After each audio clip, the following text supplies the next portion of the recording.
Yo, what is going on, everybody? Damas y caballeros, boys and girls, germs and germs, the nerds, the weaves, the incels, the people that don't bathe at the gaming room. Those of you, all of the above, and those of you that are fans, are probably not fans of the Geeks Forever podcast. Welcome back to another Wednesday episode. It is now December 17th. That is right. We are 8 days away from Christmas. We are 7 days away from Christmas Eve, which is the day that more Latinos, especially Mexicanos, we celebrate Christmas Eve. We don't do Christmas Day. Yep. So you're probably wondering, are we going to have an episode next week? Is the Geeks Forever podcast going to be on? We will talk about that a little bit later on. But joining me, all right, I am the notorious, the infamous, the most chaotic panelist and podcast host in all of Texas, the one, the only, Jesse Goku, also known as King Mexico, also known as Mr. Uppies. You know, I'm going to lift you off the ground. And joining me always is the Wednesday night delight. He's not Dynamite because we are not AEW. He is the diamond that does the assassin, Diamond Assassin. What's up? That's it? Yeah. That's all we get? Listen, it's been a long day. You could be a little bit more animated than so. Sound like a fucking 19-year-old frat boy. I mean, Listen, give us when you something. work, when you work, you just start like losing your spark. You know.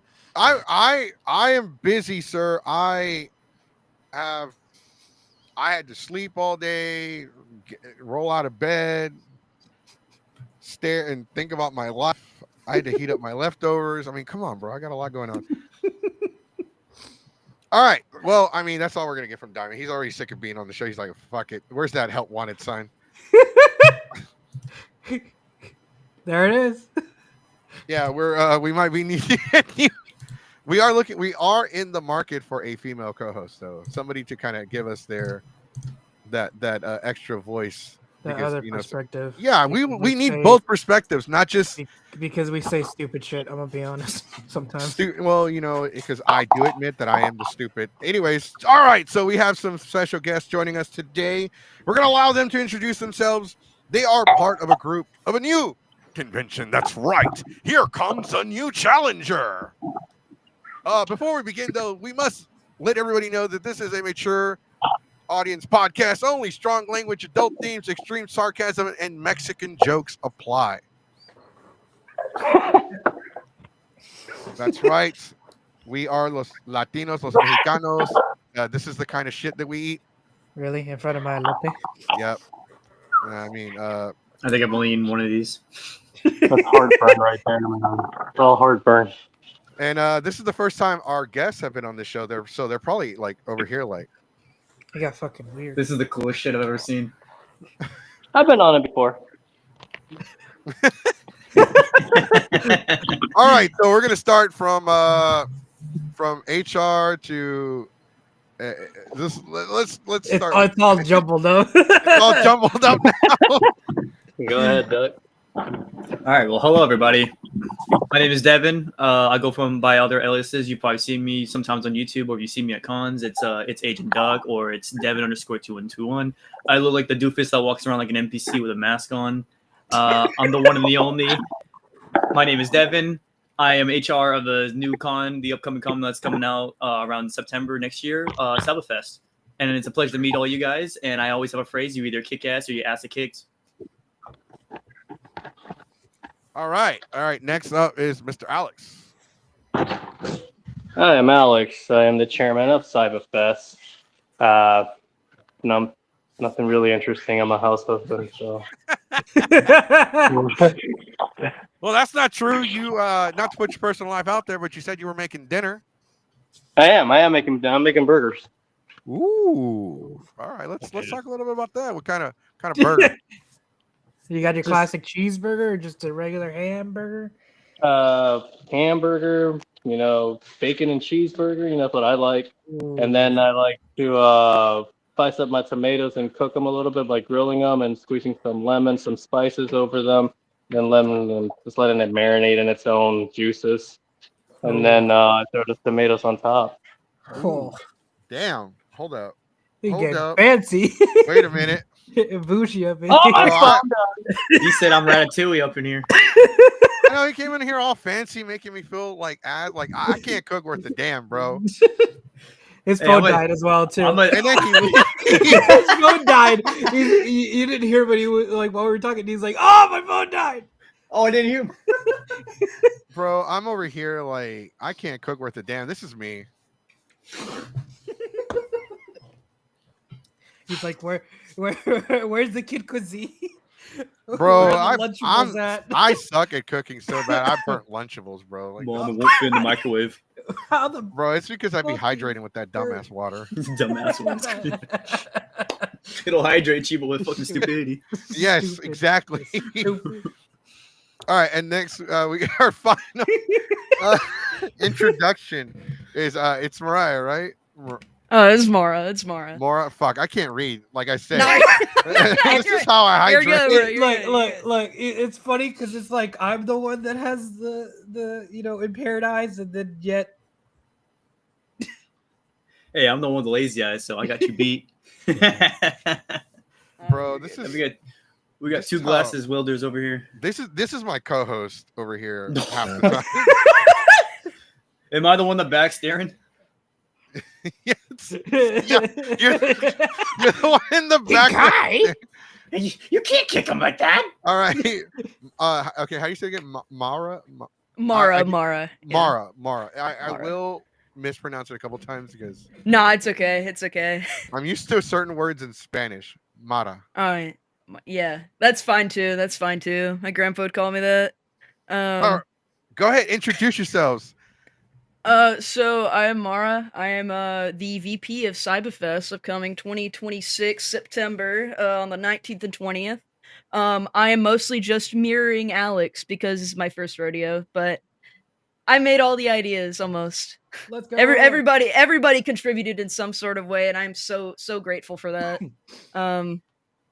But yeah, we're like a cyberpunk themed con. We're going to have anime, manga. We're gonna have lightsabers. We're gonna have cool little dancers up on stage and people walking around and being cool. You know, we're really trying to sell everything. So I'm pretty excited. It sounds dope. So when Alex approached me and he's like, "Yeah, we met before," and then he mentioned something that I'm not going to get into detail because I don't want to talk about it without him here. But like it was another show, and he's like, "I just want to do this now. This is a new thing we're starting, and we're gonna bring it up." And I was like, "Who?" I was like, because I know this because I have met Alex, but it's and like he's been on here before. But the thing is, like, this year has not been really good to us. I think Oh yeah. we had a 3-year hiatus this year. I mean, not 3. I'm sorry, 3-month hiatus this year. Mm. We actually had 2 hiatuses, and they were both each 3 months. So This we was missed before I 6 joined. months. No, you were already I was here. already here. I don't. This is remember, this dude. It's been year. so long. Oh Okay. man, it's such a hiatus. We forgot everything. I still think the pandemic was last year. Yeah, he's like, dude, you even messaged me like, I thought I was fired. No, I didn't say I thought it was fine. I thought he was just like burnt out. I'm not gonna lie, because I was already.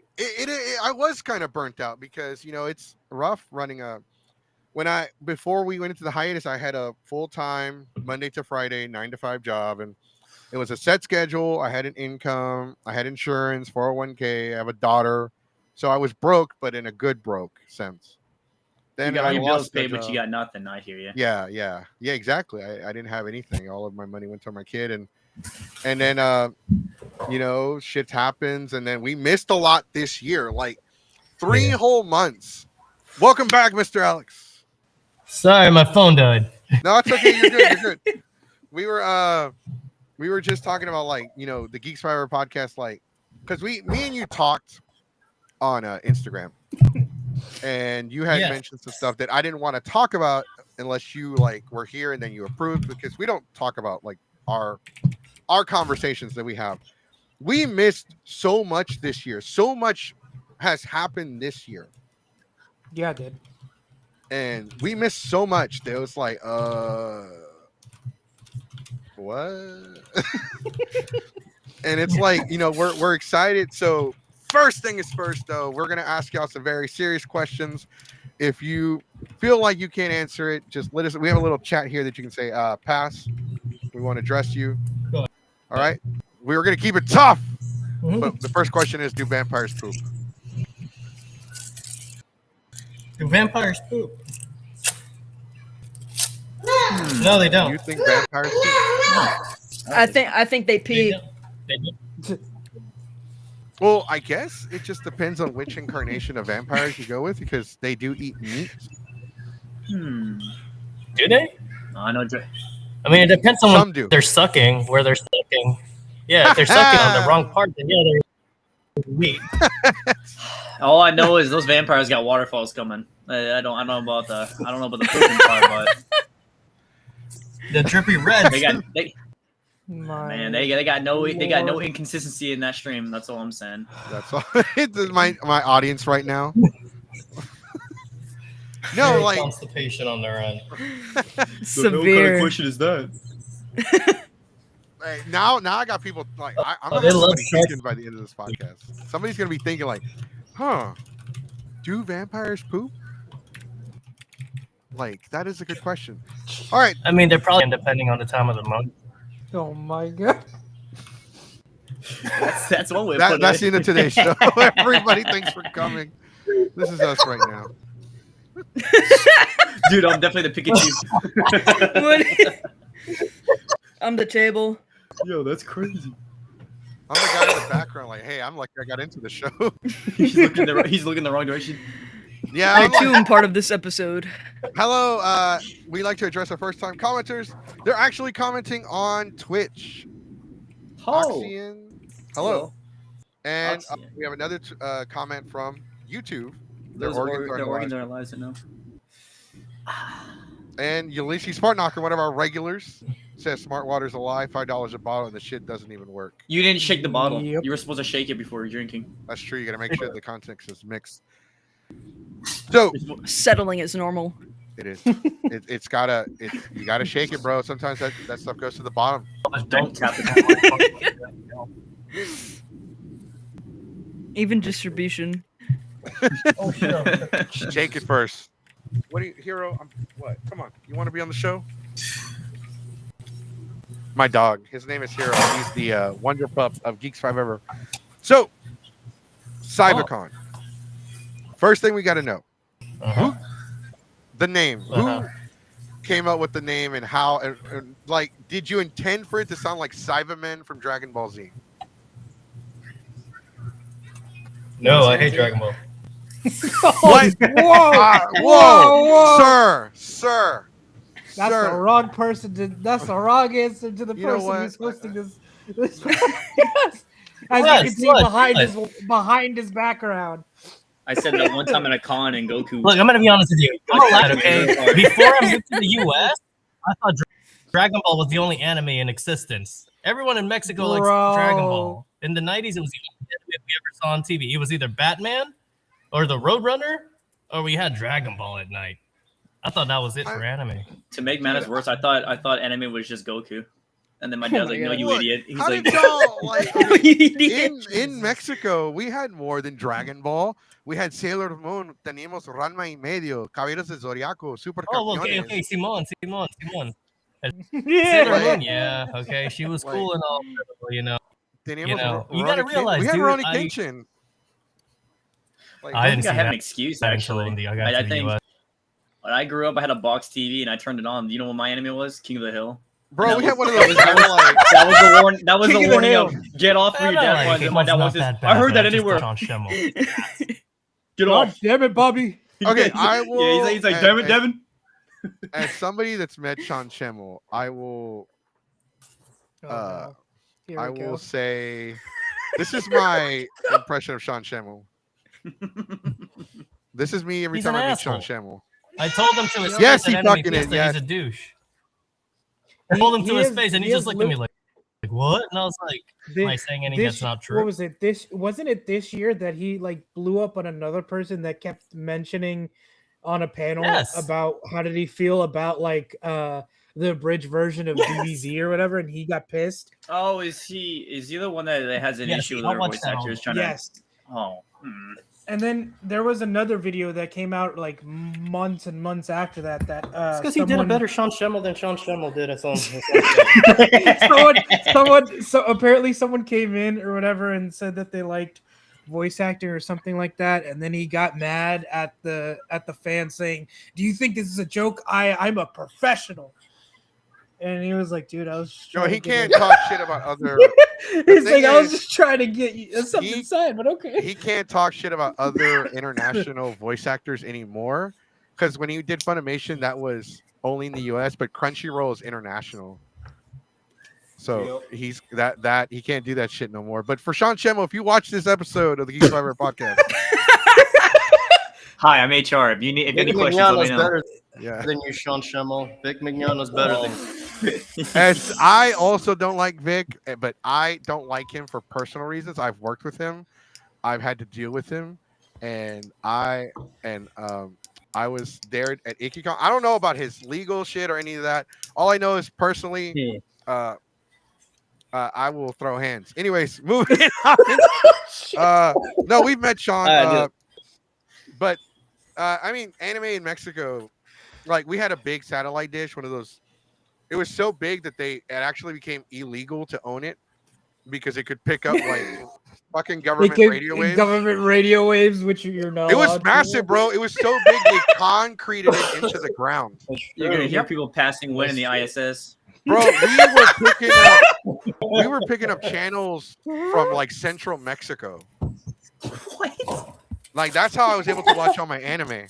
Oh. My man Like, and was- the bitch would move every time you were like you had to go to like different sections with different channels. he had to crank it with a handle. I didn't have to do all that. Hold You on, remember the cars back in the day? hold on. Let me just turn it Hey, I mean, slightly to the right. You know, You're to making get fun of it. That different sounds cool as hell. If I had like a giant channel and I'd crank it out here. channels. Get different channels. That's not Two knocks to the left. the antenna. Philbo, let me. I do apologize if I say your names wrong. Philbo762. That image describes perfectly what I heard. Welcome to the show. All right, so Saibafest.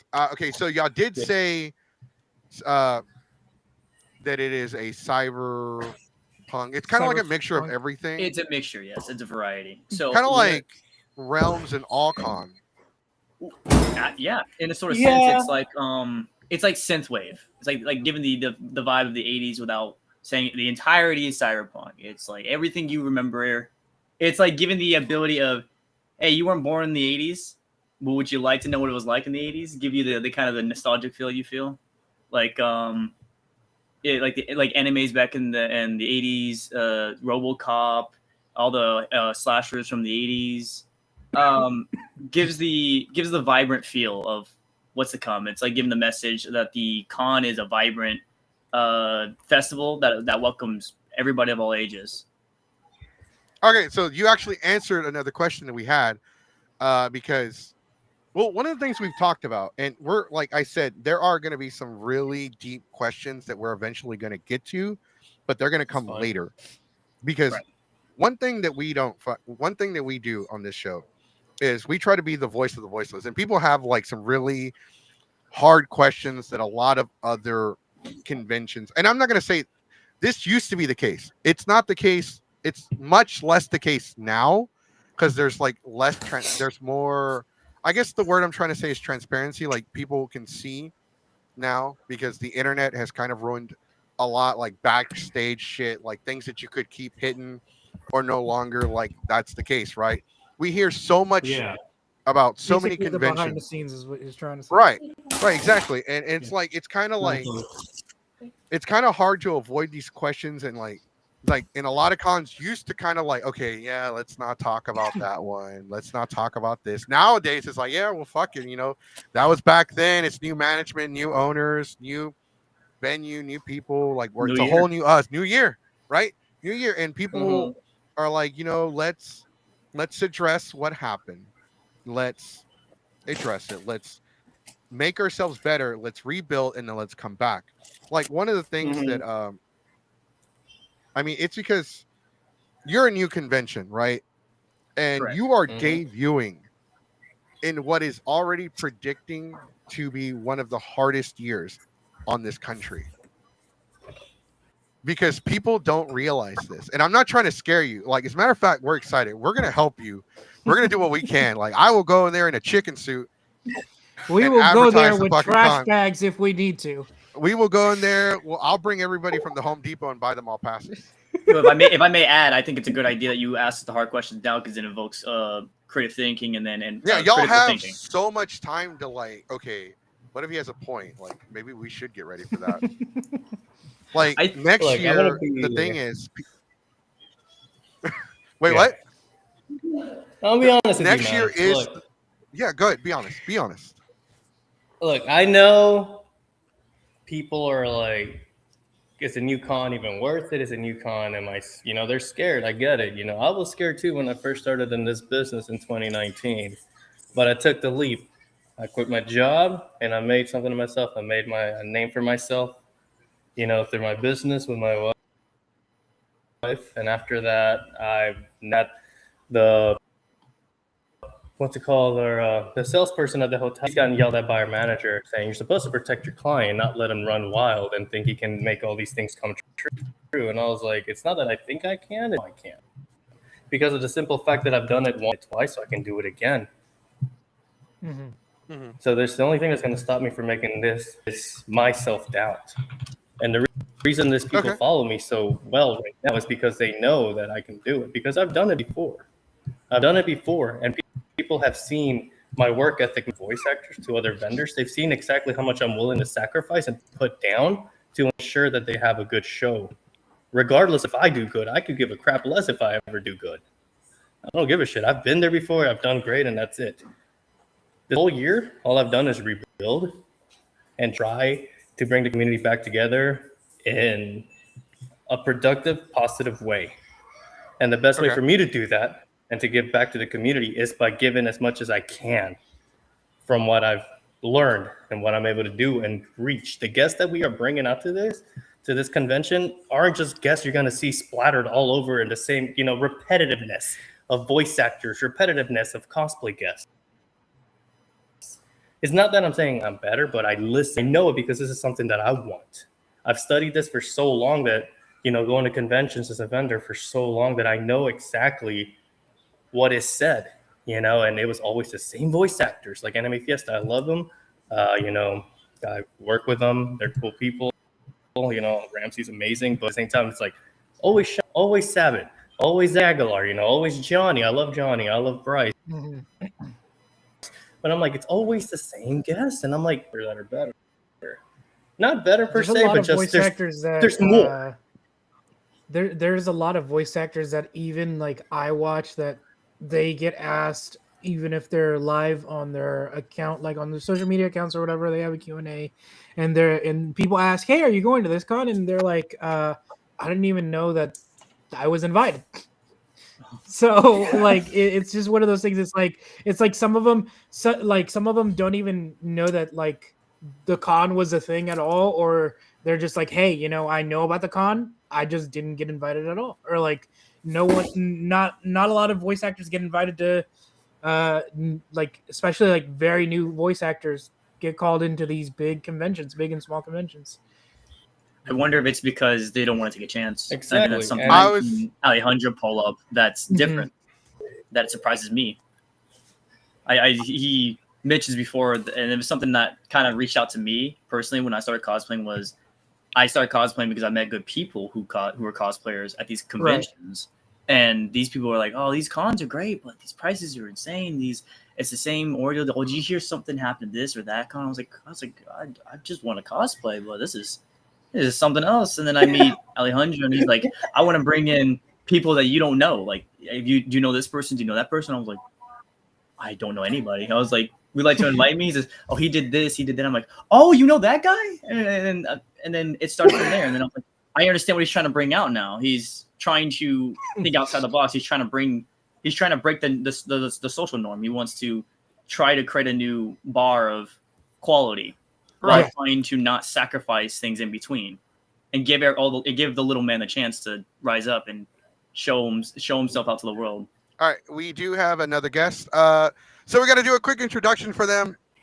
Hello, welcome. Introduce yourselves and please. Okay. I'm trying to not say the names anymore because every time I'm like, Alejandro, I'm Alejandro. Hi, I'm Alejandro. Like, hey, meeting. Hi, Alejandro. So the name's Jack, actually. Would you like to share a little bit more? Okay, sure. So basically, I handle finances, and I used to work for a bank actually, but not anymore. Okay. All right. Yeah. We did. So unfortunately, you did join the show after we started, so I can't give you a rundown of the rules. We do have rules. If Devin, if you could like private message him the things that we don't touch on, it's just 3 little subjects. Absolutely. Yeah, but welcome to the show. We are, just to let everybody know, because we do have some first-time commenters here. This is a mature audience podcast only. Strong language, adult themes, extreme sarcasm, and Mexican jokes do apply. We do have a this says spoiler warning, but we don't do spoilers on this show. But you are welcome to enjoy a beer while you watch this. It's the only way you can tolerate our voices. Get plastered. I think I have a good voice. I was talking about myself, sir. Oh, you have a great voice. You have a good voice too. You have an amazing voice. It's soothing. That's why you do a talk show and I don't. It's made me fall asleep. I literally just like to talk. Every time I do talk, it's like somebody's always calling the cops on me or something. That guy right there, officer. Get him. Guy right there. Yeah. All right. So the reason why we do this, right? Because on this show we talk about a lot of big things. Like we talk about issues in the community, the conventions, and this is something we've been talking about for years. And you guys are a new con. Obviously, Alex, you're not new to this. This is just a new start. But we talked about next year. A lot of conventions aren't realizing this, or maybe they are. But a lot of people that work for conventions aren't realizing the next year is the World Cup. Yeah. And specifically in the area that we are in general, me and Mexico, everything is going to go up. Everything. The World Cup is such a big issue. It's not an issue, but it's such a big event because there are countries that have qualified for their first World Cup. There's entire countries that had civil wars, and when they qualified for their first World Cup, they all literally ceased fire, came together. This is a true story. I don't remember which country it was, but it was a country in Africa. They qualified for their first World Cup, and they legitimately all stopped fighting and came together as a nation for their first World Cup. That's actually really nice to hear. Wow. Like the World Cup is such a massive deal, not to just the players and the fans, but the world, because it brings so much revenue into the country. Yep. And Houston is one of those cities that's going to be like we're going to be flooded with tourism. It's going to be a thing, and I know for a fact that maybe not all the cons are ready, but I know there's probably a few who are going to try to host right around there to try to capitalize the numbers from the tourism. Right. Yeah, because I was told it's going to happen here in Houston, right?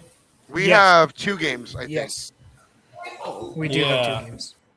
And if one in July. From what I recall, that's why I meant good.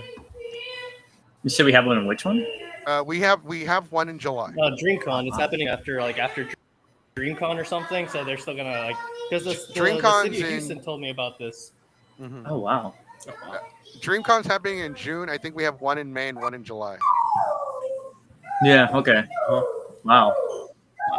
So even DreamCon is not trying to collide. Unfortunately, I don't know how you guys feel about them, but fuck them, Anime Matsuri. They are going to collide with the World Cup game. They're going to struggle. I can already tell they're going to struggle. Unfortunately, Delta DEACON is around the same time as this World Cup. And now, like, there are a lot of anime fans because anime is so diverse, Mhm. especially in the Houston community. We have people of different races, different cultures that watch anime. That kind of, but soccer is also. We're also like there are a lot of us that are soccer fans. Even if you're not a sports fan, you still watch the games because Mhm. even if you're not a fan of soccer at all, just being there in person is a different experience. I've been to a Dynamo game. I've been to a Mexico game. Yep. They have parties, they have parades, they have it's like a celebration. And like if you've ever watched the game in Mexico, they have two riots: a happy riot and our team lost. We're gonna burn the city to the ground riot. Oh yeah. Yeah. You're probably wondering, oh, what's the difference if they're both riots? Well, one has less dead people. Oh, Yeah. That was like similar to Britain when they lose like the fucking football game. I think that's what the it was. Italian- Yep. Italy's the same Yeah. way. I know. I grew up when I was a little boy. My dad and I fell in love with Manchester United. Our favorite was Wayne Rooney, and during the World Cup, we'd always vote for England. England got their butts kicked plenty of times, but we still kept rooting for it. And then, it definitely brings people together, and it can also like trash a whole neighborhood. But at least it I've brings been people to together. one. It was it was the Mexican Football League, La Liga Mexicana, and I remember America was playing. And America doesn't mean U.S. by the way. It's not the United States. That's just the team. It's a different name. Oh, okay. Right. So no, I was actually letting my audience know. So they won, and everyone's out in the streets. Everyone's partying and rioting. And then there's my uncle, and they're flipping a car over, setting it on fire. Yeah, fucking And I'm car like, tipping. Holy uh, shit. Theo, that's your friend's car. I don't give I a fuck. don't It's not care. my car. That's the most realist shit I've heard. And like his friend, the owner of the car is there with them, helping them flip it over. And like, I'm not joking. I'm not exaggerating. Like, this is legitimately what happened. And I remember my dad was driving, and this drunk guy runs into his truck, and he's now knocked out, passed out on the streets.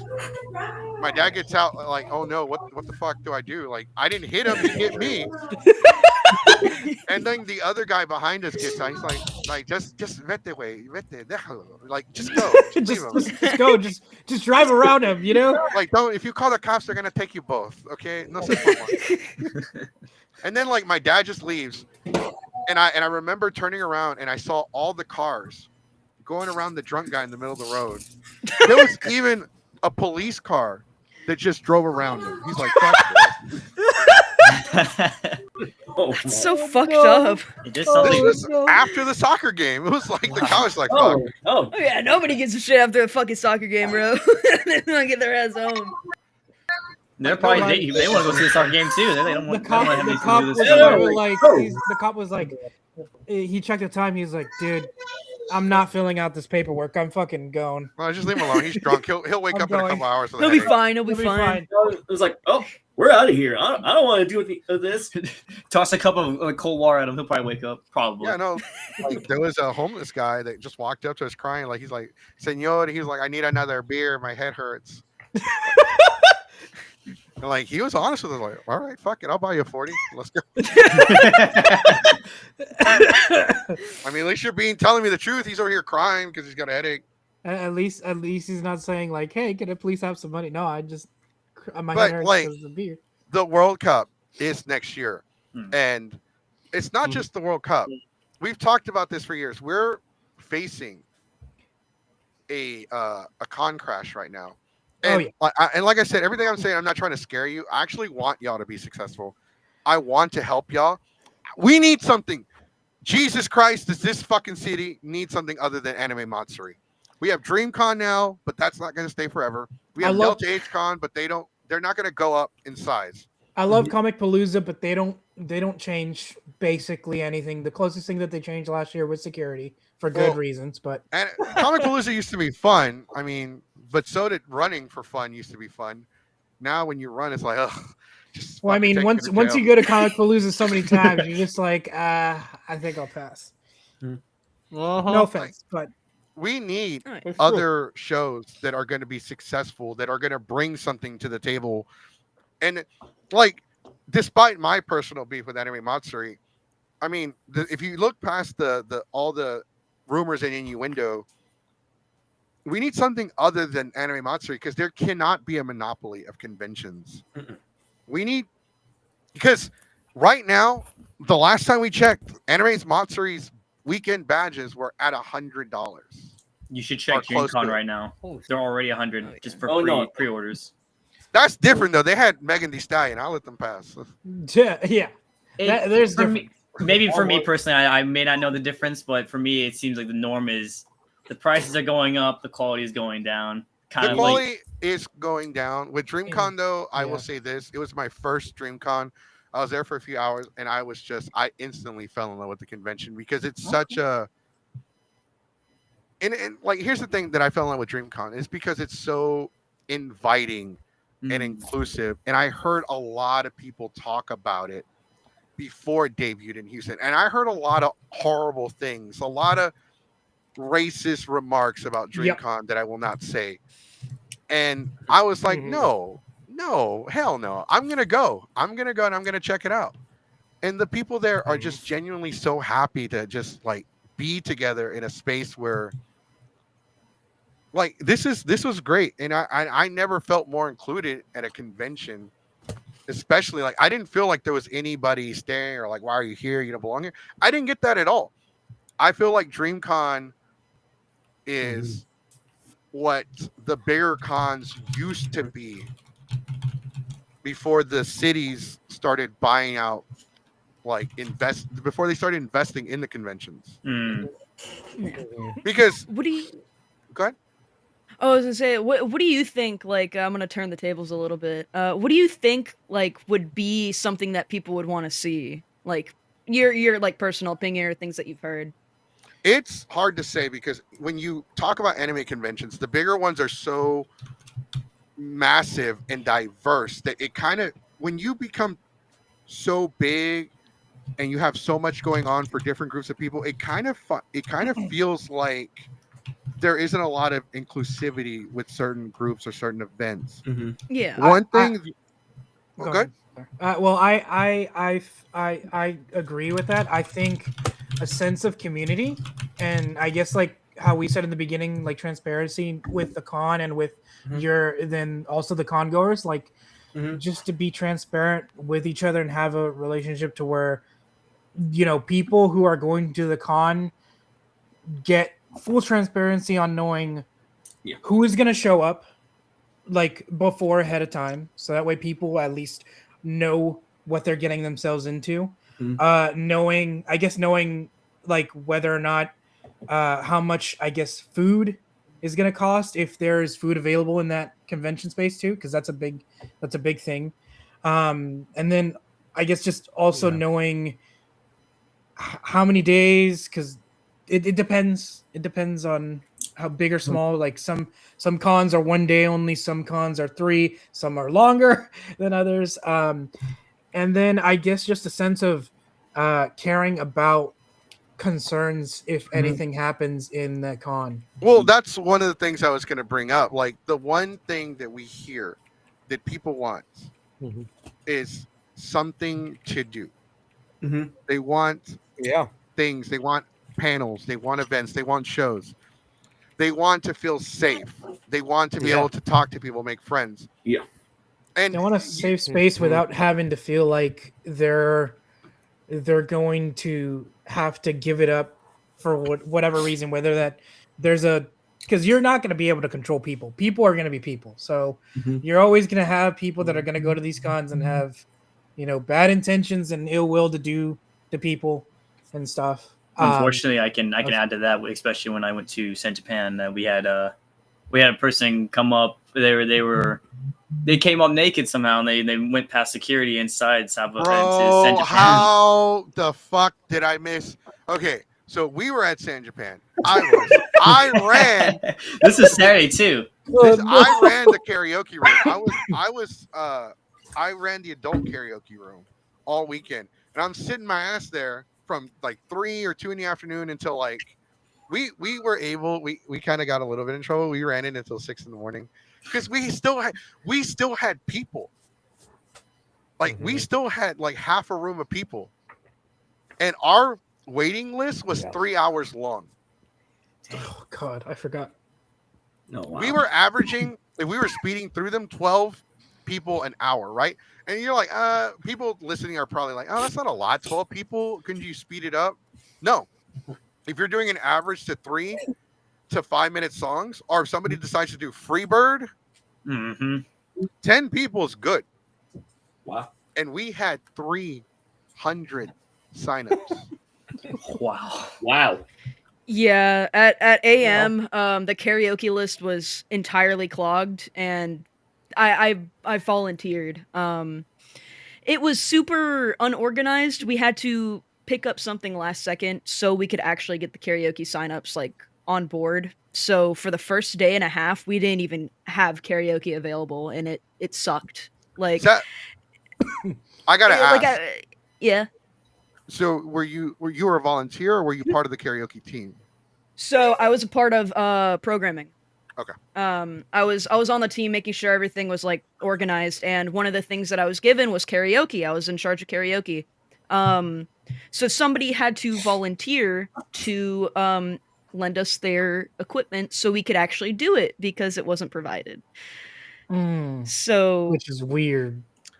Actually, yeah, that's not because weird. it was on our equipment not weird, list, but, and it wasn't given to us. Yeah, I'm sure there's a lot more issues with that too. There was like a lot of teams We not were showing still- up. And so, yeah. Yeah, we're still able to do it. We got a good chunk of people, but people kept coming up and asking, and then choosing long songs, causing drama. That's inevitable with cons like that too, especially whenever things are just going really slow. But people put on a good show. I'll give them that. Like, there's a lot of people there, like lined up, like on the balcony and everything.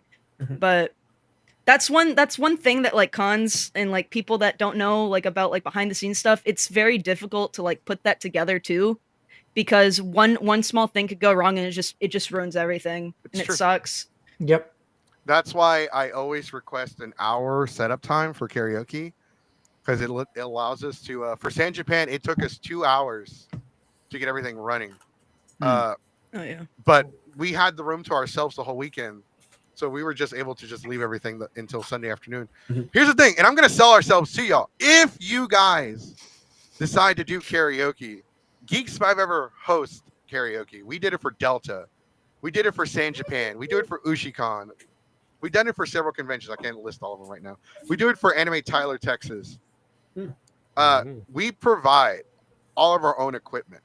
We have the speakers. We have the audio mixer. We use internet for YouTube Premium so people can sing whatever they want. We have 6 wireless microphones. We have batteries, chargers, monitors, a PC. We even have the microphone socks. Like, because Dude. we worked with Delta HCon one year. We ran a singing competition, and the finals, they put us in a room with no audio equipment, none. So people had to sing. Just Like projecting. Yes, they had to project. And ever since then, I was like, never again. That is never happening to us again. We carry we have our own TVs, our own monitors, our own QR code, our own karaoke email. Like, we don't do pen and paper anymore. Like, fuck that. I'm like, because there were times like, I can't read this shit. Who is this? Ugly handwriting. No offense. No offense. And I'll call him out like, Jesus Christ, what is this? Does it say Stacy or toilet paper? I can't tell. It's chicken scratchings. I didn't take majors for this. No, I was like flat out like, bitch, you know, my English is my second language. What is this? It's Greek. Ancient Greek. Just because we're in an anime con doesn't mean you have to write in kanji. No, it's just. Is that This Sanskrit? fucking runic language I can't understand. Oh no, I got a curse. So I hear the sun gods coming down. I can't read that stuff to save my life. No, You gotta I tell can't. him. You gotta tell him what happened in. No, I can't. in I Tyler. flat out told him like, oh my god, I can't read this chicken scratch. Jesse, I heard that no no. doctor's you office gotta to tell get him on my when fucking we prescription. when we interviewed Tyler, Texas, like what he said, because he asked you about like the karaoke, like what happened. Oh, when they made me fucking sing? Yeah. Because like I'm over there like when we showed up for Anime Tyler. So last year we hosted it for them. We didn't intend to it. We weren't scheduled. We weren't booked. We just kind of showed up because it's a small town. It's a small Christian town. The nearest alcohol store was like 40 minutes away. So we're like, Jesus Christ, this place is covered in more kids than Chuck E. Cheese's. And so, like, this is legitimately like something I said. Like, I'm not even exaggerating. And we walk in there. All right, let's just grab some tequila and head to the karaoke room. Maybe we can get in a song or two if we go early. And I see it's the guy. I'm not gonna say his name on here, but he's my buddy, and like he's running. And I'm like, oh, are you running? Do you want help? We have a QR code. We can run the sign-ins through there, and I can host for you. That way, we can get it going, so you can help run the con. Because they were legitimately feeding people. The hotel put out a spread of food like pizza, fries, nachos. Because it's such a small con, they fed everybody for free. Nachos. Wow. Free. Wow. Just like that. I know, because I would have started. I'm like, what the fuck? Is it free? He said free. Oh. Free, say less. I guess I'm gonna eat. Money. Do you take pesos? Man. Speaking of food, 'cause I know when I went to Tokyo X, one of the foods they had was this it's like something pancake. I don't know what it was. They said it was $18. I'm like, $18 for this? $18 for this? I felt like Mung from Chowder. Like, I was like this the entire time because I was like, I had to like float a $20 bill. No, Oh, it's like dude, that. at AM they had like loaded fries and it was just like a tiny little cart, and I'm like, Bro, for this? Yeah, For yeah. this?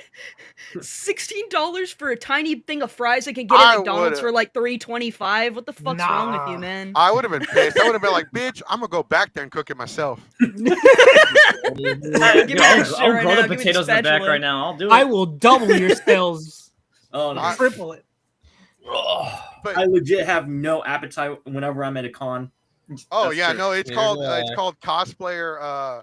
We don't have a name for it, but it's called the we talk about all the time. Oh yes, cosplayers, con goers, panelists, attendees, volunteers, spending 3 days at an anime convention and living off sugar packets and water. It's like a fucking plant. Never at all. It's like, hey man, have you eaten? I don't know what day it is. It's like, I'll You just gotta learn how to Oh photosynthesize. man, that was me at Matsuri. I went 3 days. I'm like, oh yeah, 3 hours of sleep, 5-hour energy drink. I'll be fine. That was horrible. That was a bad idea. I'm gonna put on my mask and start walking it's around. like, hey man, when was the last shaking. time? When was the last time you showered or slept or did anything? I don't know what day of the week is. What Same is day. it, Saturday? Same Saturday? every day. Oh, Every yeah, day. I think Monday. last can't week, do I it. don't remember. Monday. Monday. What the? You should You be better thankful I've gotten once a week. What are you talking about? You should be daily.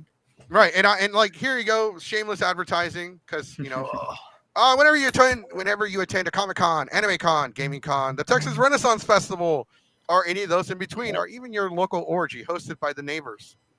Remember, deodorant in a shower goes a long way. Don't be a meanie. Wash your weenie.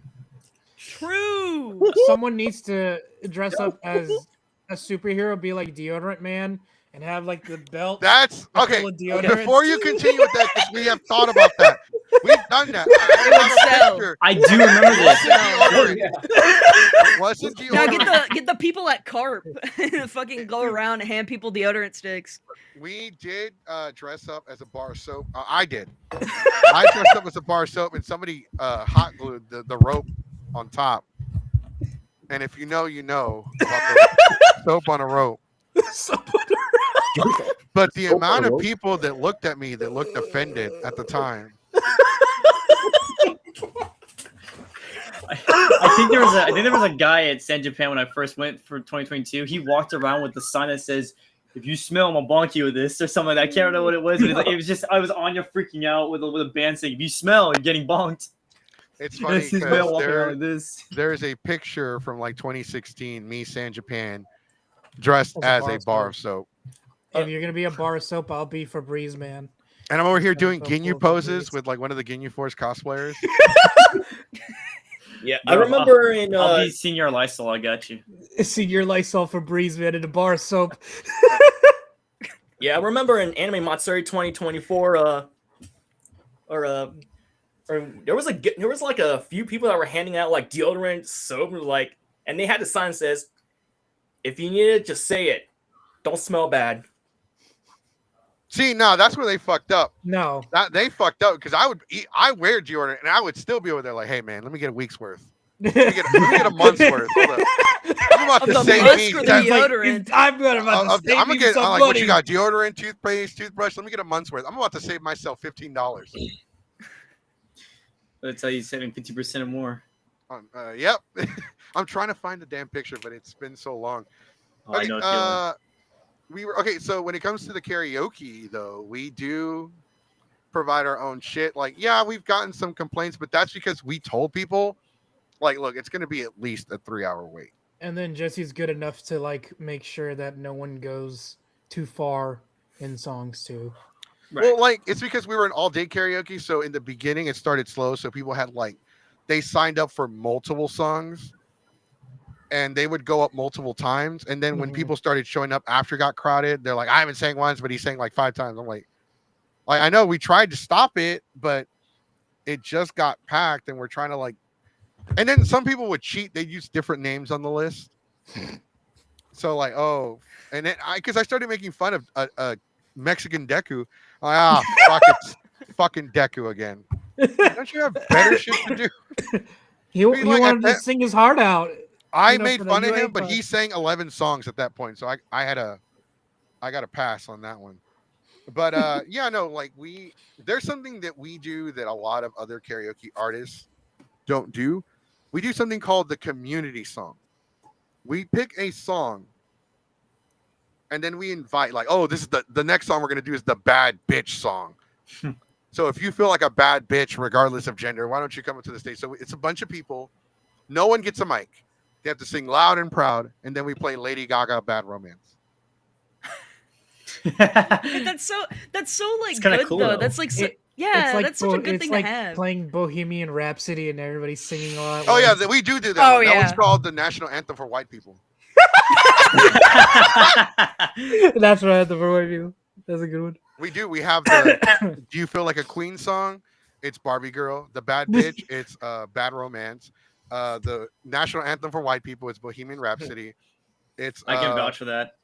and then we have the "Where Are My La Raza" song for the Latinos. It's La Raza. Selena como la flor. Yep.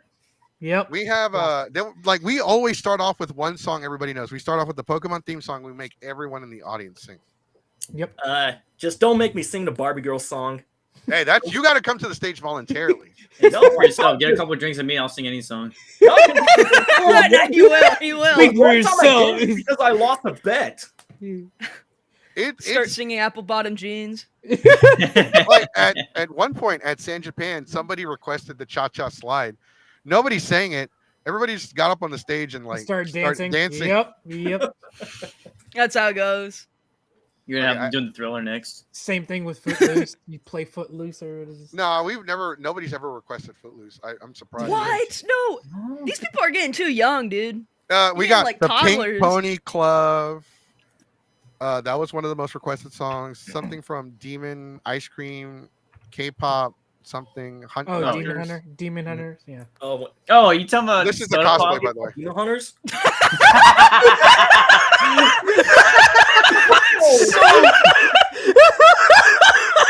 If I knock on your forehead, do I have to enter a secret code? With the flash on too.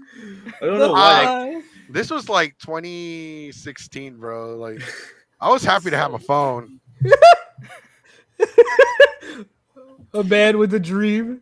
I was, bro. Like, if you like, this is back in the day when the cameras were in the middle of the back of the phone. Now they're on the side. Yeah. Oh wow. Yeah, but it. that was the cosplay I wore to San I Japan that feel- year. I want to say I feel really compelled to like get up now and go take a shower. That really inspired me. That's what we strive to do, man. I mean, we hope man's that out there you'll, saving lives. like Don't go worry. out there So and man here to save the day. go out there, people, and make sure you wash between them cheeks. Okay, just Jesse just has a bunch of His bars of slogan: soap "Don't be a handing geek, out- wash those cheeks." yeah. handing out bars of Stealing soap. that. Oh my god. Okay, I'm stealing that one. I didn't think of that. That one's going on the list.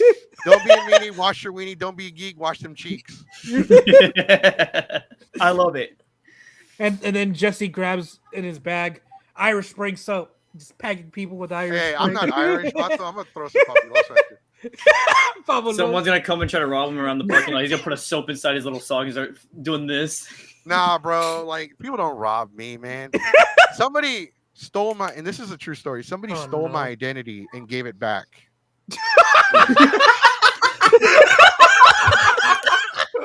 I can't.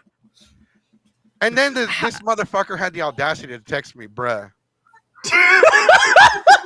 Like- Wait, what's the story of that? So I fell for a scam Oh and no. they stole my identity. And actually, while they had my identity, my credit score went up. Is the reason he said bro is because he saw your credit score and wanted to raise it for you? And then he didn't. So he texted me. It was an email. He texted me, bruh, Oh, get your life together. no.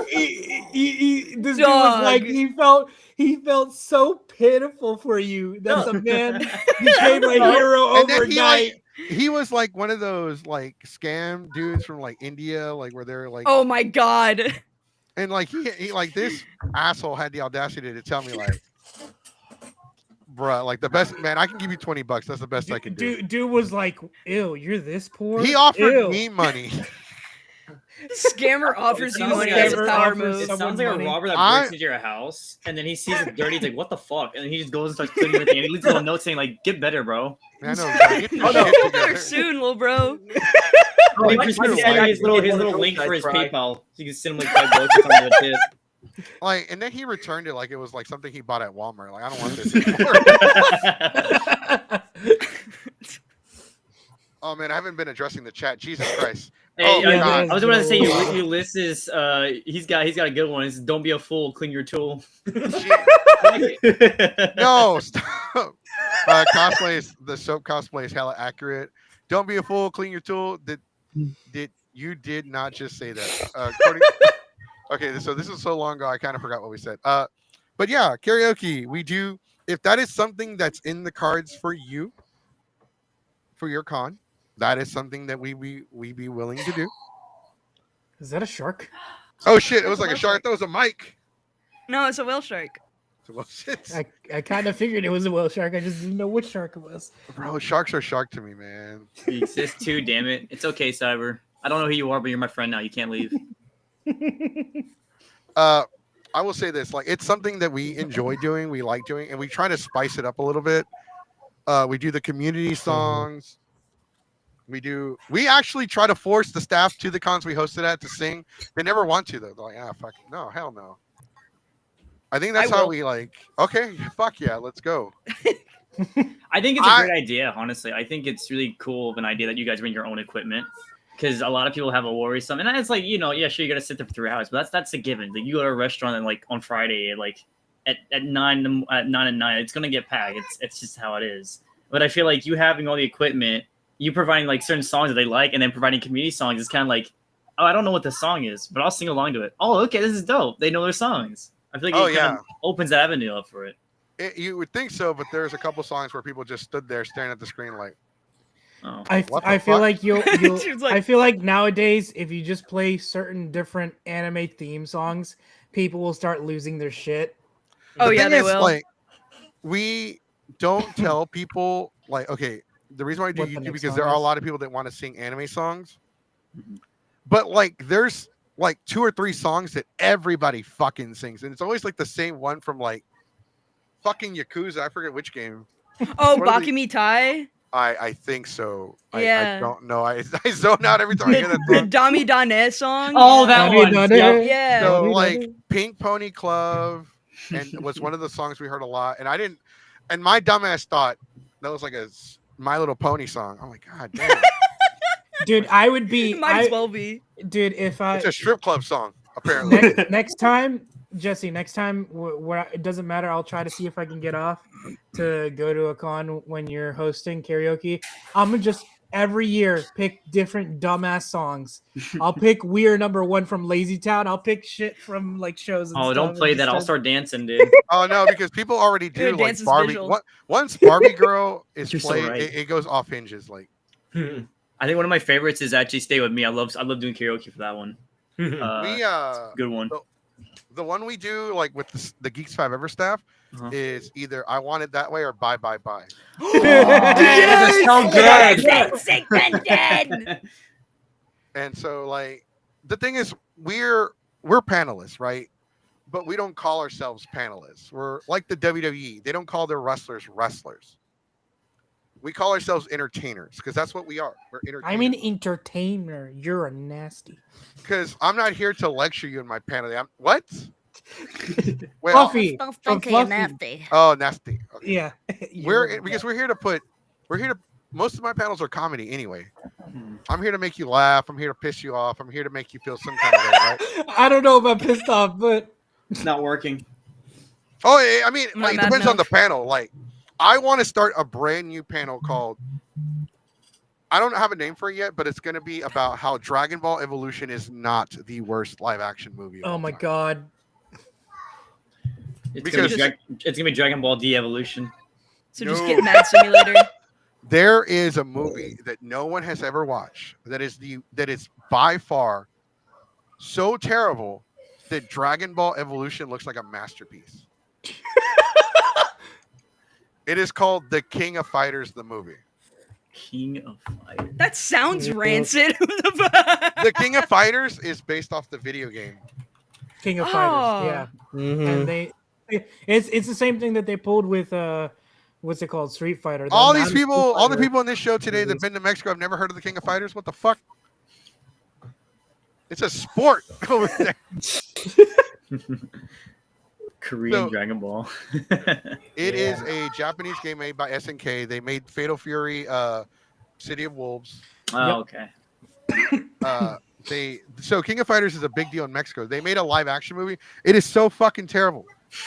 The main character as a child was Asian but grew up to be a white guy. Yeah, weird casting, but okay. So like Mario, he's like an Italian plumber that lives in New York and is made by a Japanese man. But looks Mexican. Oh. But looks Yeah. Mexican. No, this is worse. Because he started That's off worse. because he started off as a little Japanese kid. And then he's like 18, 17, he's like white. Like cinnamon gum is spicy white. Oh, hey, look, it's Shang-Chi. Gentrification. Gentrification. I don't know if that's what it is because it was made by an Asian studio. We just didn't have it in the budget to get a local actor. You're Like, going this is the from best we could do. you're going from Johnny Test to Johnny Quest. It's a tough one out there. At least with Johnny Quest, you don't have so many random. No, ass because good they're brands. both blonde. No, you went from pretend Haji was Johnny Quest, and he grew up to be Johnny Test.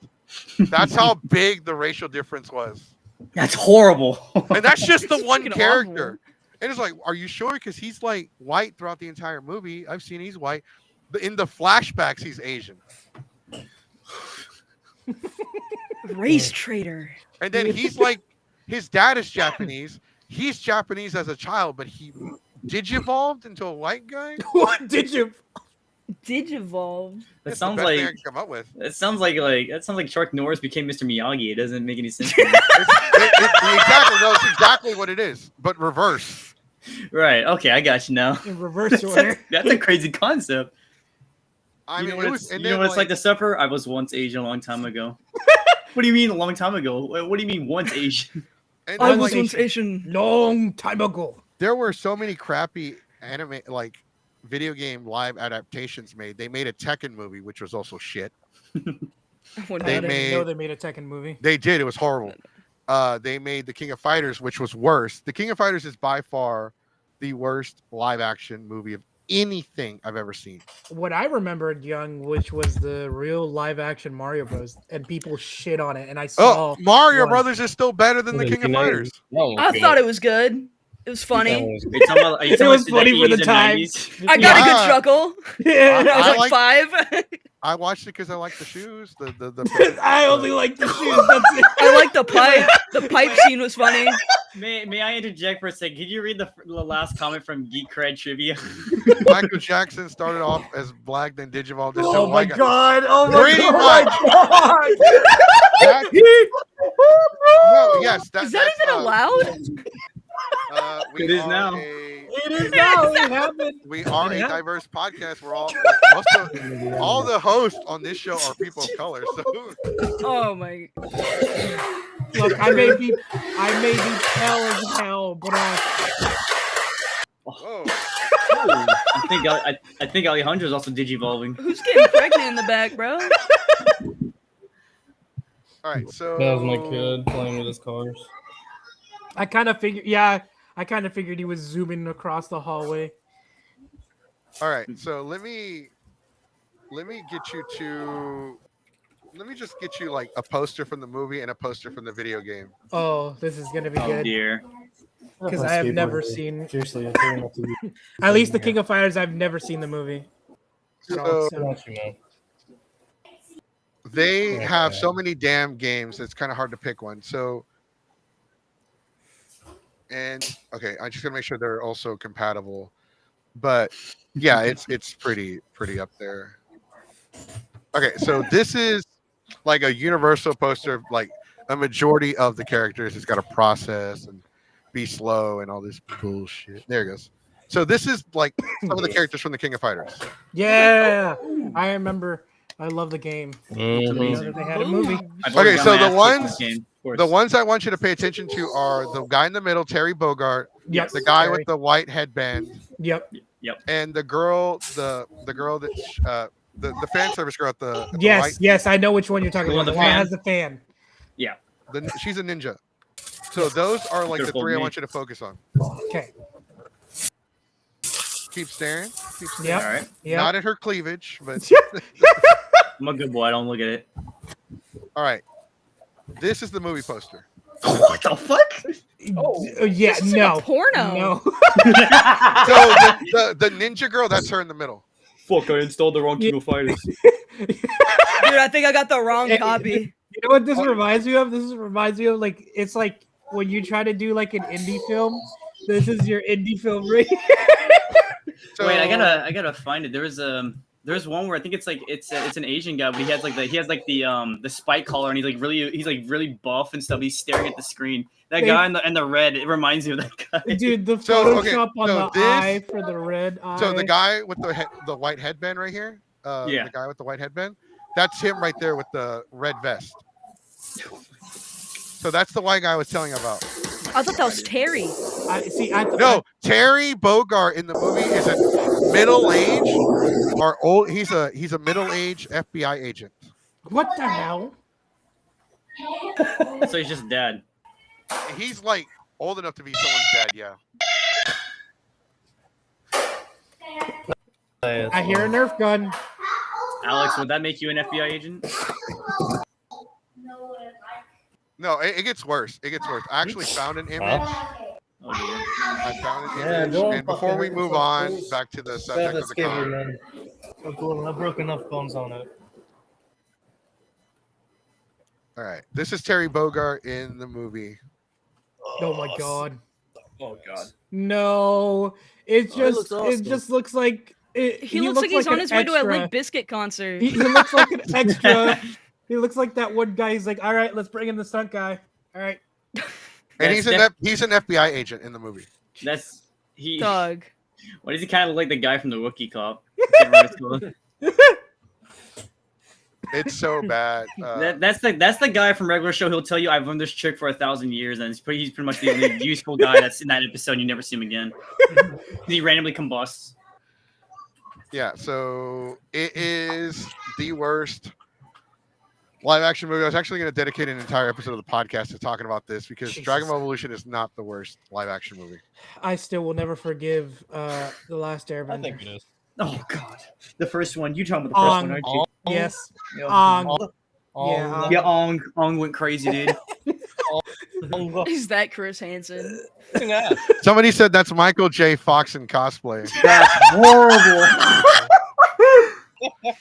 You had Ong the last Air. It's horrible, dude. Oh no. Oh god. It had that. It did have My that audience finance is, dude, Jackson Just Rathbone or Chris whatever. Hansen. So Yeah, so one thing you probably don't want to have at Saibafest is the cast of the King of Fighters movie. I I don't would- know. That I guy, would- the guy with his pecs out was I kind think of they're pretty cool. compelling. And Very Chris convincing. Hansen. I mean, A lot of That, entertainment. that guy sat there like, give me the contract right now. I'll be there. I next forgot day." he was holding a sword. I promise you, he wasn't. With his bare He had, hands. he had to hold that pose. He's And they holding the cheese photoshopped it. blade. You see how his They- arms are bulging. He had a flex for it. That's Excalibur right there. He's just holding a pool noodle and they just fucking Sharp CGI'd it. cheddar. I think that's more instead of Excalibur. I think it's Miss Caliber. He missed the mark on that one. All right, and like here, and this is where I'm gonna piss off my audience. Oh no. Oh no. So one of the most popular characters of the entire King of Fighters franchise is known as Yori. He's like the hot topic, dark character. That's him right there. Oh, There you emo go. boy. Oh yeah. Tumblr okay. sexy man. Right. He's one of the most popular characters in the entire franchise. That's him on the left-hand side. Of course it is. Bruh. Fireball. He looks like a diet like What the fuck? Doctor Strange. It's like, hey mom, can we have a Yori? We have a Yori at home.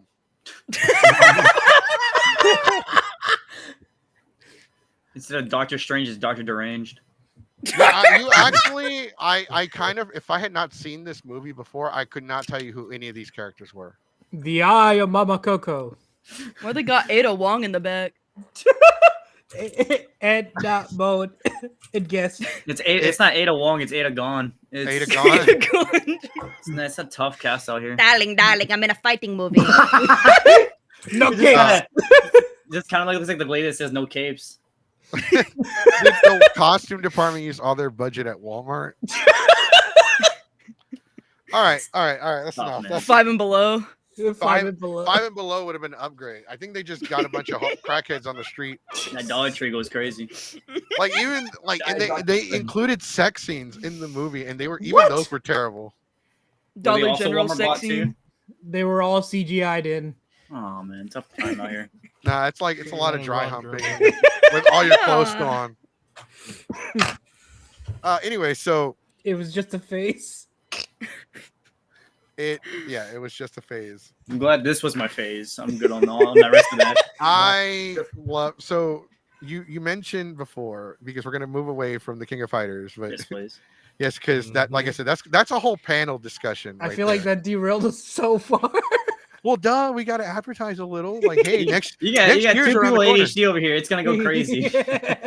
So, what is like? What are like? Okay, y'all are still in the planning phase, so you don't have like panels or anything. Kind of say you have a few guests lined up, but we got to know, like, the people that want to go got to know. Is this going to be like an overnight convention? Or are we looking at like 9 to 10? Yeah.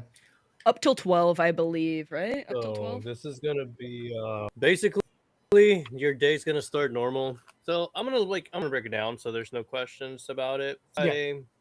We have an early load in for all the out of state people on Thursday. Managed to get that deal for free for them, so they can come in at any time. Basically 2 to 12. People from they can come in, set up, and they can just enjoy Friday completely off. You know, load in is gonna be Friday though for all the people that are obviously in Texas or in just Houston in general. We're gonna have that same Friday. We're gonna have the game room set up. Hopefully the Make Cafe already set up as well. If they the 18 and up, we're gonna be set up and ready to go already. It's gonna be in the Richmond, the 3 rooms that are just right across from the elevators. We're gonna have a mixer that all the VIP badge holders, so they're able to come in 7 to 8 and talk, hang out, eat. The guests, all our cosplay guests and voice actors, performers, whatever.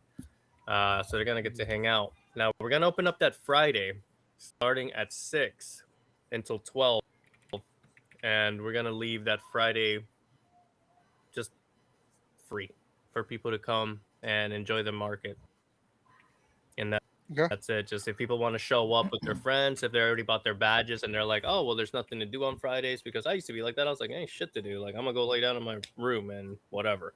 Now it's like you have a market to go to. Mhm. We have Maxim, the Tokyo Claw Machines, they have a claw machine game thing. So you can get tied up on that and get brought up and down, whatever, play the gachapon machines, play some games. It's not only going to be video games, we're going to have Magic the Gathering going on, Pokemon, Yu-Gi-Oh, any TCG things. We're going to have Dungeons and Dragons happening at the Rose Garden, which is in the very back, with some more Magic the Gathering and a couple of other vendors in there, like, whoever wants to sign up, Dragon Slayer, whoever wants to sell their dice and other geeky cosplays or whatever, and then while all of that's happening, like I said, it's going to be a free day so people can get a feel for it, 6 to 12. They can get a feel for it.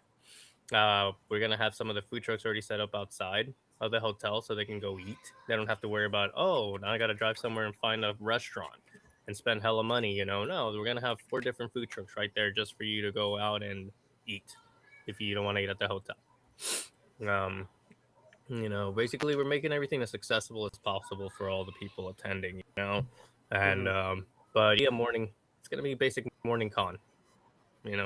Everybody gets in, the dealer's room opens, the whole convention starts, up until 6, and then we have after 6 the dealer's hall is closed on Saturday. At 7 is gonna be like night hours for the night mark continue and start up with 18 and up until 12. All right. So just for those of you watching, the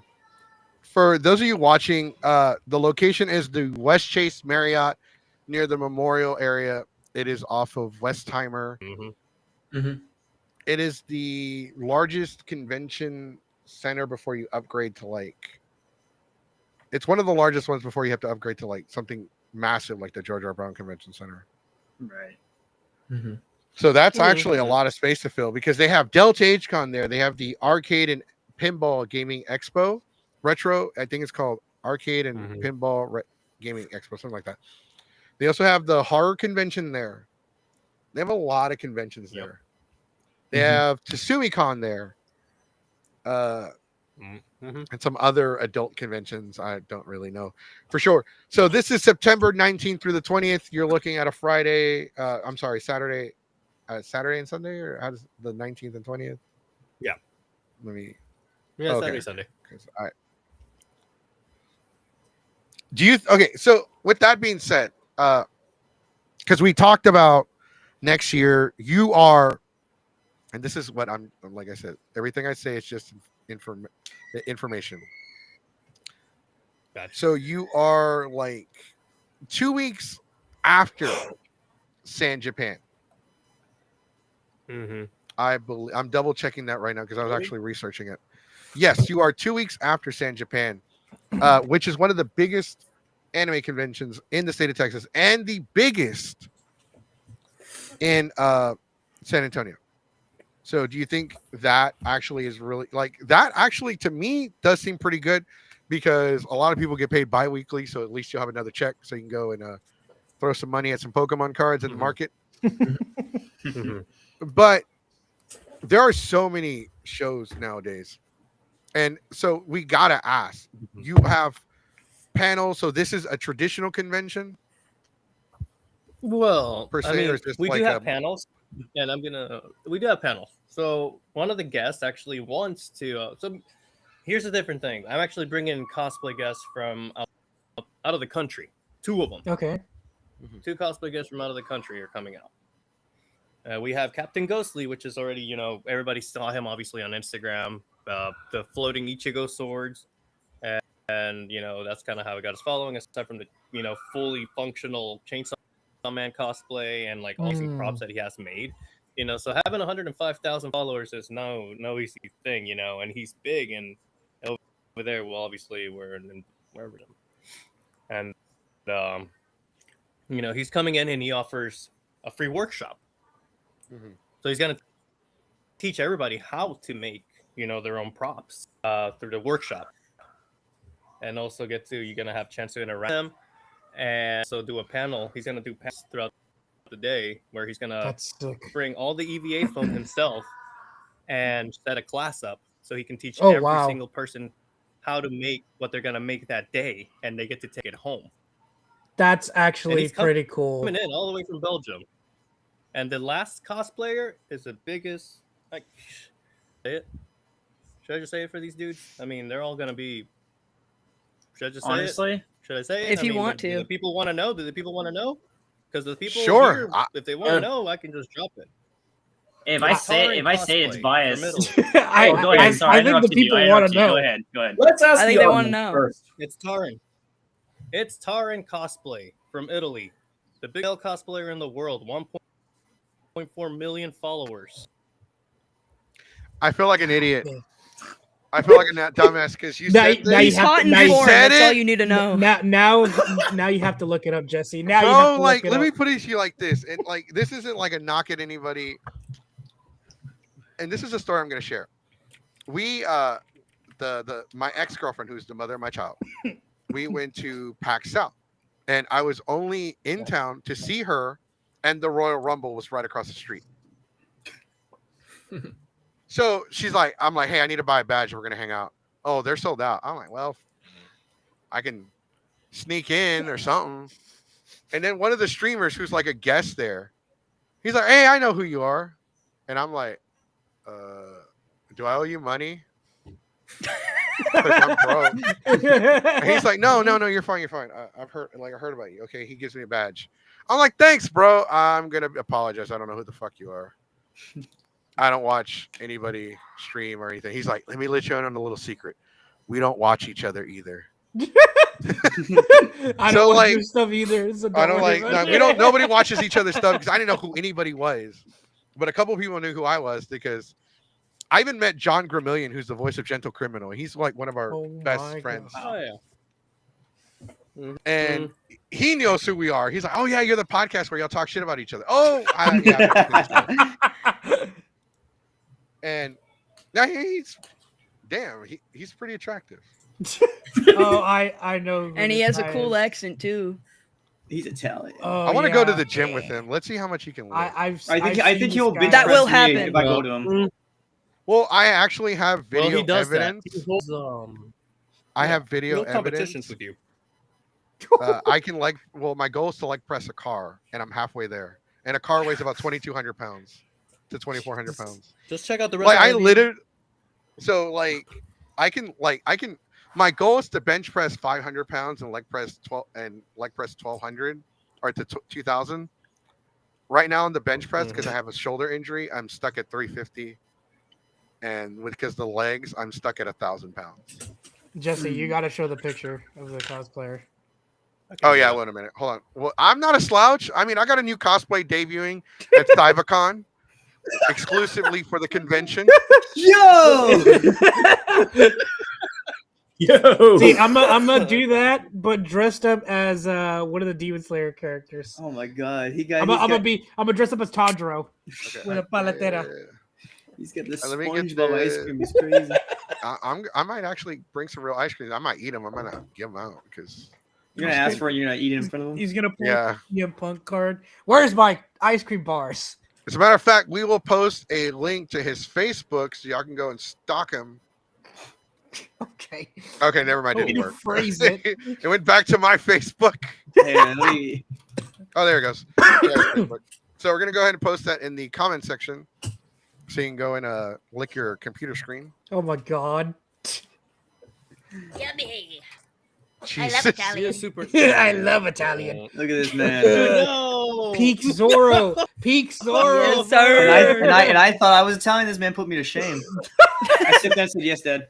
The You know what? Nah, we're, Yes, the Devin, we're gonna physique go to of the gym, God, bro. a Greek we're god. gonna go to gym. I got you, man. 118 pounds. I'll double that. Now, by the time I'm Puts done you with to you, you're shame, gonna right? be. He makes you feel bad. Yeah. He'll use me like a club to beat you guys with. Look, He makes me want to eat a salad. The picture, like it brings everybody to shame, but then it like builds your confidence of okay. And they're like, I know what the standard is now. You're like, I gotta lock in. I feel like he'll tower over you and be like, "It's all right, little brother. I got you." He's like, don't worry, I'll show you the way. Like I no, got you, his like boy. workout. I'm gonna say So I know this, though. exactly what kind of workout he does because I played football and everybody had to have a different workout routine. And his is actually like a lot of lean. He's got to cut the carbs. He's got to watch what he eats, right? But I'm a bodybuilder. Like I was on the defensive line. Yeah. These guys were coke machines with legs. Like No, if you I have his diet list. Oh shit!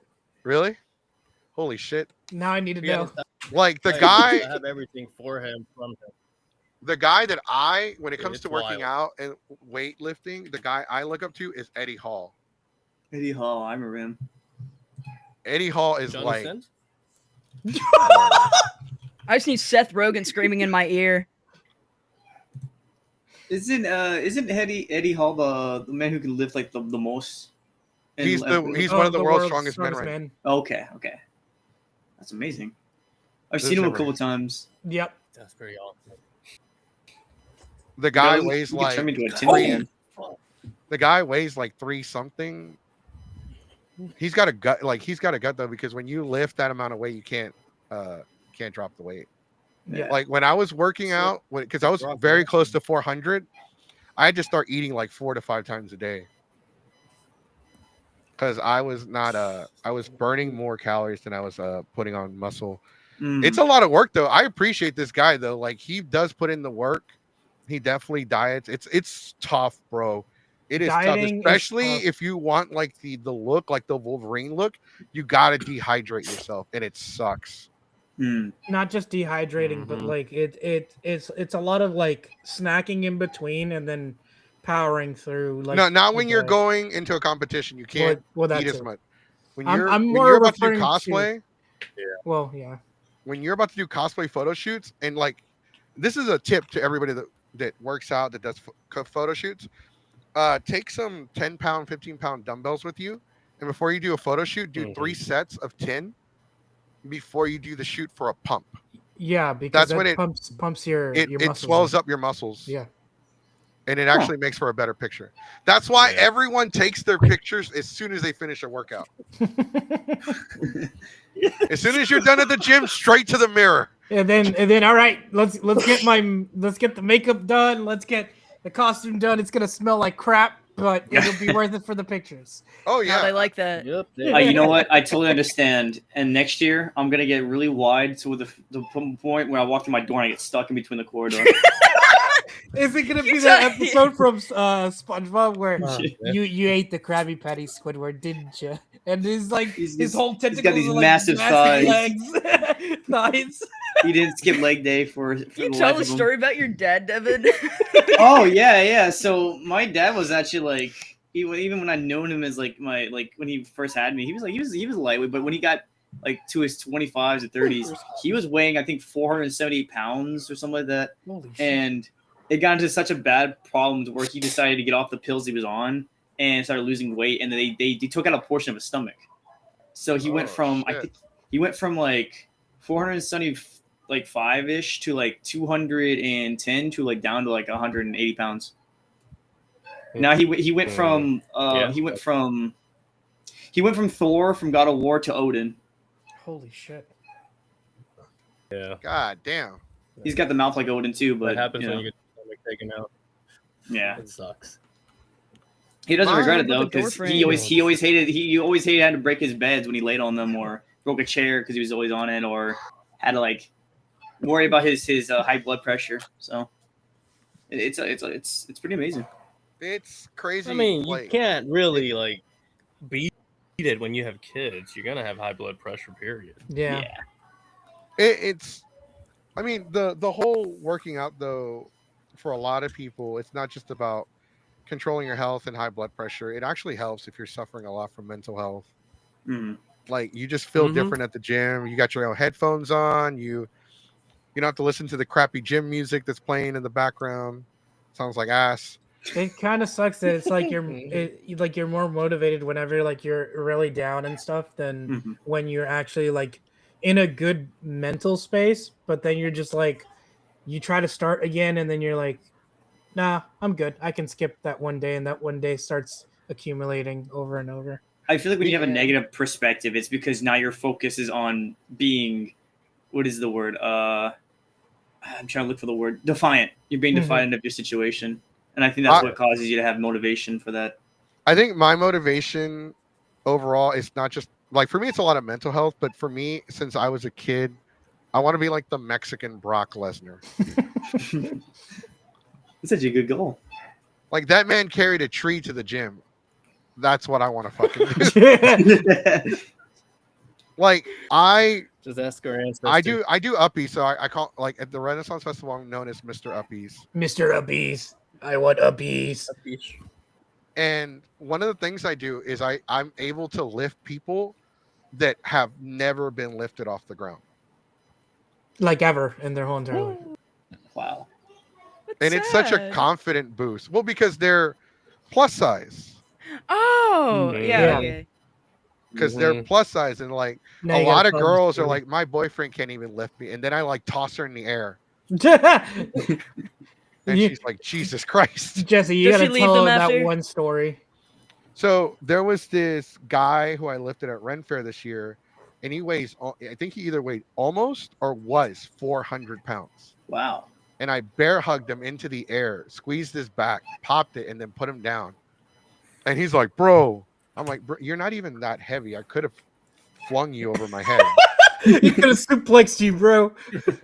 And so this one girl who just like, I'm not trying to body shame or anything, but she weighed, it felt like she weighed more. Couldn't be because she's smaller, but she wants a princess carry. Now the princess carry is harder because I have to lift you with my arms. I can't use my legs on my back. And the person has to commit with the momentum of they have to, well, like you don't even have to commit. It helps if you kind of jump up. Yeah. It's like a boost, but I can still lift you off the ground. So as soon as I wrapped my arms around her back and legs, she became dead weight. She threw herself back. And I locked my legs. Oh, and I had to lock my legs so she wouldn't hit the ground. Sheesh. And unfortunately, because my legs were locked and my arms, I couldn't move them anymore. I had to lift her with using my back. And I got her like 4 or 5 feet off the ground, right? I'm not exaggerating. I got her like all the way up. And then I put her down, but like I fucked up. I pulled the muscle on my back. God, that's the worst one, yeah. Yeah, and I was able to get her, but because she didn't warn me and she became dead weight, it's like if I hadn't locked my legs, she would have hit the pavement. Sheesh. So I had to. And this was halfway through the weekend, so I'm still lifting people off the ground. So he was injured while lifting people. So we did 200 uppies with an average of 2.5 per person. Wow. So you hit me with the Captain America. I could do this all day. Like it sucks because like I did it all weekend, and it's like people don't think, oh, you're just lifting people, right? You shouldn't be that tired. No, it's like weightlifting, bro. It's weightlifting. You gotta be, you gotta plant your feet in the right and position. We have different ones. We have the bear hug, the princess, the brat, the John Cena. The John Cena. The brat. It's the brat where you throw them over your shoulder like Shrek through Fiona. Yeah, the brat. Yeah. Just like the John Cena's a fireman carry. The princess is like you're cradling them. The bear hug is I lift you off the ground. So I feel like in that retrospect, if I ever meet Mexico, he can always just throw me so hard I might orbit in space like a satellite. Probably. I could probably be a new moon for us. So I do like this uppies thing that I've been trying to like start introducing to the conventions. Right. But unfortunately, it's probably not gonna. I have to make a whole new menu. But here's the menu that we use for the Texas Renaissance Festival. Uppies menu. Dad joke is crazy. Dude. I let you beat me up in front of your girl. hype you up. Look at it. Your Look funny at part. it. It's crazy. There's a secret menu. So for I'll let you beat me up in front of your girl, but for $20, I'll beat myself up in front of your girl and make it look like you have psychic powers. It's gonna be like Patrick. No, please, wait. Essentially, yes, that's actually what it is. And then like there's the Mexican joke of the day, which is not on. We're gonna get a brand new menu. It's gonna have to be like 2. Because the head pats one, we have head pats, and then we have head pats. I'll call you good girl, good boy. Good boy. About the Three kids, head though. pats. Can you talk about the the real deal or the chocolate? For what are you talking about? For what? Kisses. Where's the Kisses. kisses? For Yeah, all yeah. gender? So it doesn't say where I'll kiss you, but yes. Like I That's can true. kiss your hand, your cheek, your forehead. Your forehead kisses. I'm not kissing so your not ass. chocolate. That's what you want. Forehead kisses. Damn. He said forehead kisses. All the heads went up. So no chocolate. Got it. I mean, he could incorporate that. the reason why we can't give out food at Ren Fair because I mean it's weird because you can give out alcohol but not food. That's so weird. You're in competition. So right, you're kind of like people that share food do it secretly. That they take donations. I mean, we could do candy. I guess that's a good idea. I guess I could do that. Giving away kisses, Hershey kisses.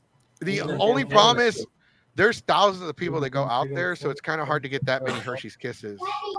Right. No, but you can cycle between them. It could be a different kiss each time. Man, that sounds like I ain't got money. I ain't got a Look. job. This is why we do panels to go to cons for free. If it's Renfest, that's not gonna be kisses. That's gonna be misses. It's gonna turn to one giant ball of like liquids in your pocket now. It will. Hide it in the secret stash in the boys' bathroom.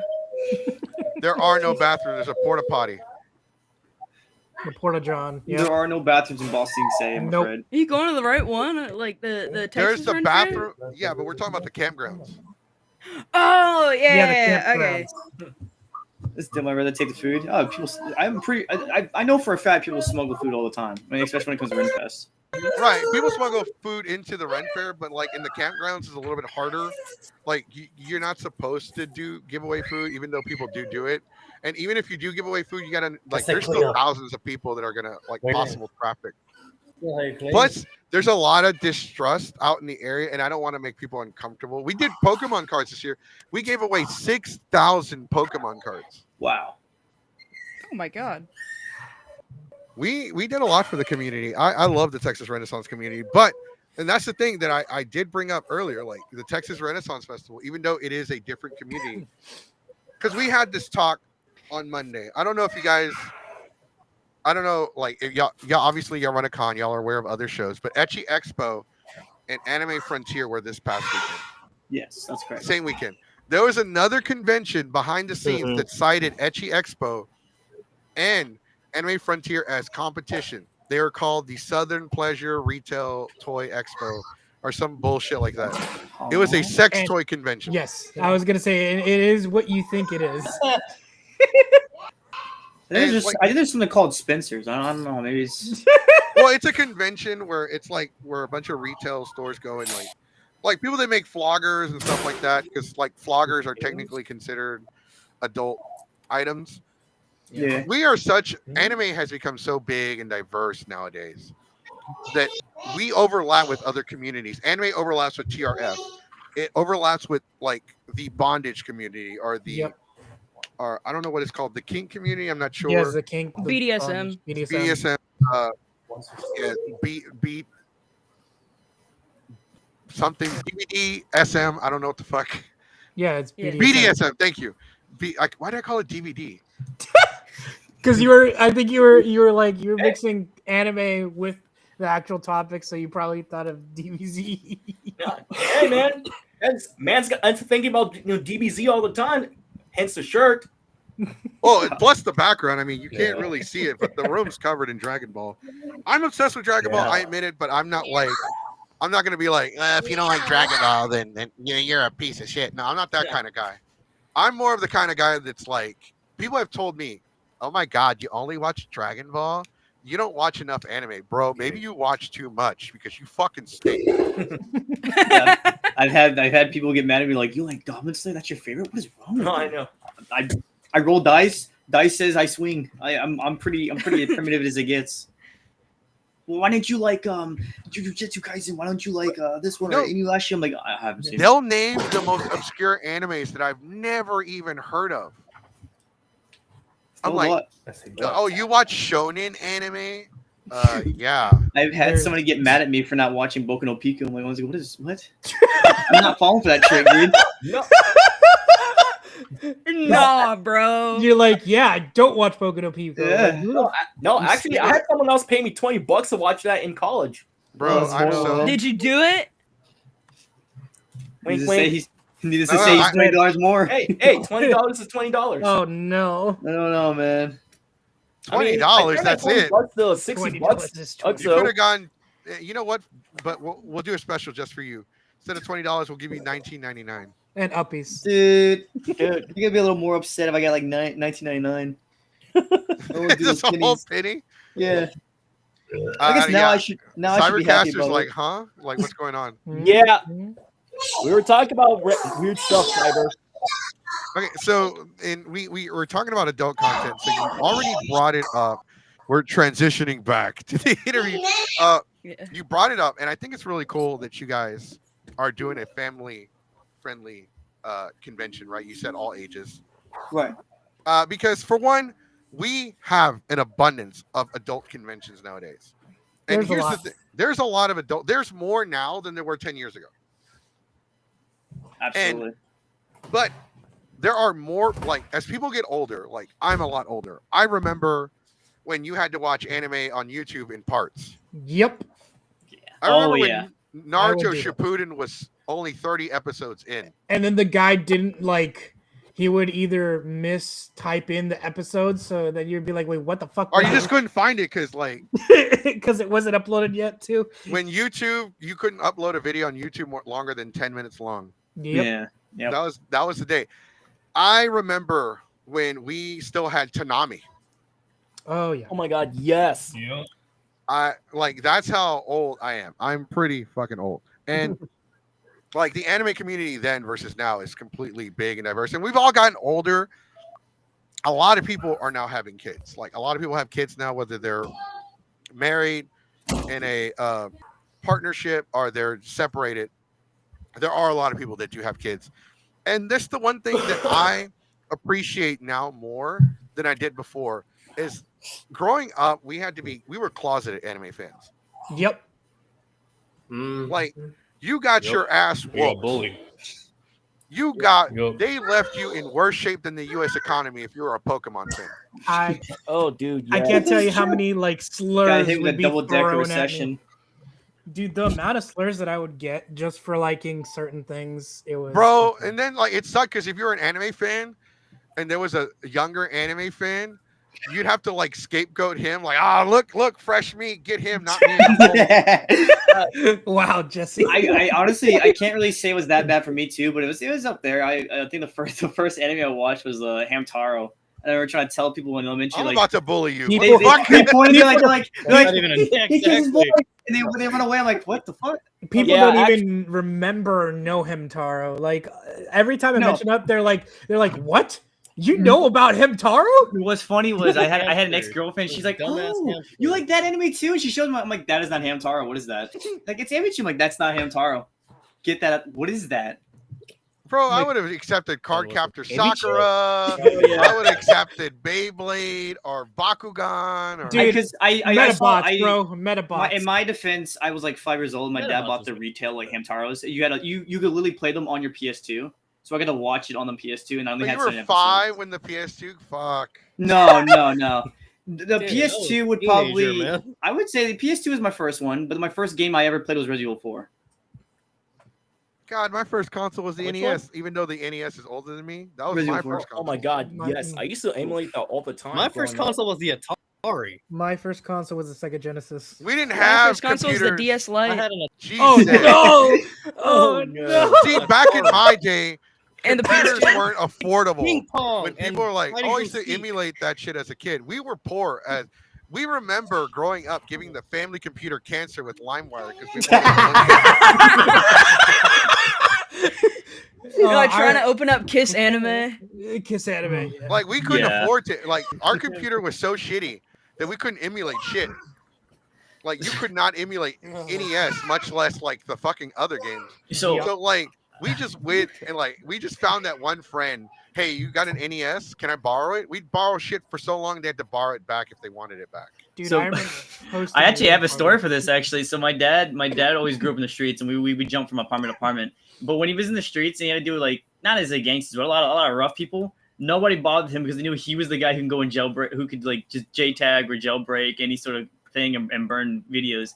And one of the things I remember is if he couldn't afford it, he would make like a raspberry or something like that for that. Bro, One day insane. he made the PS2. He emulated it so I can get a lot of the games on there. I go to school while he's like frustrated about something. I was like, oh, Dad will figure it out. He's super dad. I come back, the PS2 is like smashed against the wall, or like it's just in pieces, and then the controller is like somewhere in another direction. I was like, hey mom, not my mom. I was like, my dad's like, hey dad, not now. I walked away and I said, as my mom was like, why is he angry? He's like, it wouldn't boot. Jesus. Christ. What the fuck? I would have been mad. No, so here's the thing. For those of you, I don't know if anybody here remembers, but growing up in the hood, and you wanted cable, but you didn't have cable money. So you got the little black box. Yep. And every time you got the little black box, you always had the guy telling you, don't let the cops see this. Is there anyone in the comment section that remembers the little black box? Let us know. But that shit was great because you got the WWE pay-per-views, even though it was all static and snow and you couldn't see shit. Oh, that was just the norm. You got the international channel. They showed a lot of anime and like stuff like that, but there was no subtitles, so I didn't know what the fuck they were saying. And my friends would try to watch the porn channel, but once again it was all static and snow. All you could hear is fucking moaning. I'm like, what the fuck is this? Hey, what the fuck is this? Is this porn or are you having a stroke? I'm sure. I actually have something to relate to that. As a kid, I was so terrified of my box TV because if you plugged in the wrong RCA cable, you would get nothing but loud static. Just ear bangs you. Yep. As a kid, I was always told, flashbang. Don't put the red first. If you put the red in the yellow, I think first, it blared you with the audio before it gave you the video. Because if it didn't flash, it wouldn't. You could turn down the volume. It doesn't matter. It was an open circuit, so it played the loudest volume it could at you. So if you want to watch you want to play a game in the middle of the night when you're supposed to go to bed, and that thing starts screaming at you, you gotta hope to God it your dad comes in and you say, oh, the TV starts screaming, it's haunted. Oh, bro, no, my friend said we got the TiVo box patch connected to neighbor's cable to our house. Bro, I used to steal my neighbor's cable. That's crazy. I used to steal the neighbor's cable. Actually, our neighbors hated us because the one behind us hated us. The one next to us over here, they were cool. I was friends with the son because we went to high school together. But the ones in front of me back here, they hated my guts because we had a dog. And my dad would make us go back there and clean up his shit on the yard. And we were supposed to pick it up with a shovel and bury it. But me and my brother were lazy. So threw it across the fence. Yes, we would throw it over the fucking picket fence. And we would be like, we'd be like, whoops. And we didn't even yell whoops. Like the bitch just flew out of our hands. Dude, I can't even imagine. Imagine if y'all the neighbor went outside at the same time. So eventually we got caught. And it took them a whole fucking year to realize it was us. Because the neighbor had been wondering where all the dog shit was coming from because he doesn't have a dog. And he's like, where the fuck? Because we were smart. We would move around and fling it in different directions. Not just in different directions. We were kids. I was in high school. My brother was in middle school. And we would just fling it over the fence. And we would use different levels of strength so it wouldn't always end up in the same spot. He said, I gotta roll a D20 for his odds. Now one. Oops. And then it took him a whole year. And the reason why we got caught because I didn't check and I threw it over the fence. And he was in the backyard. And he just sees dog shit just flying over the fucking fence. And so he comes over and tells our dad. Like, hey! And my dad's trying so hard not to fucking laugh. So for a whole year, you have caused nothing but psychological warfare to your next door neighbor. Yeah, and the fucked up part was we made him we would sometimes throw it closer to another side of the fence so he thought it was a different neighbor doing it. Oh my god. We were smart. We were stupid, but we were smart because we would know how to hide our tracks to where we wouldn't get caught. He was stupid faster. I understand. Didn't hide enough to not get caught. Oh, because I didn't double check. A whole year's. I gotta congratulate. A whole year is a whole year. Man. That's pretty good. I know. Most people get a week. I got a year. Normally, my weak arms, it probably would have bounced back and hit me in the face. I mean, oh no. I'm lucky it didn't hit him in the face though. I'm pretty lucky. You knock him out with a clump of shit. Petrified shit hits him. And it It wasn't like I don't want to stop talking about shit. Anyway, This is the no, but like going back to the whole family getting old thing.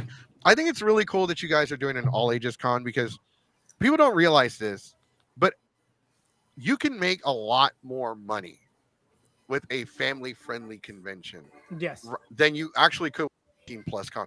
Sure, don't get me wrong. Before somebody starts going in the comment, well, fucking Mexico doesn't know what the fuck he's talking about. I spent $500 at the con by myself. I don't want to see any kids. that's not Like, no, but here's the thing. You have a family, you got kids, right? You got a family of 4. That's 4 badges. That's Yep. 4 meals. Yep. That's souvenirs for each one. Because the kids are going to want some shit. Daddy, I want this. No. I want the Mhm. Pikachu. And you got to buy him. See, I have a child. I'm a single parent. I have a girl. Her name is Zelda.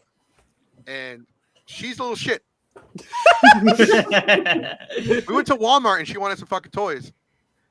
And I'm like, no, you got a lot of shit already. I already bought you something today. I already spent, like, I already got you shit you don't touch. And she's like, in front of everyone at Walmart spoiled. at the self checkout. Mm. Stop being broke, daddy. Stop Damn. being Yells broke. out, stop being broke, daddy. Okay, here, I'm come like- here. And I'm like, you little shit. Fine, grab it. Everybody's Where'd you staring. go I'm not down? broke. I'm not broke. I'm broke. And in reality, I'm broke. Yeah, Dude, but she it's, went but, through my wallet because she's Oh. mixed. She's like, she looks white, but she's got the Latina attitude. uh, She went through my wallet, found no cash in it, and then yeeted it at me. wow. Wow. I'm like, you're just like, you're just like my sister. You're just like my sister. And like, kids are It expensive, should but be in there like, by the I know it sounds terrible. T-Rex cut thing for the sandwiches.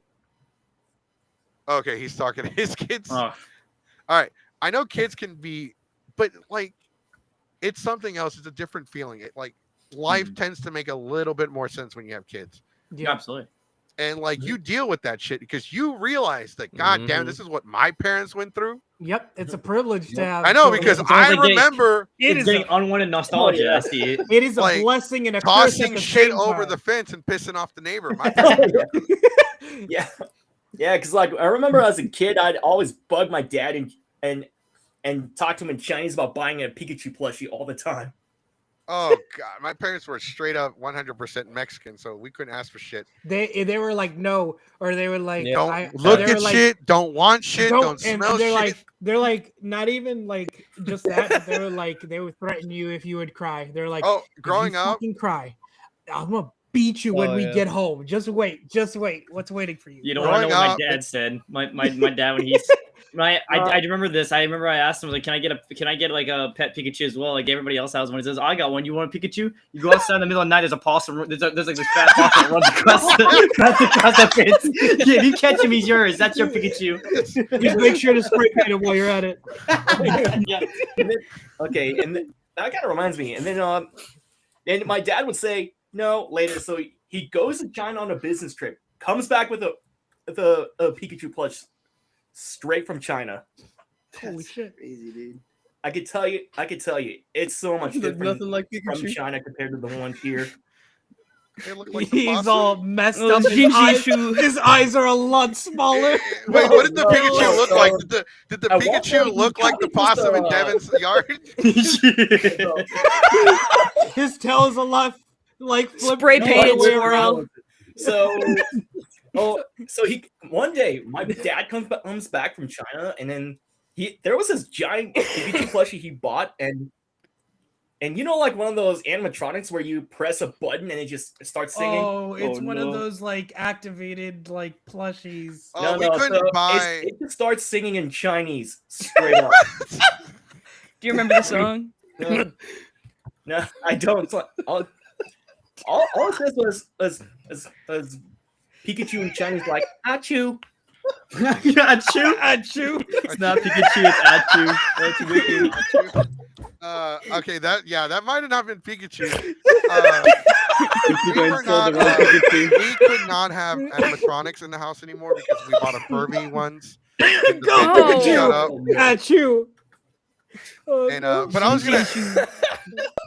But like, kids are amazing, and you you want to do everything you can, and you don't want to break your bank, but you want to get them what they want. So, Mhm. like, I appreciate my parents, but as a parent now, I want to introduce my daughter into anime, but she thinks everything is fucking Pokemon. Yeah, I mean that's how it's gonna start because that's how my sister was. My sister was like Pokemon, My Little Pony, Hello Kitty, and then she slowly started asking me, "Hey, what you watching?" Because she would see me watch One Piece or Naruto or other animes, and then I would be like, "No, you're not ready yet. Just You're like not ready. That was no, my like sister, generally yeah, because yeah. because most of those shows had like heavy topics. So I'm like, no, I Mhm. will show you these once you start high school. Once you start high school, at that point, I don't care. You're free balling. So Showing my preteen Evangelion to see how long it takes for them to get depression. Bro, Dude, like yeah, as a that's- kid, I watched Dragon Ball Z as a child when I was still in elementary school. Mhm. All the very first episode I ever Yep. saw. In Mexico, they don't censor shit. They don't change shit. yep, Like the first episode I saw was Dragon Ball Z. Frieza pierced Krillin through the chest with his I horn. remember that. Mm. And like there was blood all over one of the other characters' Yep. faces. That was Yep. the first time I'd ever seen Dragon. I instantly Mhm. fell in love with it because it was so damn violent. Same And- here. But I've seen anime before, and anime in Mexico is like so amazing, and that's what I want to get my daughter. I want to get my daughter into anime, but I don't want. I'm very skeptical about bringing her into the community. Yeah, And- I got Yeah. it. That's I mean, completely valid. I'm gonna be honest with you, dude. I wouldn't be because my kids were raised in the community. Both of them were born into, mother that cosplayed and then became a vendor with, mother and father became vendors. They've been everywhere, like cosplay. Them grow up since they were babies until now. hmm They've watched it. They watched their beginning, man. Like they have it's a very loving community. Yes, they have their problems, but the problems aren't really with the older generation. It's mostly with the newer generation coming up now. Yeah. That it seems like a lot of them are lying. It's with the new generation. It's just they're so opinionated, man. That Like the well, older it's generation, they Well, ground. It's different. it's unfortunate because of the fact that like for majority of us we grew up in a different time where everything was like anything that you said like jokes or topics and stuff we would let it slide in a sense of like we wouldn't get so like offended like unless your friends were roasting you then you would get mad at them but other than that like But at the end of the day, it was a joke. yeah, but at the end of the day, we didn't like it wasn't so serious. We just like were living life how it's supposed to be. And then now it's like we saw like the birth of like you can't say this, you can't do that. Like now you can't do certain things, you can't say certain things, you can't act in a Well, I certain think way. it's less that because you gotta as somebody that grew up in the I grew up in the ghetto, bro. Like if you are from Houston, you know where Acres Homes is. Oh, yeah. You know where Yep. Airline is. Mhm. I Yep. live down the street from there. Bato. I There grew were up on the telephone. you grew up on South Side. Holy shit. I was about to say Pasadena, then it was Dunmore. Yeah. Stankadena? Stinkadita. Thank you, Dina. Yep. What my dad always says. When I kept growing up, my dad's like, never go to Pasadena. And I found my best friend was from Pasadena. I'm like, oh, I can't be friends They're with like, you anymore. I can't be It's just, friends with what? you because your whole entire town smells. It's You're not stinking. that bad. I Pasadena spent was a pretty lot of fun, dude, time. where I got to play Yu-Gi-Oh. I spent a lot of time near Greenspoint, and we all know that place is called Guns Point. Yeah. Yeah. Yeah. Shut down, man. Yeah, I remember the days when I used to play the Yu-Gi-Oh mall, there. the mall still shut down, but that place is Yeah. still. I was an Uber driver for a while, and I was still picking people up from there. And I was like, "Oh, bro, please don't rob me." No, he's Third like ward more was like, third please don't ward. try. It's crazy. It's crazy because I Bought worked these in stuff, Fifth yeah. Ward. I hung out in Third Ward. Like I grew up and I hung around every ghetto area in Houston. Like you talk about Stankadena, Baytown, you talk about Airline, you talk about Acres Homes, you talk about like hell. My middle school was called Black Middle School, Frank Murphy Black Middle School, and Straight to the like point. it was Mhm. fucking 99% minorities. Like we had like Yeah. like the white people in there were called token. That's how bad it was. Oh, And like I grew up in that kind of environment, and people would say like the most fucked up shit in the world. They would say all kinds of shit, but it was okay, right? Because they were your friends and you were talking about each other. But we never really thought, like, we became numb to it. Yep. Yeah. Because we were used to it. It was just the way you talked and the way you were raised on. It was like But everything was a word. Right. But the first time you heard it, when people called you this, especially in a Mexican household, you got your nickname based on what was wrong with you. Hey, Chueco, ven pa' acá. Hey, Flaco, ven pa' acá. I got called Bubba because that was the first noise I made. Like, Chueco means you walk with a limp. You're like, you come here, Limpy. They would every party I would go to as a kid before like I started eating a lot more and stopped caring about how being picky with food is. Oh, you could not be picky with food. You had to were eat like, whatever no, they they were like, well, I was skinny back then. Now I'm not as much, but to a certain extent. But yeah, like people would be like, aren't you gonna eat anything? Like, do you not want to eat? Like that was the guilt trip. Is like, come on, you gotta eat more. You ate one plate. Nah. You eat one plate. You gotta eat skin and bones. I so when I was growing up, I started becoming I started gaining weight, and then as I got older, and my dad was kind of like, because everybody in my family played soccer, but I was I wasn't like super overweight, but I was too big to play soccer. So my dad I played football a lot. Like, you don't see a lot of there are Hispanic kids and Latino kids that played football, but there weren't a lot of us that played football. That was mostly the soccer team. So it was different growing up. And the point I'm trying to make is, like, when we first heard these things, when they were first said to us, they did hurt. Like, you might not remember it because you have, like, this is what you grew up with, so you become numb to it. It's like when you get your first tattoo, it's going to hurt like a motherfucker, right? But after that, you're just kind of used to it. You're just like, all right, whatever, let's get this over with. Yep. I can go longer now. I can like, especially think of it like spicy food. You can eat a little spicy in the beginning, but as your tolerance builds up, you can eat more and more and more and more because your tolerance built up to things that were said. And I feel like I know people feel like, oh, well, we were built with tougher skin. Yeah, but like there was also like, it wasn't just to make us strong. Like we also got told a lot of fucked up things before. I mean, like, for most of my life, I was told to suck it up. And right. be a man. Like, dude, they told us growing up, because I can speak Spanish fluently and English, but I don't have an accent because they made us lose our accent. We had to get rid of the accent. And I fucking hate that because now accents are sexy. Yep. Hey, Jesse, you know what's kind of sad is that a lot of people ask me, they're like, wait, you speak Spanish? Why don't you speak Spanish more out in public? I'm like, have you seen the news? Have you seen what's going on? There's a reason why I just speak in my like plain American voice. You want to hear disappointment? Here's disappointment for you. So I work at MD Anderson, and most of the wait staff is composed like 80% is like Indian. So I go up there and I work there, and they're like, look at me like, Devin. I'm like, hey, how you doing?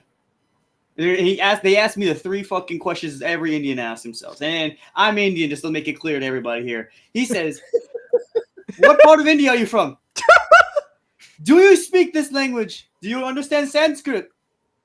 Are you in college, married, or have kids? I was like, I go to college. I'm Indian. I don't speak the language. Why not? Why not? Yeah.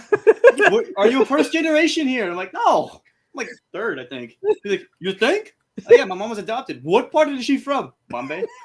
You mean Mumbai? You're like, are you talking about Mumbai? I'm like, yeah, Mumbai. Whatever the fuck it is. And like, so even I knew it was called Mumbai. And you know what's crazy is I had a younger friend. She was speaking with an accent. She's like, Devin, you sound like you have an accent. I'm like, I'm white. What? I don't have an accent. I feel like you have an accent. I do not have an accent. I'm like, it is. Do you not see my skin? So, okay, we have a friend who runs a panel called The Wrong Kind of Asian because he's also I forgot Middle Eastern Asian. I forget from where, but his name is He goes by John Suffering. We call him Suffering. He's a really good friend of mine. He runs also the polyamorous panels, and he's a really good guy. I'm gonna tell him to sign up to run that kind of panel at the con because it's actually his panels are really educational and well done. Actually, I think his are the when it comes to educational panels, his are like second to none with how organized they really are. I cannot organized. I cannot do educational panels because I don't have the attention span. Look, I may not have had a lot of time to meet Suffering, but just from how he has passionately described about his panels and stuff and going to cons and stuff, he's really organized. He sounds really, really organized. He's got a good voice. Yeah. He's got a deep voice. Like, god damn, bro, you don't look exactly how you sound. And like Mexican accents, we have different accents. Okay, you got the stereotypical "Hola, cómo están? Aquí estamos con Geeks Forever." The announcer, the Spanish announcer / like radio host. And then you got like this regular like bienvenidos. Aquí estamos con la gente de Cyber. ¿Cómo se dice like Tex-Mex. No es tejano, pero es un poquito más mexicano. Hay un poquito de acento, es más vaquero. It's more cowboy. Sí, es más vaquero. It's more pero it's almost like es como ranch. hablan allí. Ok, la gente de mi mamá son de Tamaulipas, Matamoros, pero mi papá es de San Luis Potosí. Y esos, la acento que tienen allá es. Yeah, I see it. Yeah. So, wait, where y'all are from San Luis? No, but it's like he's saying the accent. But I'm understanding the accent because I grew up to my friend. I have a friend named her name's Daniela, but she understands. She picks up on accents because she used to live in Mexico before she moved to Pasadena, and that's how I met her through like my high school. And then there's kind of pick on that, yeah. Like you got to be able to do. And race. Or you born in San Luis, like the city, or somewhere in the state? No, en San Luis Potosí. Okay. Crecí en la ciudad de San Luis Potosí, ahí en la ciudad. Because there's a city called San Fui Luis. una escuela privada. No, okay. Yo nací en San Luis Potosí, México. Okay. It's like mi papá es de Aquismón. Es un pueblito en San Luis, pero está en las montañas. No sé si sabes. To translate, they're talking about small towns. ¿Sabes dónde está Valles o Sí, Ciudad Valles? They're trying to compare where everybody lives in the small towns because there's different. Hi, Jack. Towns. I speak English. Oh, yeah. Yes. Hi. Okay, so I'm my English dad here. lives 6 hours away from the border. My dad was born 6 hours away from the border in the mountains. Oh, okay. Oh, wow. So I didn't know fucking Mexico had pumas until I was a kid. Huh? This is the first time I'm hearing they have pumas. I thought pumas. Beautiful over there, man. Until you dodge pumas. Over here, I'm like, what the fuck? I thought this was only Dora the Explorer. You're gonna walk in that desert. You're gonna hear some like, can you find the puma? excited fucking Mexican music. You're like, what the fuck is that? And you see this thing running towards you. Bro, like, no, seriously, it's like a big old, like, that's a big fucking cat. Like the zoo tours. They fucking it's like, they're like. It's like when you realize you're climbing a mountain and they forget to mention, by the way, there's mountain lions on No, there. because there's like the 4th largest hole in the planet in Mexico, and we went to go see it because like some fucking tourist attraction. Sucker. And there's a big ass cat. I'm like, the fuck is that? It looks like a house cat. Like, what are they feeding? I thought everybody out here was poor. And they're like, not poor. And it's a fucking puma, and it starts fucking chasing me. And I'm like, and I fucking yell. I'm like, I thought they were only Dora the Explorer. My brother's like, that's a monkey. That's a monkey. I'm like, same shit, tomato. Yeah. What the fuck is that? It's picking off towards me. I'm like, and I had to explain. My dad's like, where'd you go? Dad, I got chased by Garfield on steroids. I got chased by Garfield. The only reason why I survived because Paco over there hit it with a big old rock, and now dinner. I guess. Dinner. Toma. No, they ate that bitch. Like they killed it because it was gonna like attack me. They fucking. And it was like. Well, to help free me.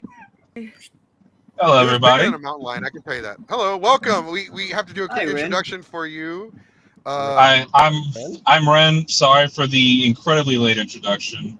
I've been working for the past few hours, but I wanted to at least join forever. How much there may be left. Say hi, see how everybody's doing. We are running the show a little bit longer. So Diamond Assassin doesn't have to stay the whole show because he works at fucking Ross. It's fine. I can sleep in. We're good. Okay. Yay. But I also told 17 I'd get him the SpongeBob Whopper, so I don't know. That's on you right there. That's It's fine. They close at 2 in the morning. All right. So you just joined us. We're talking about the con, and for some reason we got the Pumas chasing me in the jungle in Mexico. And ethnicity. It goes full circle. Well, okay, because there's different accents, and there's the fake accent. There's a Spanish accent, like the Spaniard accent, which is a little bit more stick up your ass sounding. It's more stereotypical, like in a sense of like what people think. It's very robotic. You sound like I don't know. I'd like to think they sound like a fucking speak and spell. But there's the rolling your R accent. Do you know which one I'm talking about, Alex? Romando. I think I know what you're talking about. the Antonio Banderas accent. Yeah. Fondissimo. Wait, Italians do that quite a bit. We went from the con to leopards. How did we get here? It just happened. What can I say? Aquí estamos con la gente de the Geeks Forever podcast. Now you sound like Luis from Resident Evil 4. Yeah, there you go. Not so hard way. Like, señorita, Leon is better with the ladies. Soy gato con botas. Like, yeah, that's that accent. Some people like that accent. Some girls like that accent. Some don't. It's fake as fuck. Some people are weird. Like Meta Knight from Kirby, like in the English dub. Oh my god, hold on. Give me Kirby. Kirby. Kirby. Es el chiclet. Kirby, el chiclet. ¿Qué estás haciendo aquí? What are you doing? I fucking love Resident Evil 4. ¿Qué carajo estás haciendo aquí? Lárgate, cabrón. The voice lines. That's the actual line from the game. That's exactly what he says. He's like, sorry, I asked. Sorry, I asked. Dude, I loved going to my grandparents. What do he say? Oh man, My grandparents' house, like my childhood. and like just How do you seeing the say? difference. What? I'm talking about Resident Evil 4. He got me. He got me on another. I got him on the Resident Evil 4. He got me triggered. All right. Resident Evil 4. By the way, Resident Evil 9 comes out February. If we can get enough people that watch the channel to donate, we will live stream the game. And I fucking hate games where they fucking chase you. Oh yeah. Why is Meta Knight Mexican, bruh? Why not? I don't know. He's He got wears like a that cape? like Spanish accent. wears He's the cool. cape? He's like Well, why not? He's got the cape. He's got He the has a mask. He He runs. rolls his R's. He's might always roll running you and talking hiding. like that. I mean, why not? I think it fits his character. It was really outlandish when I saw like his first introduction in the Kirby like Superstar or whatever fucking the like show. series. Kirby. Yeah, right back at you. Yeah. It was really good. I love It's that really show. good. I want to give a shout out to everybody that's watching on Discord. Most of our audience does come from the YouTube channel, but today most of our audience is coming from the Discord. So shout out to everybody watching on the Discord. Shout out to everybody watching on the YouTube. But if you're watching on the YouTube side, if you could just give us a thumbs up, it helps with the bullshit YouTube algorithm that is ever Oh, I changing know a thing or every two about single that. day. Oh man. Hey, no hate on Mexican too. They're changing the rule about Yep. swearing the first 7 seconds now. Yes, Oh, yeah. it'll be Fuck. great. Good. wait. So what is that? We can't swear in the first No, 7 you seconds? can. You can. You can. Good. In the It's because everybody swears now. It's like it just happens. Well, we don't swear because we're like the first 7 seconds are that opening. Well, you were here for the opening video. Absolutely, yeah. You were here for the opening video. Then it's welcome, ladies and gentlemen, to the Geeks Forever podcast. I am your host, the most notorious, the most illegal podcast host in all of Texas. And then and you're that's- able to say fuck. Fuck. Fuck. Actually, at one point, so this is last year, we actually tried to stop cussing on this show because we were trying to like we were trying to go to a PG rating, Oh God. and to kind of coincide with that, we started a cuss word count. Oh no. It didn't last long. It did not last long. I think we got like maybe a month out of it, and I was like, "Fuck this." We need someone more responsible who doesn't swear and just keeps a tally. Well, that's why. No, here's the thing, and this is why I think I appreciate Alex coming to us and asking to be on the show. Because I've always gotten like okay, yeah, you talk a lot of shit about people, but you don't hold back, right? Mhm. I've always told, like, if I'm going to say something about you, I will at least say it to your face. Like, hey, Mexico, I heard you called me a bitch. Yeah, that's because you are. Like, you ate all the snacks, you a bitch. Like, you stopped at the yellow light. You could have gone. We could have caught it. I mean, like, and that's Houston in a nutshell. Yeah, I mean, you got to be straightforward, and I think there's a lot of that people are afraid to like. Like, we try not to purposely piss people off. Like, we're not going to say something offensive or say something that's going to trigger somebody in a way. Like, do we say some things that kind of like rub people the wrong way? Yeah, it happens. Like, we rub people the wrong way at San Japan with the waiting list. 300 people signed up to sing karaoke. We could not control whether you sang that night or not. Yeah. People want to sing, period. So they do. Yeah. It's like, inevitable everywhere. And if I'm being honest, like, if you know that that's what you want to do, whatever day it is, you better make sure you're gonna either get there early, know where it is, and then plan it out before you get mad that, oh, there's a whole line, and then now you're just like, I guess I can't sing anymore. Because it's like with that stuff too, like the first hour or two, you need to limit each person to one song, like per that line, because it gets full quick. It's harder. The thing with San Japan, though, it's really hard. With Kawakan and San Japan, it's too hard to. It's so difficult to pull that off because you start in the beginning. It's so slow. You have like 5 people, 6 people, and by the time they're all done, you're less than an hour in, and like you gotta let them sign up multiple times. Yeah. And as the room fills up, people will come and go. So like up until 9 o'clock, it's really difficult to like maintain a good flow on the list. That's why multiple people have to sign up for multiple songs. But yeah, we try our best, and it's just like it's inevitable because like the 300 people for a karaoke is insane. No, that's like that's a large amount, yeah. Like most cons, even Delta H Con, you get like 70, 80, and that's still a lot. Like if you're averaging 10 people an hour at 80 people, that's like 4 hours worth of names. Yeah. Yeah.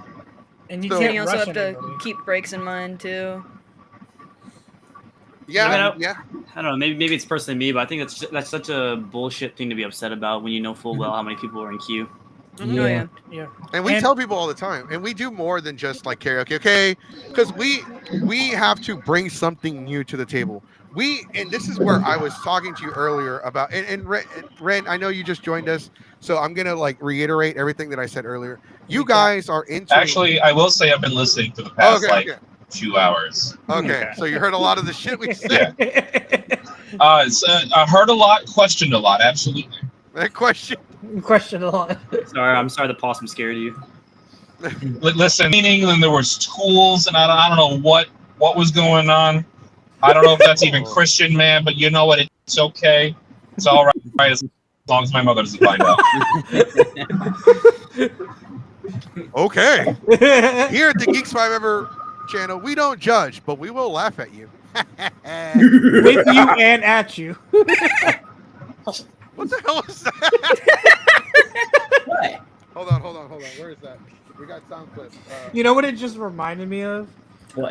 That laugh reminded me of like Flapjack's laugh from Marvel's. So at some point, I forgot to tell you, this is for my co-host. We forgot to review Deacon's song today. Yeah. So we're gonna have to do it at some point, either tonight or tomorrow. But he did pay us. Yes, also I paid you for the for the restream. Oh my god. Not the Oh, there's bell. a whole Deacon rap and Taco Bell inside joke. So every time we say Deacon Bell or Taco Bell, He's obsessed. He's obsessed with Taco Bell. yeah, he is. And then I used to work at Taco Bell. Oh, So dude. Yeah, kinda- I worked with a corporate for a Taco Bell. I feel like at this point you've worked everywhere, Jack. Yeah. did you work at GameStop? Unfortunately, Yes. no. And I invested. Okay, and so have you worked at GameStop? Or okay, you didn't work at GameStop. Have you worked at a pawn shop? I have not. You, sir, have not experienced hell. I am afraid to find out in a pawn shop. I kind I've of worked- want to challenge you on that, Sonic. Well, hold on. Just to kind of I don't know if you're challenging me or him, but I worked at a pawn shop. I worked for Easy Pawn near Greenspoint Mall. Oh no. Oh no. Devin immediately my disappointed. dad had to go to one of those before, and he was so upset. He was like, "Yeah, I'm probably the one that pissed him off. Yeah, he's brought up before. He's like, I know you and your sister always like laugh and say the Waffle House was the fighting place. You've never been to one of those the East Pawn Shop. I was like, no, I don't. Is it good? He's like, when you were in diapers, I had to go to there, and I had to sit through 4 hours. He's like, everybody fought everybody. The manager was fighting his employees, and employees were taking it out on the customers. Customers were taking it out on the fire hydrant outside.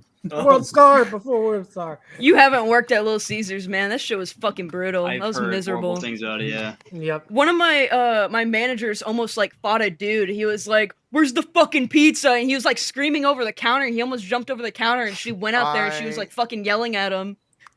I have Oh, an fuck. idea. So if you are all willing to come back, not for Saibafest, because we can still talk about Saibafest, because we're gonna give y'all.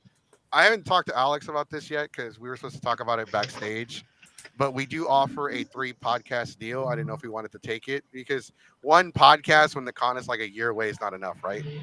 So we always offer a 3 podcast deal, or we do like a thing. But I want to do an episode with y'all, a special called Shitty Jobs. Oh. I worked at Amazon. I got you. Yeah. I've worked for a pawn shop. I worked for GameStop. I worked at a hotel. I worked at UPS Freight before they sold it and went out of business. Oh. I worked in the freight industry. I worked in retail. I was a shuttle driver. I've worked Uber. Oh I my worked at god, a you've been all call over the planet, center. bruh.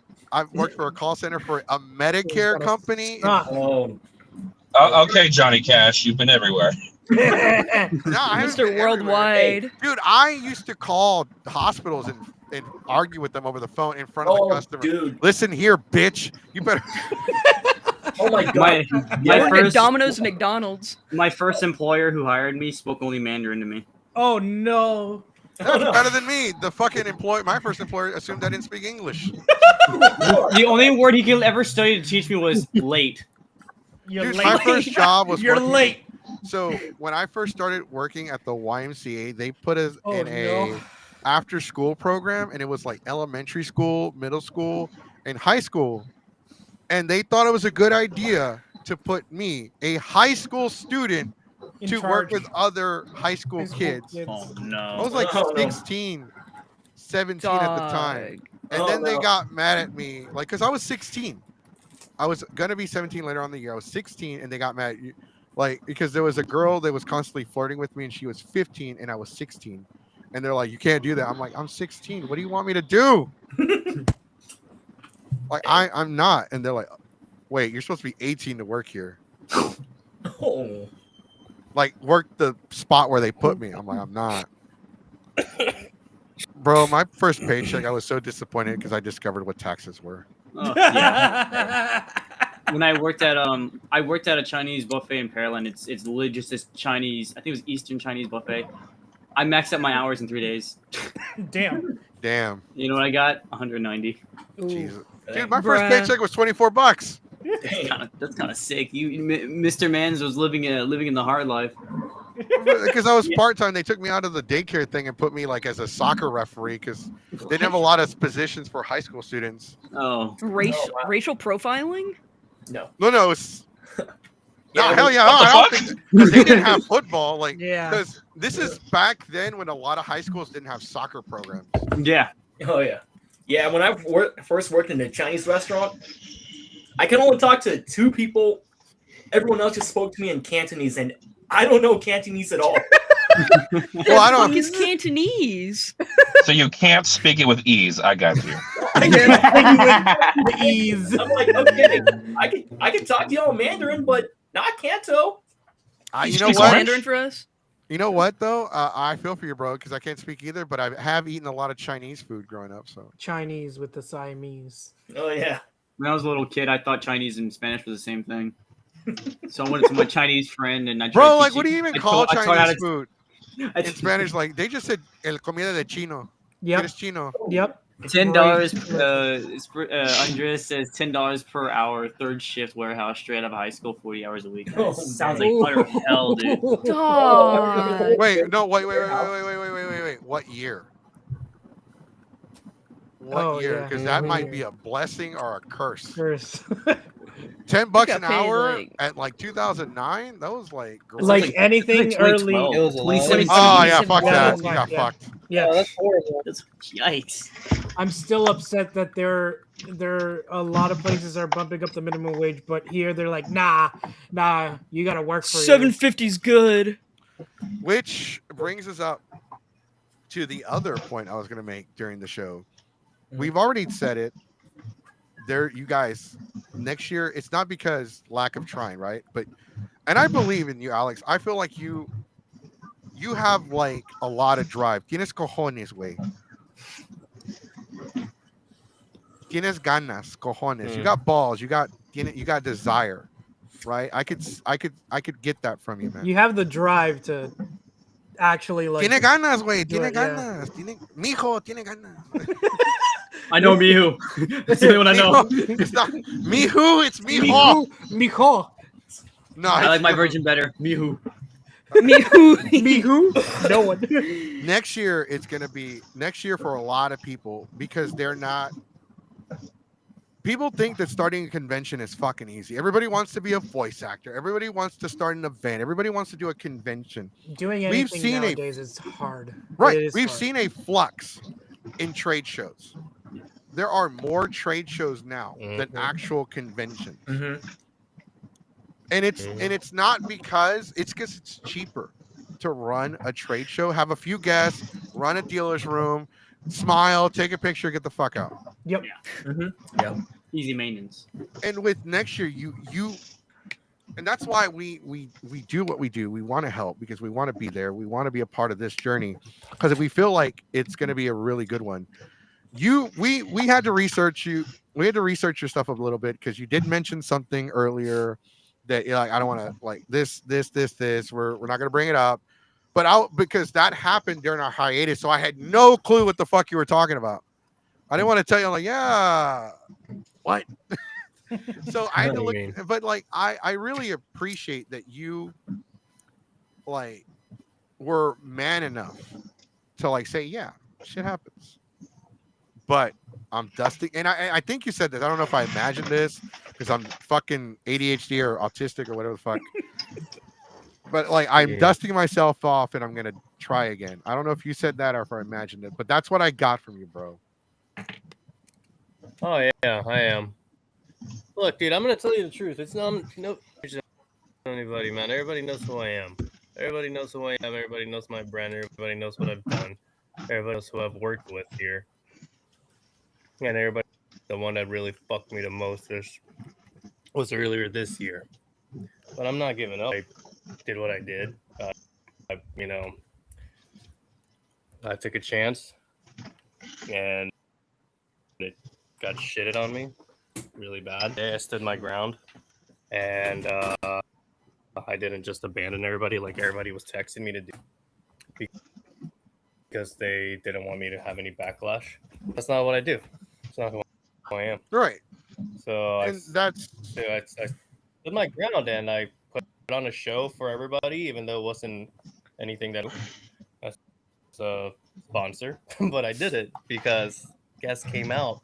People that are my friends came from different cities, different states. Be an asshole and be like, oh, well, it is what it is. Like, no, bro, fuck that. My wife spent her birthday out there with me, working, my team. We did everything, you know. At the end of the day, I think we all talked about it. There was a 3-hour special on it.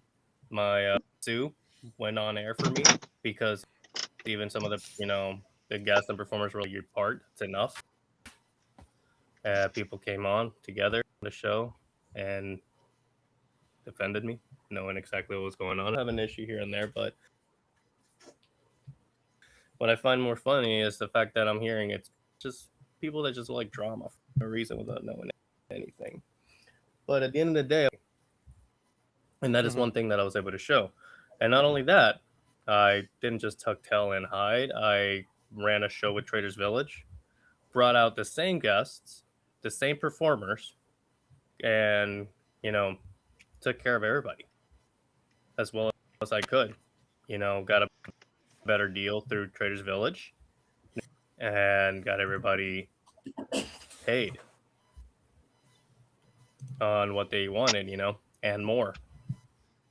Because I'm going to just let my asshole try to just shit on me for no reason, you know, and I feel bad over everything that happened, even though people told me it wasn't your fault, you did and you had to do.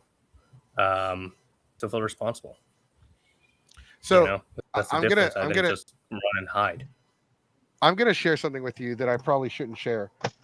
This is like a lot of our backstage stuff, and we have a lot of things that we say backstage that are confidential. There are a lot of people that talk to me. There are some like people that are deep in the trenches when it comes to the convention side of things, the backstage, the so and so. They know this for sure.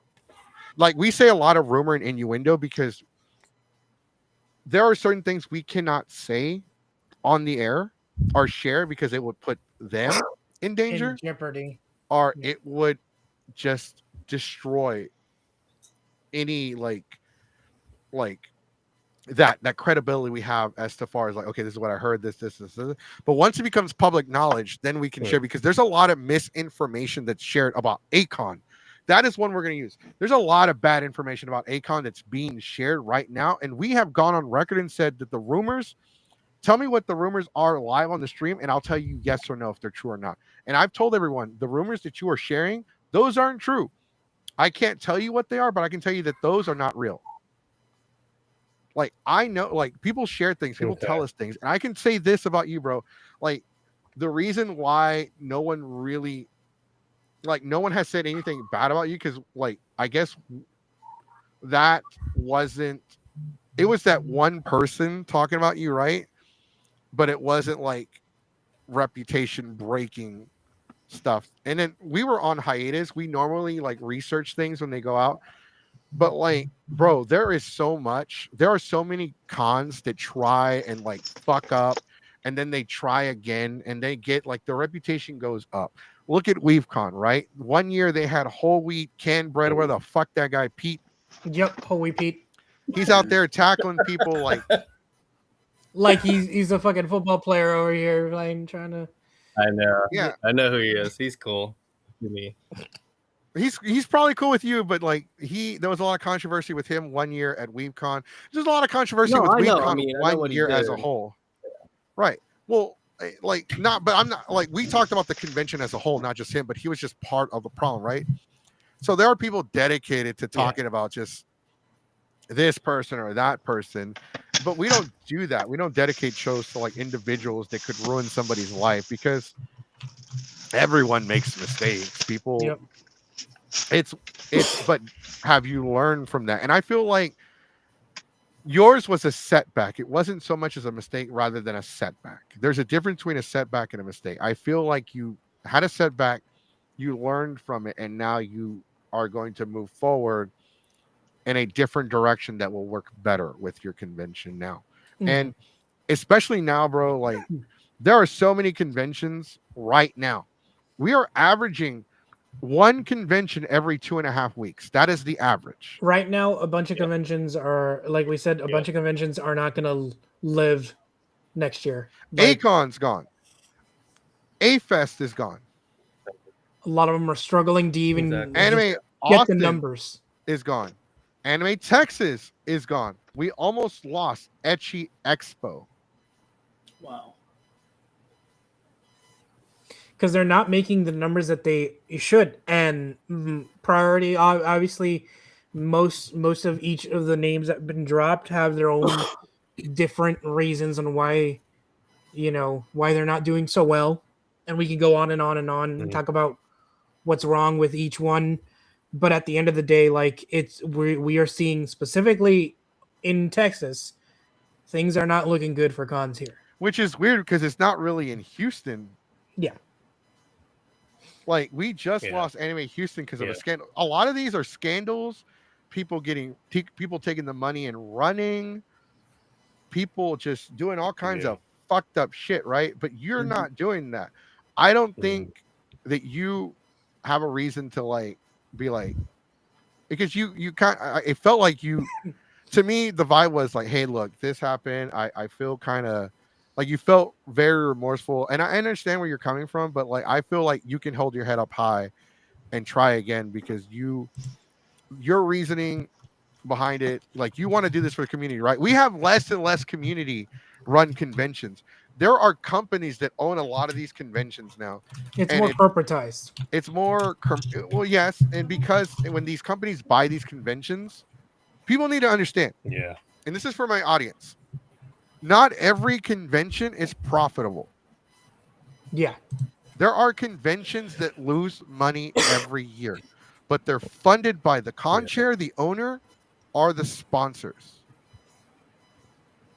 Yeah. They're like Uh, Sony's PlayStation, right? Sony will sometimes sell the PlayStation at a loss, planning to remake the money with game sales and accessories and everything else. Conventions are Exactly. not every convention is a loss. There are conventions that are profitable, but there are a lot of anime conventions that do operate under a loss but make up for it with like sponsorships, artist alley, just tables, whatever they can get, right? And it's a community thing. Yeah. And it's up to the community to help the Exactly. convention run. That's a really big point. When I first spoke with Alejandro, that's actually something I brought up, that so many of these conventions, they feel so corporatized. I was going to conventions as a child. My uncle would take me. I ended up meeting amazing people. I met Stan Lee, the legend himself, before he passed away. Those are core memories. Those are things that have shaped me into who I am, and I feel like everyone has those. But now you've got a new generation of people coming in. They're not getting that. They're not getting those memories. They're not forming those communities, because now it's buy, sell.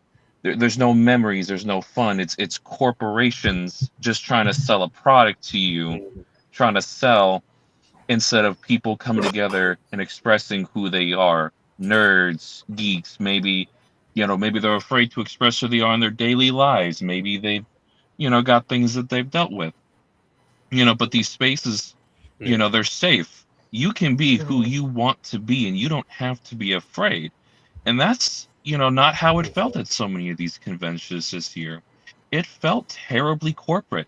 Comic-Palooza, lazy. Anime-Verse Fest, packed with nothing to do. Sumicon, bland and boring. And I love each of these conventions. Oh, damn.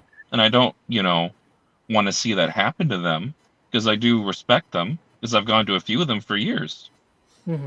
But how can I keep going when it feels like they're kind of just throwing in the towel, just saying, we know you'll buy another $100 ticket and be here next year? It feels Where's the disingenuous. Yeah, where's the effort? Where's the community? For Where's me, the passion? speaking about like Comic-Palooza, I'm not gonna like try to talk about it too much, but for this year when I attended, I noticed, because I have friends who go do the cosplay contest, I've noticed that it's stopped becoming more of like, hey, let's have people dress up and like, show off people's like hard work. Now it's just like a popularity competition on who, not only who works hard or whatever, but also like who's popular. I'm going to disagree with you 100% on that one. But I've been practicing this for like the last 60 cents. Mara. Yeah. Yes. Did I say it right? Yeah. Okay. Did you you were trying to say something earlier? Did you have something that you wanted to add? Oh, I was just gonna say, like, no, yeah, definitely. With like a lot of the conventions, like especially SumiCon, the one thing that really made the experience for me was the community, the people coming up and saying, "Hey, you look cool," or people coming up to other people and like complimenting like their cosplays, because a lot of people like fail to like know that a lot of these costumes, they take so much time. A lot of the props are trial and error. Like, there's so many things that could like have been done better. Like, sometimes people are too afraid to say, "Hey, your costume looks sick as fuck," or just go out, Like, a lot of people that go to these cons, they're doing it because they want to get to know people that have the same interests they do. But with like a lot of these other cons, it's just like, "Oh, what can I buy? What can we buy? What can we sell? What can we, what sad soul can we profit off of, I know Scalpers. that a bunch of like the random boxes, the loot boxes and stuff. I know that's been going popular right now. Matsuri had like a big palette of just like all those mystery boxes that you get like stuff that's $500 or whatever the fuck, Or like a value, basically, or they sell you that like, oh, it's the value of $500. When it's like a fucking penny combined. Yeah, It honestly reminds me of Nerd Block when I used to order that. Oh yeah, Loot Crate, like Loot Crate. Loot Crate, yeah. They had their shitty months, and I was like, ugh. The resellers have gotten so bad, especially if you buy older. Like, I love buying Transformers. I go and I'm like, oh, that's my favorite character. How much for him? $200, dude. It's a figure from 2007. Yeah. Look. I'm Mr. Uppies in the Renaissance. I'm all about uplifting people. I'm all about. I make people feel good. I lift you off the ground. I'll lift you up physically, spiritually, or mentally.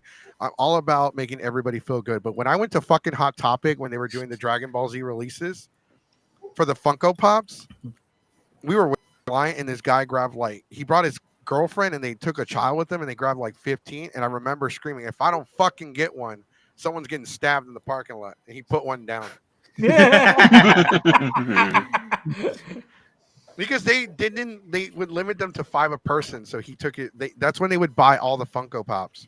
I still think that it's kind of crazy now. We're at a point to where Funko is gonna run out of like steam business. Now. Yeah, completely run out of business. But I was gonna halfway there. They're getting there. I mean, the Funko Pop. I mean, I only buy Dragon Ball Funko Pops. That's it. Perhaps I'm the only reason why they haven't gone out of business yet.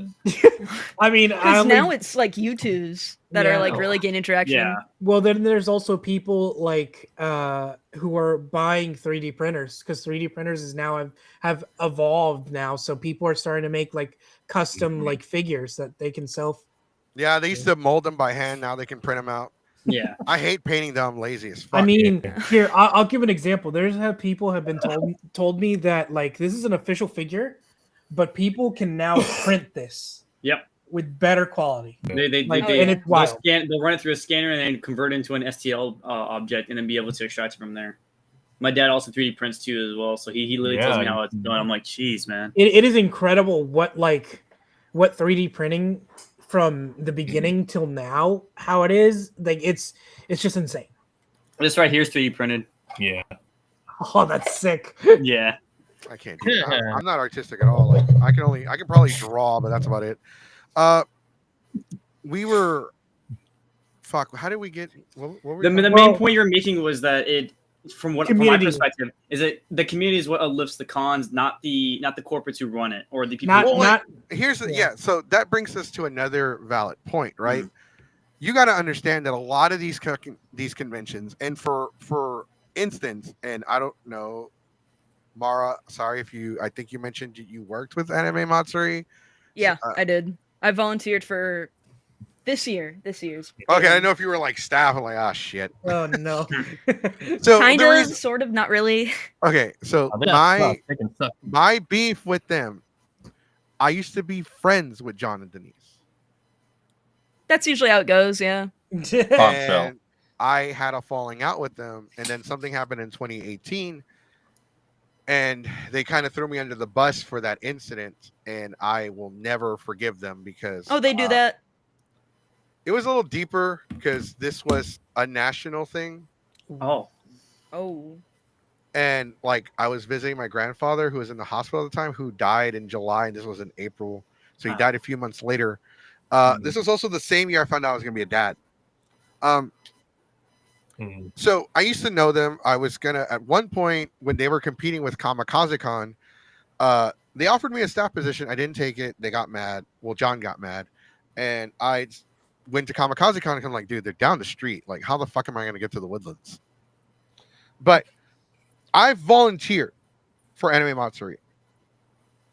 And the one thing that they do that a lot of no convention should ever do.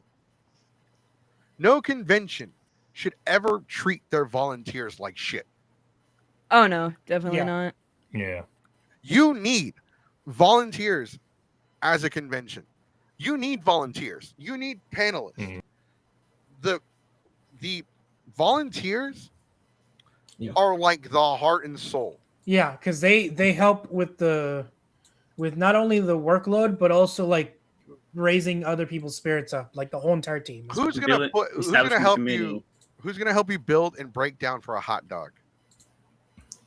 I really hate to say it. That's like the first time I had to actually like get serious with cons, because I was just I was jumping from like Animeverse. I went to SumiCon last year, and then I went to Animeverse, then Tokyo X. I met the friends I met now, who these great people who helped made the SGC, the whole. I'm sure you've seen before. Maybe drones are walking around like NPCs and stuff. That's what we do. But it wasn't until Matsuri when I heard from everybody else who I started getting like buddy with. They're like, oh yeah, no, Matsuri wasn't. Have you heard about what they did to the volunteers? Like, no, you guys are kind of treating this like the bite of 87. I don't know anything about what's happening with all this. And they'll tell me, oh, this, that, and that, and this. I'm like, wow.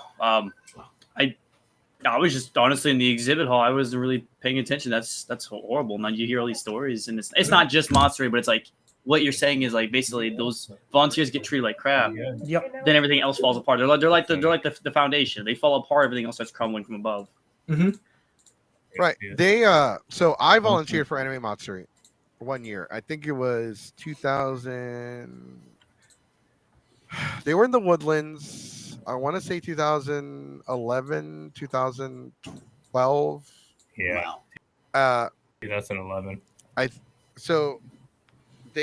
was running 103 fever. I think I had the flu.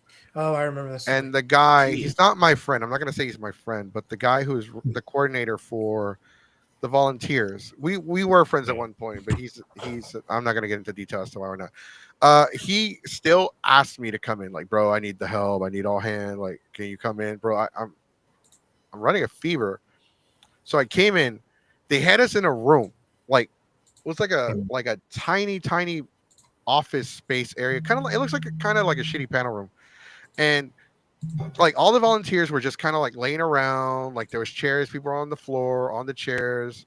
People were drained, tired. They were making hot dogs in a crock pot, and they would cut up the hot dogs into 4 and then feed them to everybody. Like you didn't even get a whole fucking hot dog. You just got like a quarter of a hot dog and some water.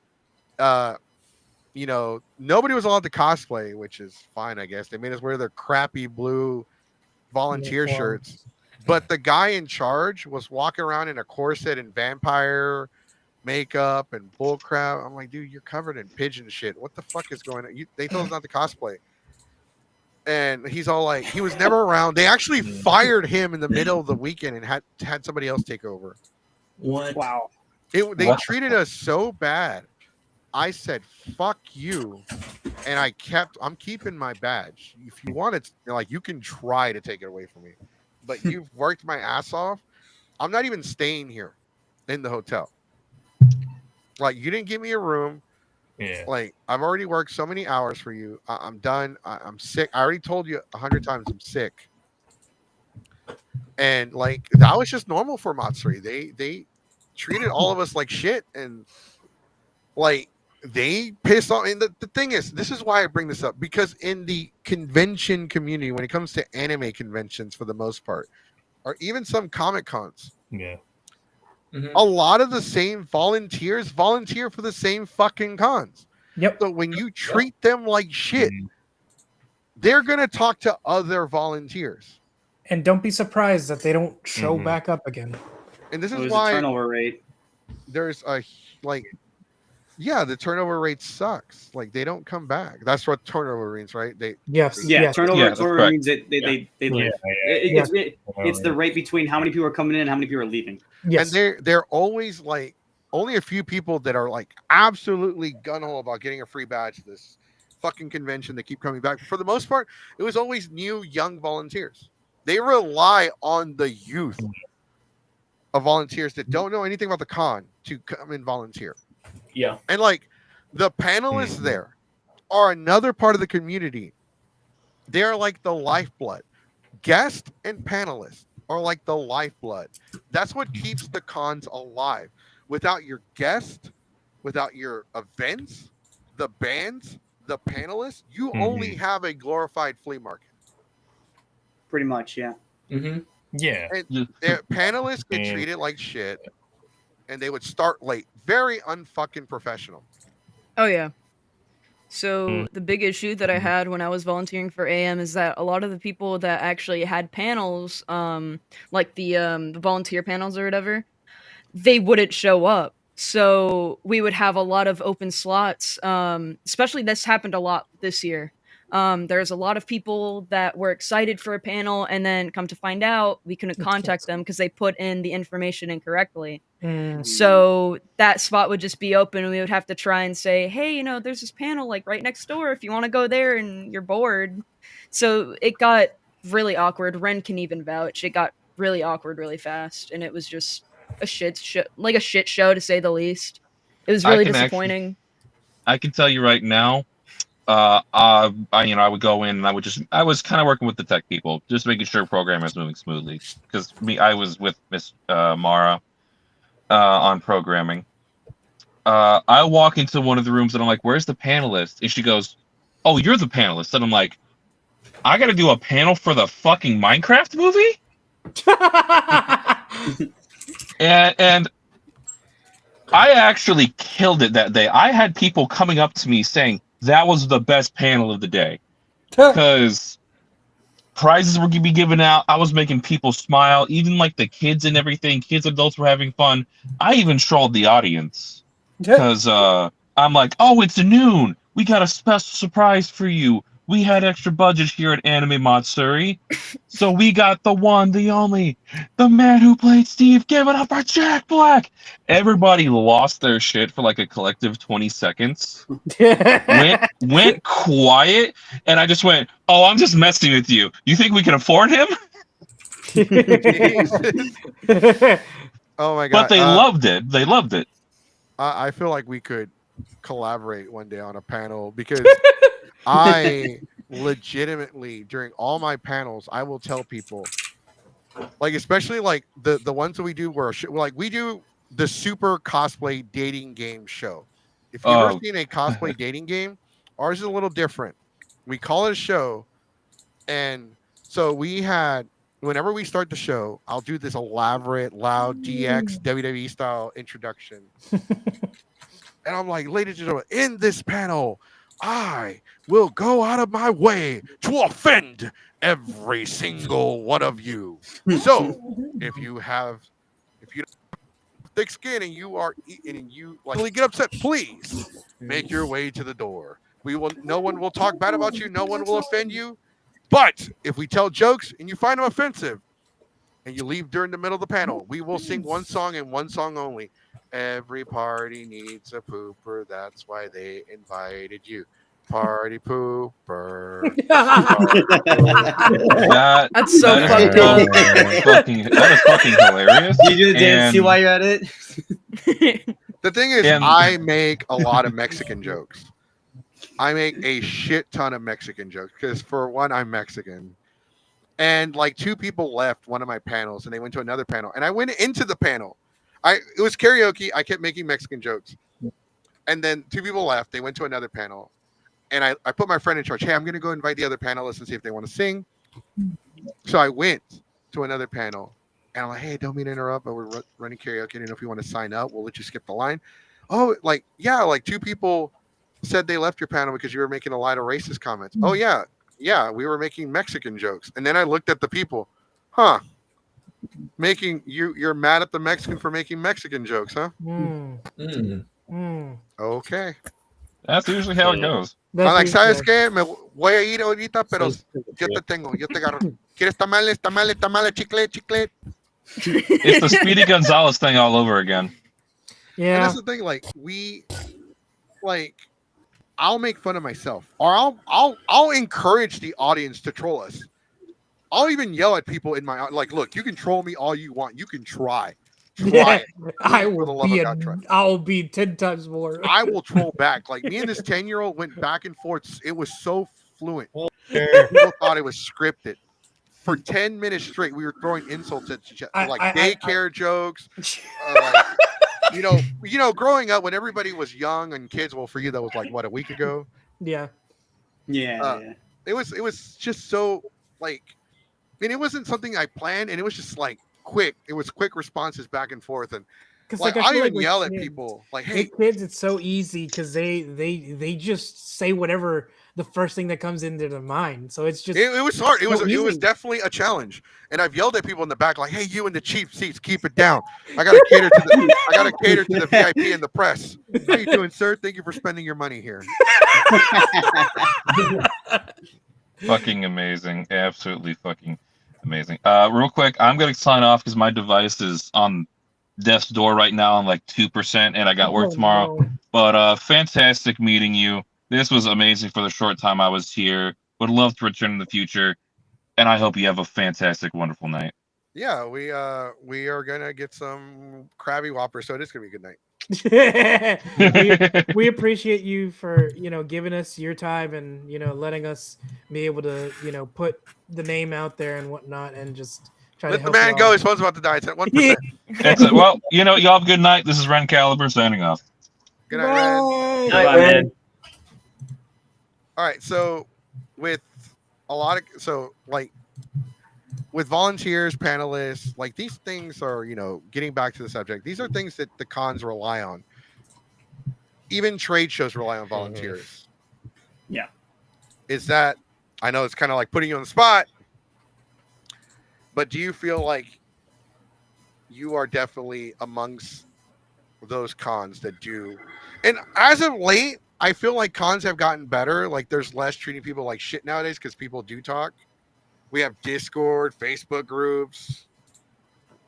Word travels fast, right? I mean, Telegram. Which I feel is like all the more imperative to treat your staff as an equal and not treat them as lesser because they are not handling the bigger things that you're handling.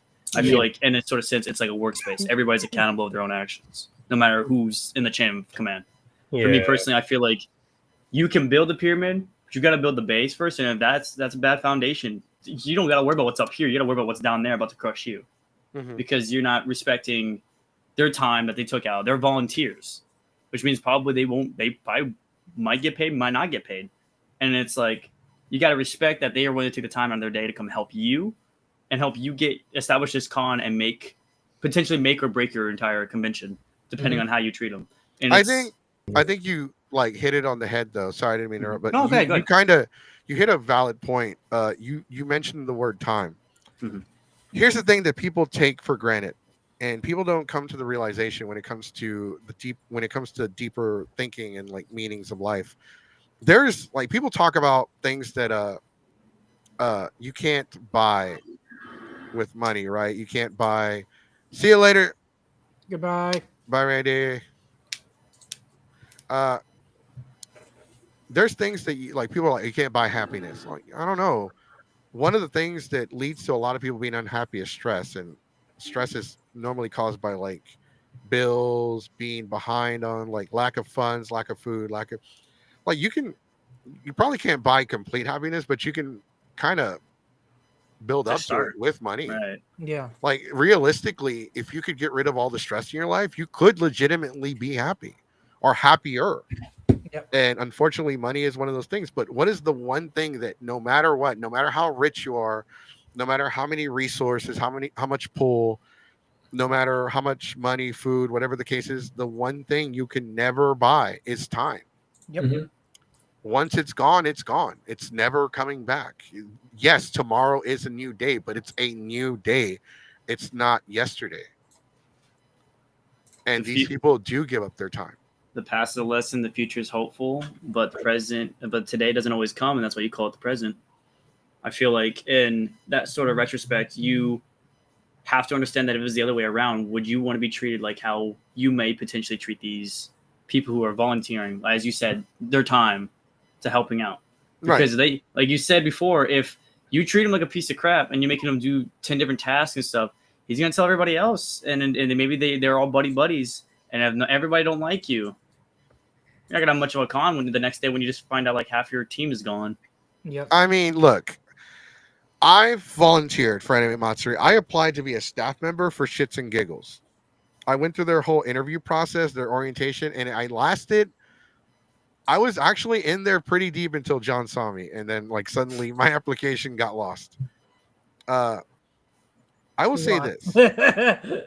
Matsuri is the legitimate definition of how not to treat people. Mm-hmm. They do not pay their staff. And here's the thing, and I know a lot of conventions don't. There's nothing wrong with that. But you have to work 40 hours that weekend, like a full fucking time job in like 3 fucking days. The only thing you can do is put it on your college resume or whatever for classes or some kind of credit. Like, and I'm like, look, bro, the thing is, I don't have a problem with cons not paying their staff, but the amount of work they told us we would have to do. It's just It too was much. ridiculous. I feel like it's too much for what they're asking for. And they want you to be dedicated like an employee. Yeah. Mm-hmm. They want you to die with their name like Yeah. fucking engraved in your chest. And- It's crazy. and I think that it's kind of really fucked up that if they don't provide you with the resources that you need to be able to sustain and be able to last a day, let alone like, you know, not have to worry about where the fuck am I going to get food, because some of them don't even let you go out of the con. You have to stay there. That's You can't, ridiculous. you know. And then go ahead. No, keep going. and then like, you know, like, not to mention like breaks, like some of them don't even give you breaks too, and that's like something in, and you know, cycling people out to make sure that people don't feel like they're gonna die, and you know, in the beginning before even like finishing that first day. And the thing with AM too is that we had set times to get food, and sometimes that food wouldn't come until like 2 hours later, and it would be cold. Yep. So it was just horrible. They wanted you to, at least when I was there, they wanted you to keep the uniform. They didn't really want you to eat at your station. They only wanted you to eat in the break room. Yeah. And you had to be ready to go at any point, even during your designated break time. You had to be ready to go at a moment's notice. Yeah. Like if it was like a 911 or whatever, it was like all hands on deck. Like everybody had to be there no matter what they're doing. Pissing, shitting, eating, it didn't matter. You had to be there. Like even while you're in the bathroom, you had to keep your walkie on you. It was there's an ongoing joke about it. It's like, hey, I'm gonna go make a pot of coffee or whatever. And that signal that you're supposed to go to the bathroom. Oh, I didn't keep my radio on me. I said, fuck you. Unless this place is on fire, wherever you put me, that's where I'm staying. That's how you do it. You just fuck I had a friend who really wanted to hang out with us because our group, we had a lot of peeps that were just hanging in. And Mara, she's also part of that group too because we did it recently. But our friend wanted to come and say hi, but they made him like, what was it, the head lead of, I believe the engineer or it's part of the team. They made him constantly come back up there every 5 seconds because they were understaffed. Because for some reason, someone couldn't set up the equipment, someone couldn't do this, couldn't do that. Yeah, programming. Programming, yeah. And it's definitely something I've like put in consideration. Like, wow, if I was running a con, this is like things I want to avoid. And it's like going back on what you said, it kind of is as much as we're like kind of like center focus on Anime Monster, they kind of put themselves in a position where we have to consider the evidence, consider the facts, which is that it didn't do too well to its volunteers for what it's worth. Well, because there's a lot of I know we've had people come on the show that will defend Matsuri. Like, we have talked about a lot of controversial shit on this show. Yep. We have talked about, and we're not going to get into this subject on this episode because I don't want to put anyone on the spot and like have them target it. But we've talked about the dark side of Japan, like the lowly community and the Shota community. We've talked about that. We've talked about how Japan does have a dark side, and we've pissed off a lot of weeaboos. There's a difference between a weeb and a weeaboo. The weeaboos are like the Japan is the holy land. It's God's gift to the world. I'm Japanese, despite the fact that I'm 102% Mexican with a 2% market share. That was a reference to the Boondocks, by the way. If you know, you know. They're like the Catholics of like No, Japanese Catholics culture. are no. Catholics are not that bad. They're the Protestants. Oh Baptists. yeah. They're the Baptists of Japan. Are the if everybody else was religious, they're the Baptists. They're better than everybody. Was that used to the Japanese the second rate? You must be a witch.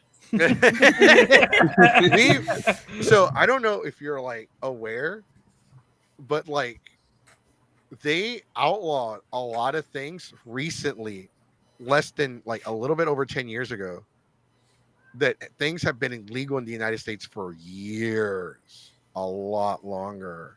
Mm-hmm. And like we've had Ministry of you probably never heard of it. We had this guy named Ministry of Otaku who was at Matsuri filming. And there was a girl that had a picket sign that said something he didn't agree with. So he starts following her, saying, "Boo, you looking for a fight? You want to fight? Seriously, you want to fight?" He starts this is at Matsuri. Yeah, I forgot about that. God damn it. We interviewed this guy. He was on the show. We did an interview. It was so uncomfortable. I tried to end it an hour in. And he's like, "I got nothing to do. I could stay longer." I'm like, "Ah, shit. I guess." And I take my kids to soccer practice. You should film. I didn't want to be. Yeah, I should. Fuck, that's a good one. Yeah, you should have. I gotta take my kids to Takari Rundas. Bye. Dude, that's such a mood. I know exactly. My kids, my family's hungry. I need to go feed them. I gotta go feed No, them. doesn't say that.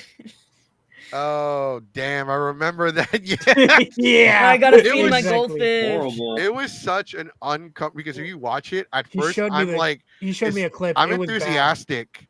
I'm enthusiastic in the beginning, but as it progresses, I'm like, It went from 0 to 100 real quick to where he was just like numb at that point. How many minutes in? It's a 2-hour show, but like I think after like 20 minutes, I start Oh my. Pikachu facing Pikachu facing because he has some really like radical behavior views, Like neo-Nazi levels of radical. I wish that were the case because it could have been more black and white, but his is a lot of gray area with his is a lot like more gray area with. Does it say like a terminal redditor kind of energy? It's kind of like fuck, what are they called? Not gooners. Incels? Kinda. Incels, yeah. Kinda. I mean, people do like call the cops on him every time he's in like public filming, which I've like defended him. Like, look, he's in public. He's got a press pass. You're allowed to do that. Public, yeah. You can film, but if you want to take a picture of somebody, you got to ask consent, right? Yes. Yeah. And film. Right, but you can take pictures without people's consent in the convention. Like you're allowed to take pictures and film in a convention because it's part of the contract when you buy a badge, and it's part of the contract when you sign up for press. You're gonna be in people's content. Like you kind of already signed that media release form when you purchased the badge. Yep. So, but he's come off as like the whole lolly thing. He has his opinion about it. Yeah. Oh, he's one of those. Yes. He's a lolicon. Yeah. Yeah. And oh, I'm sorry. So he's defended it like really hard. I'm like, okay, there's a difference between, because we've talked about it. We've talked about like the black and white and the gray to everything. And we've talked about that, but he is all like, I'm for it. This is fine. This isn't what you think it is. I'm like, yes, it is. Did he try to defend it as like they're fictional, like it doesn't matter? Yeah. That's everybody's same point. It's either that or it's a coping mechanism. I have trauma, so I have to jerk off to anime children. Even if they're animated, though, it's still like we didn't It's a like, depiction of a minor. right. Yep. It's still Yeah. illegal. Like you can't own it. You can't. And I mean, it's now in ruling in Texas. So Yeah, it's coming. Well- It's coming to pass soon. And I'm like we've impressed. talked about that bill in Texas. Like this isn't what you think it is, people. Anime's not going away. You just can't, see It's too body it's, parts. It's and just like, again, I don't why I does don't it mean have to be a pose beliefs, rule? but I also feel like that should be a societal norm. Is that you don't get the attraction Yeah. towards you children. Like you don't common mess with sense. children. Period. Right, Yeah. right. And we interviewed him. We've interviewed other people. We've done a dark side of the community about those subjects, and we tackle like we've had so many people on this show that are like they're dry, like they don't have they're just kind of there answering questions, and they're not like y'all, right? Like we've had some really good shows. Mhm. We had Cheyenne, who's known as Sheriff from TRF, that makes vloggers. That was such a good episode. I'm He's not on gonna lie. here. He was on here last week. We had a 3-hour show. Fucking great. Monday, this past Monday, we had a 3-hour show. Wow. Fucking ran great. Like we were talking about Etchy Expo, the sex toy convention, and we were talking about Anime Frontier Sumicon. and John Cena. We talked about John Cena's John final Cena. match. We've had the creator of Animaniacs on this show. Wow. Ooh. And he's talked shit about the reboot. We had Optimus Primal on this show. No way. It's on our older episodes. Like we don't have a large audience, so a lot of people didn't see. Like we have episodes that have 10 views, and then we have some that like have 1,000 views. Oh man, that's Yeah, I was insane. gonna Because bring this up is a which- community channel. like This- a part of me wishes that we like obviously the budget between with you Jesse and stuff, like going to cons frequently, but I feel like we should do a live episode panel like of the podcast and stuff. Well, the thing That's is, cons don't have the. You have to coordinate with the convention. You Yeah. have to get permission. You have to test the internet. Yeah. You have to have That's a the worst subject one. ready to go. You have to have the setup ready to go. You have to have a layout of where you're going to do the setup. Yeah. It's actually not even that easy. You know what? If you guys want to try that at Saiba, I could probably work something out with Tokyo. Oh, that'd be Because great. that would be interesting. That would be Not really the worst interesting to one, do. and honestly, I feel like I feel like a good factor when it comes to separating you from cons is creativity.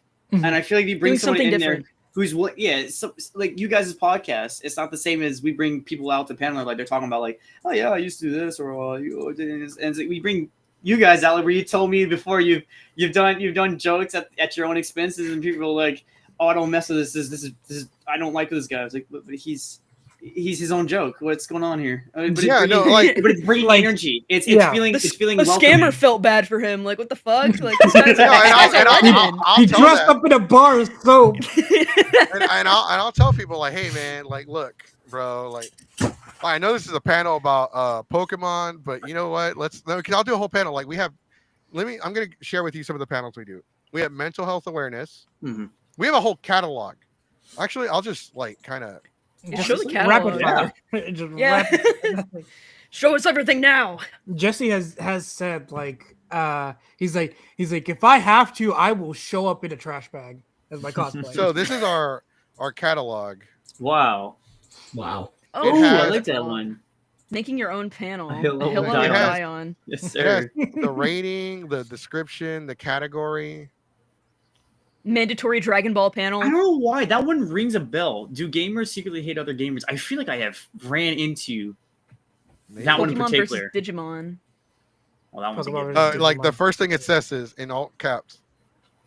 This is not a death battle debate. This is an open mic fandom versus fandom trash talking comedy panel. To the most iconic monster battling fandoms go head to head, and that's it.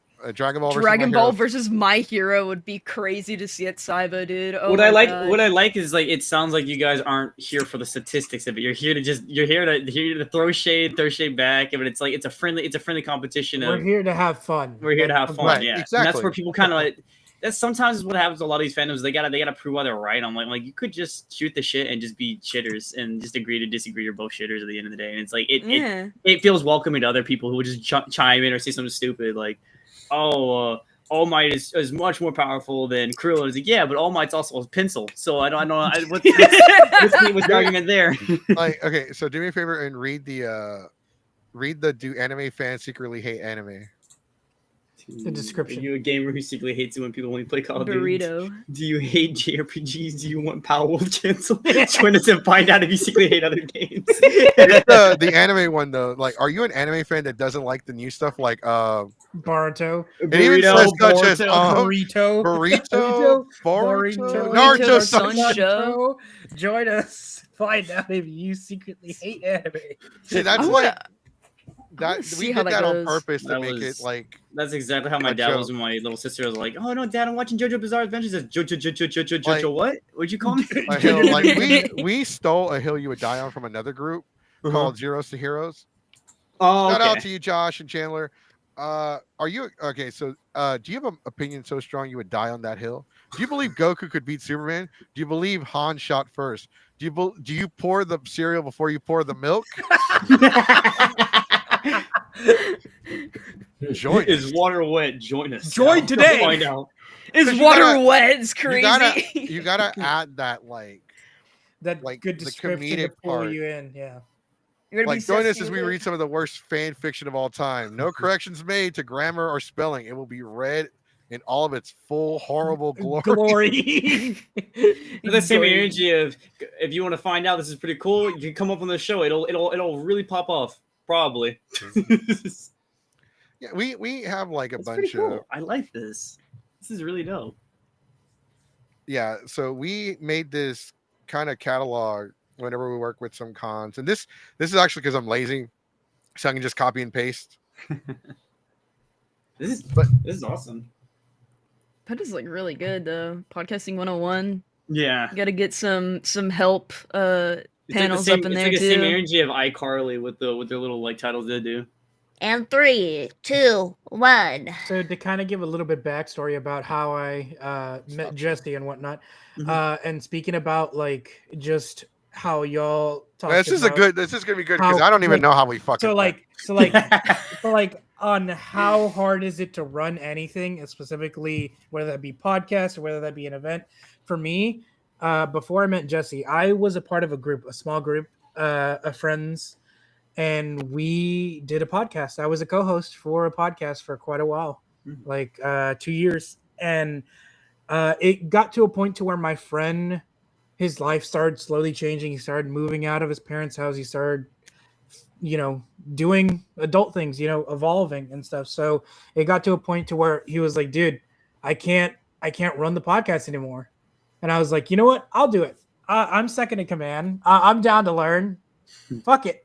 So obviously, like it's one thing to be a co-host and be able to like, time it, comedic timing and whatnot. And then it's a whole other ball game to actually be in charge and being in the position of being in charge. Now, granted, there was a lot of things that I really did not like that he was doing. Granted, my friend, he has his way of running the podcast, and you have it's with any job. It's with any job.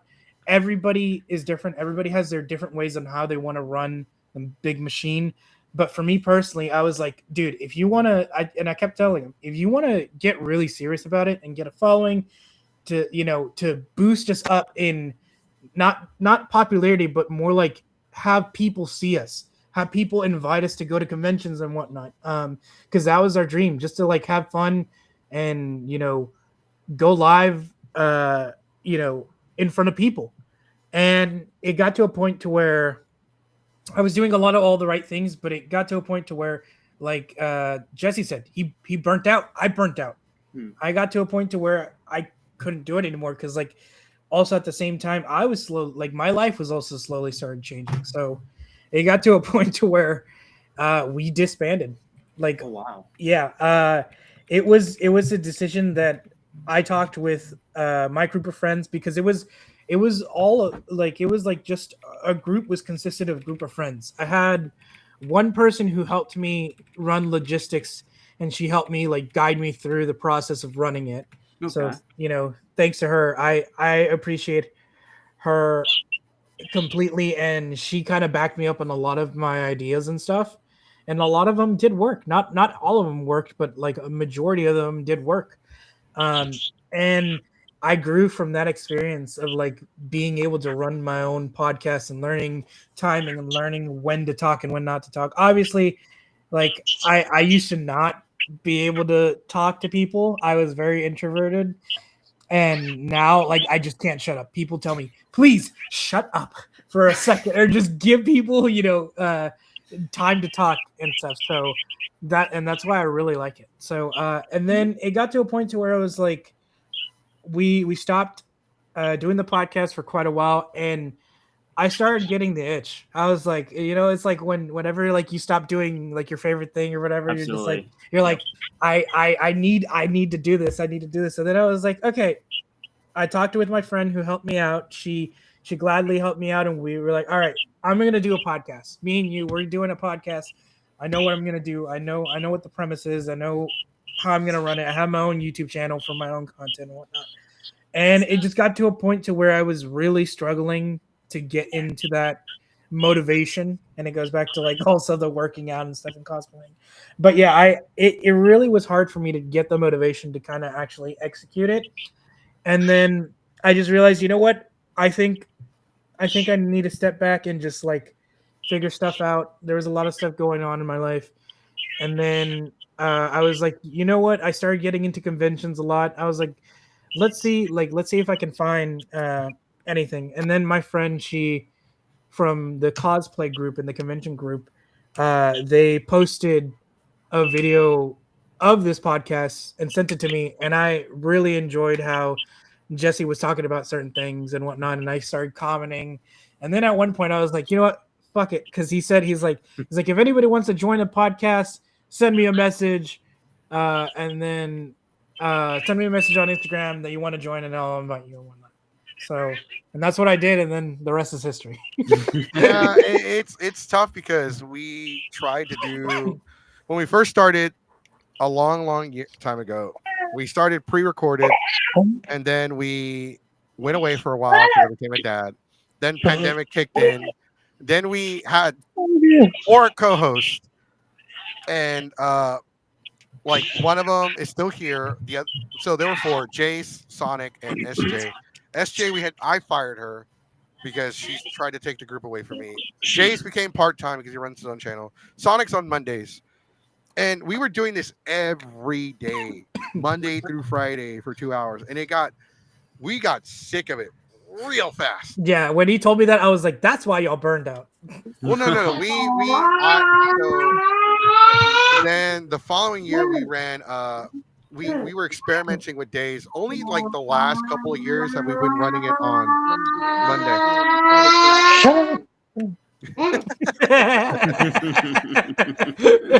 I thought I was having a stroke. I thought I was hearing the ambulance. That's a weird static in his ears as I'm having a stroke. I don't smell burnt toast. Burnt popcorn, I thought. Something's burned. What smells like copper? To go off of what you're saying, Diamond, that's actually like my upcoming as well. Is like I was extremely introverted. I got bullied all the time. It comes to the territory. I got into YouTube by myself because I saw YouTubers doing it. I was like, that's so cool. I want to do it myself. And I go and try to do it myself, and it didn't work out. But I kept going and going, and I met friends who were just as much of like idiots as I am. So we started making a group. We started doing D&D. We started doing podcasts. I started streaming. And now it's just like you, I can't learn to shut up. I was like, that's part of the reason why I'm in HR is because I just know how to talk to people. But it's like, because I've grown out of that fear of like, oh, what are you going to think of me? I was like, I'll put on a mask. I'll do a dance. And then someone says hi to me. I'm like, what's up? What you need? What's good, man? You want to be my friend? God. Hi. You know, I gotta. Hi, Cyber. Good night. Good night, Cyber. Good night, Cyber. I gotta take my hat off to you though. You are doing HR. HR is not fucking easy. I usually have to handle the HR here, and it fucking sucks because I'm more like Chris Tucker when he's arguing with that. When he's arguing with the Chinese guy when he's buying the food in Rush Hour 1.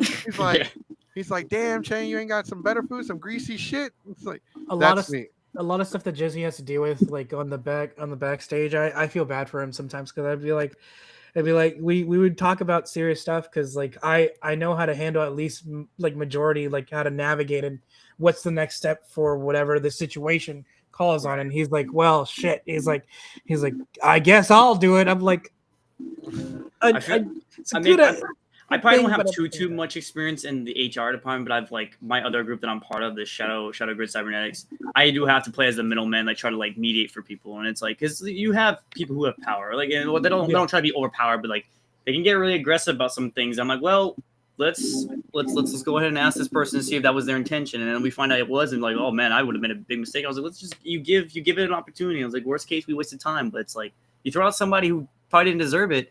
They're gonna have that on your conscience, but it's you got to understand when conviction shouldn't be or compassion conviction should not be mistaken for compassion. It's like you got to work hand in hand. You got to understand the situation, but you also got to make sure you do your job. And it's definitely like you said. I can see it being problematic because you got to take into consideration. You can't be too harsh. You can't be too lenient. Well, it helps that when I was working I was in the insurance game for 3 years. I was a trainer. They're like teachers, right? We have to certify people. We have to train them. Mm-hmm. And I was also a supervisor position. I was approving payrolls. I'm like, okay, I have to approve your time. I was pretty much approving like their paychecks so they can go off and get signed, right? I got to do sign-ups. I got to do, write-ups. I had to learn how to fire people. Like, you can't just tell someone to their face they're fired. You're basically a manager at that point. Right. Well, they don't call them managers. They call them supervisors. Yeah, no. And they're like, okay, I have to fire this person. Oh, fuck. So because we don't, like, no managers, no supervisors do any of the hiring. They're hired by talent acquisition. Yeah. So we hate them. So I had to go through training on how to learn how to talk to individuals. Like, you can't say fired. And that was the one thing I was looking forward to when I became, like, a supervisor. Letting people go. You're fired. You can't be Benson from regular show. No, you can't be Mr. McMahon. Yeah, Mr. McMahon. What I was. Mr. McMahon is so much worse. Fired. Proceeds to take a deep whiff out of his cash he has in his mouth. Yeah, yes. So, like, that was the one thing. They took it away from me, but I learned how to manage. Like, I was in that company for 6 months. Wow.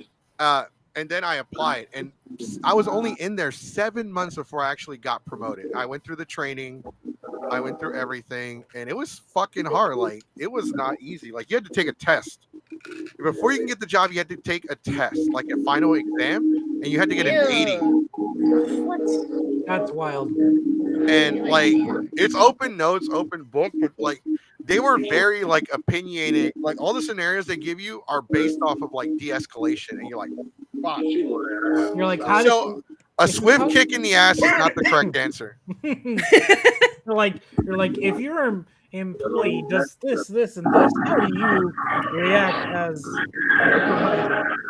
And it's not like you can't give like black and white answers either, because like you have to, as a leader position, you have to be able to manage people and work with them and help them, because it goes beyond just the job. Like the kind of job we had is like, all right, like, look, let's talk, let's figure something out. I don't want to write you up. I don't like writing up people because I fucking suck at it. Why? Let's figure out what's up, and then we'll figure it out. Fucking Alex.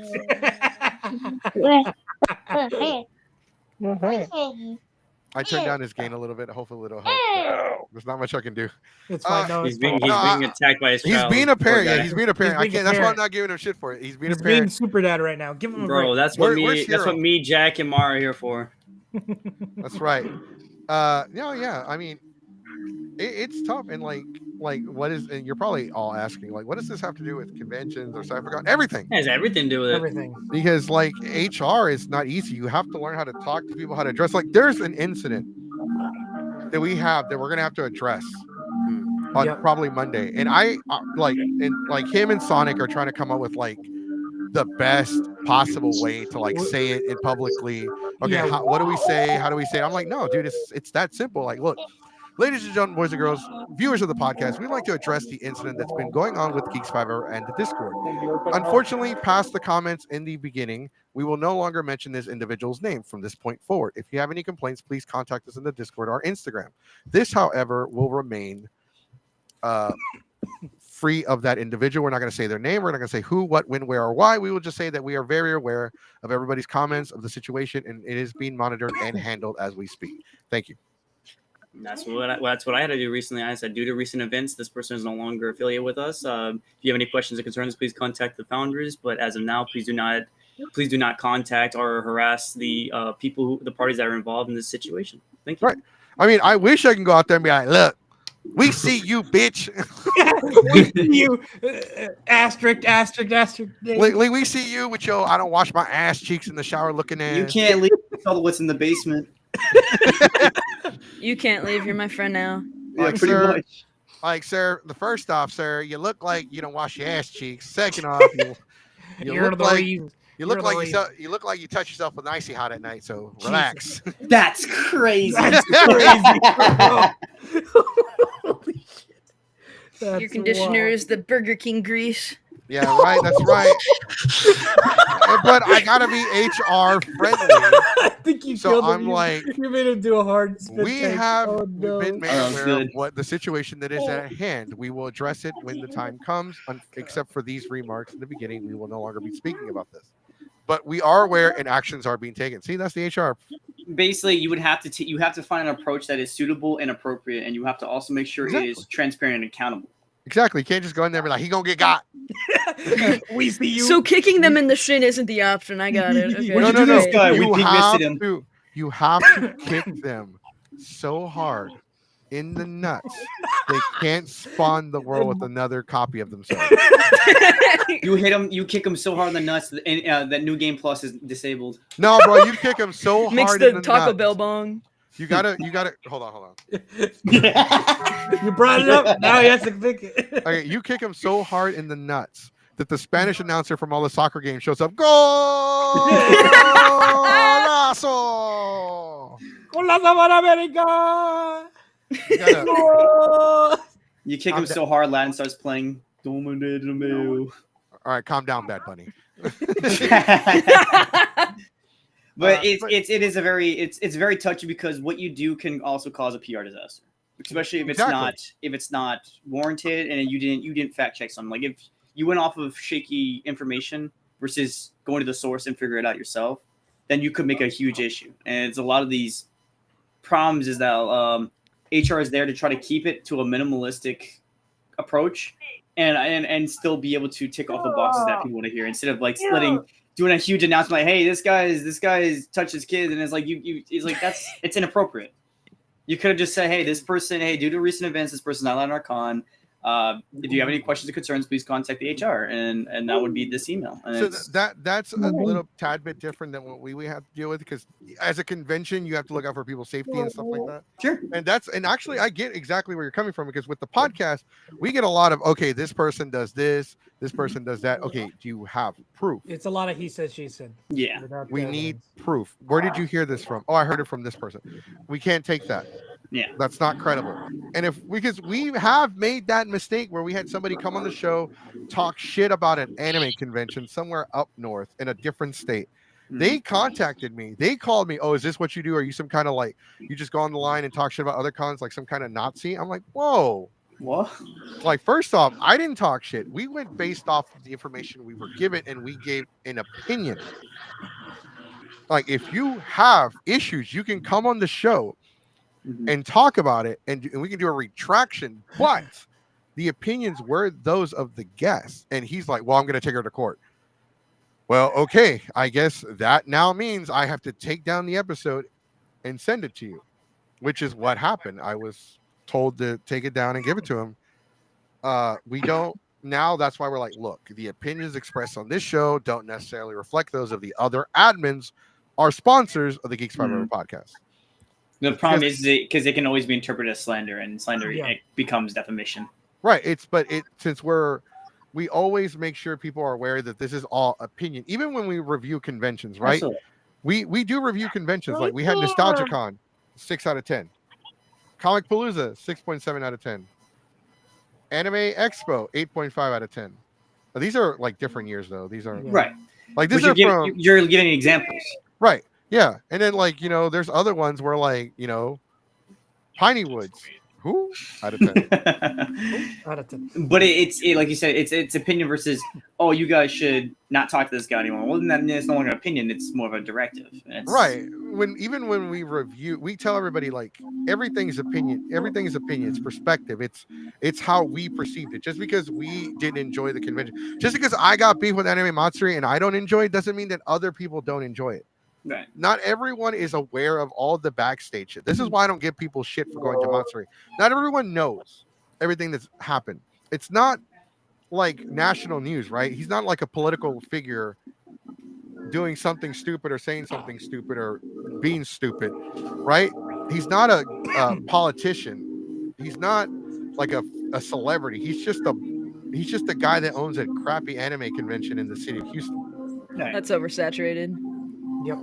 And so, like, I don't fault people for not knowing everything that's gone on with that convention. Because people I didn't are even not know there was. focused on. I didn't even know there was the- cons outside of Animeverse. Like it was when I went to Monster was the first time I even knew Monster existed last year, and that's because my group got me to go to it. Like, come on, dude, let's go. I'm like, okay. Right. It's and that's a good point because it's this whole massive world, this community, like the anime community. That's why I don't say anime community. That's why I say anime community and convention Community. con going. You leave it open. You leave it open to interpretation. Right, because not everyone that goes to anime, believe it or not, this is to my audience, not to my guests. Sure. I'm pretty sure they're aware. Not everyone that goes to anime conventions are actual anime fans. There's a lot of gamers. Yep. That's a huge one. There's Twitch people now, like not Twitch. I'm sorry, VTube, VTubers, yep. YouTubers, VTubers. YouTubers, streamers. TCGs. Yep. Everything. Right. There's a lot of people that don't watch anime, but they play the Pokemon trading card game. They love VTubers. They love streamers. That was actually a huge thing that Alex here taught me a lot about. Was like, you can't just home in on one particular genre. It's because a lot of it can be open to other things.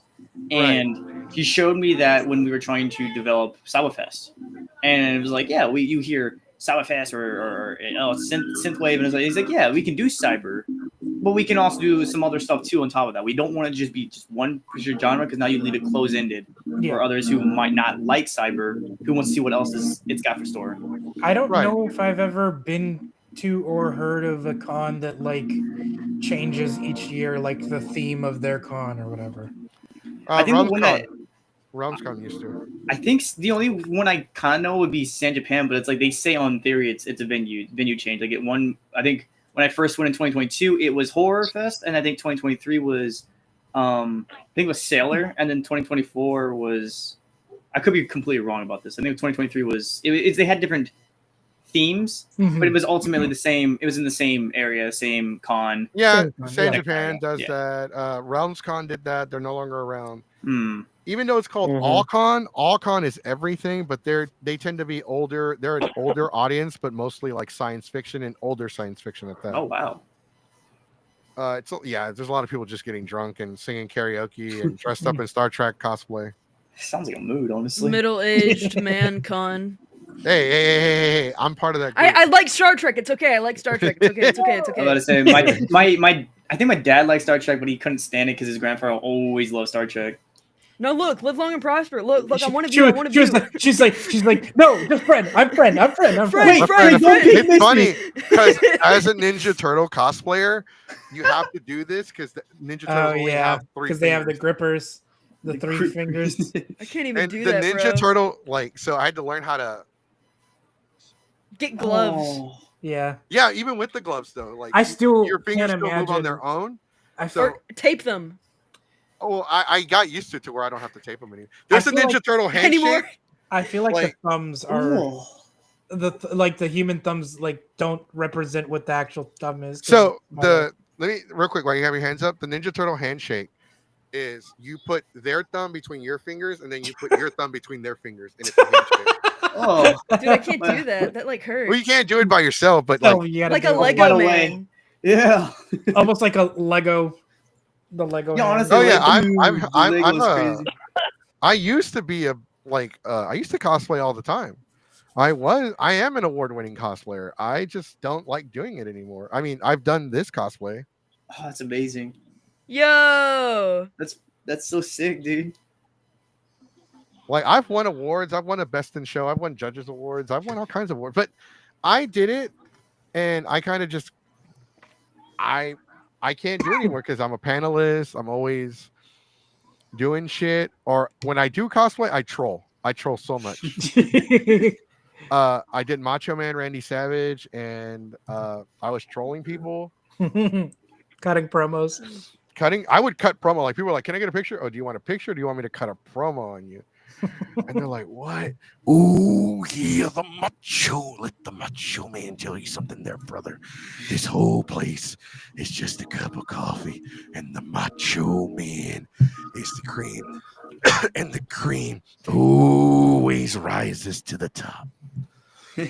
I can't do it today because my voice is fine. Because his voice Mr. Man, I'm shot. scared of grapes. I don't know what a grape is. Damn, why don't I ever have pictures? All I have pictures of is my art. Art. Yeah. You're a 'Cause I- hardworking man. Oh yeah, here's one. This was at Comic-Con. I like to share my I don't even take pictures at cons anymore. That's how many I've been to. Oh my goodness. I Whoa. love it. Yeah, it's 3 minutes of playtime. I got a better hat though. That hat was fucking bullshit. No, you know you should fucking cosplay as Sack Squatch, like with that Who? same wig. Sack Squatch. That's you know, my the- hair. That's his hair. Yeah, no, Sack Squatch. Like you look like him.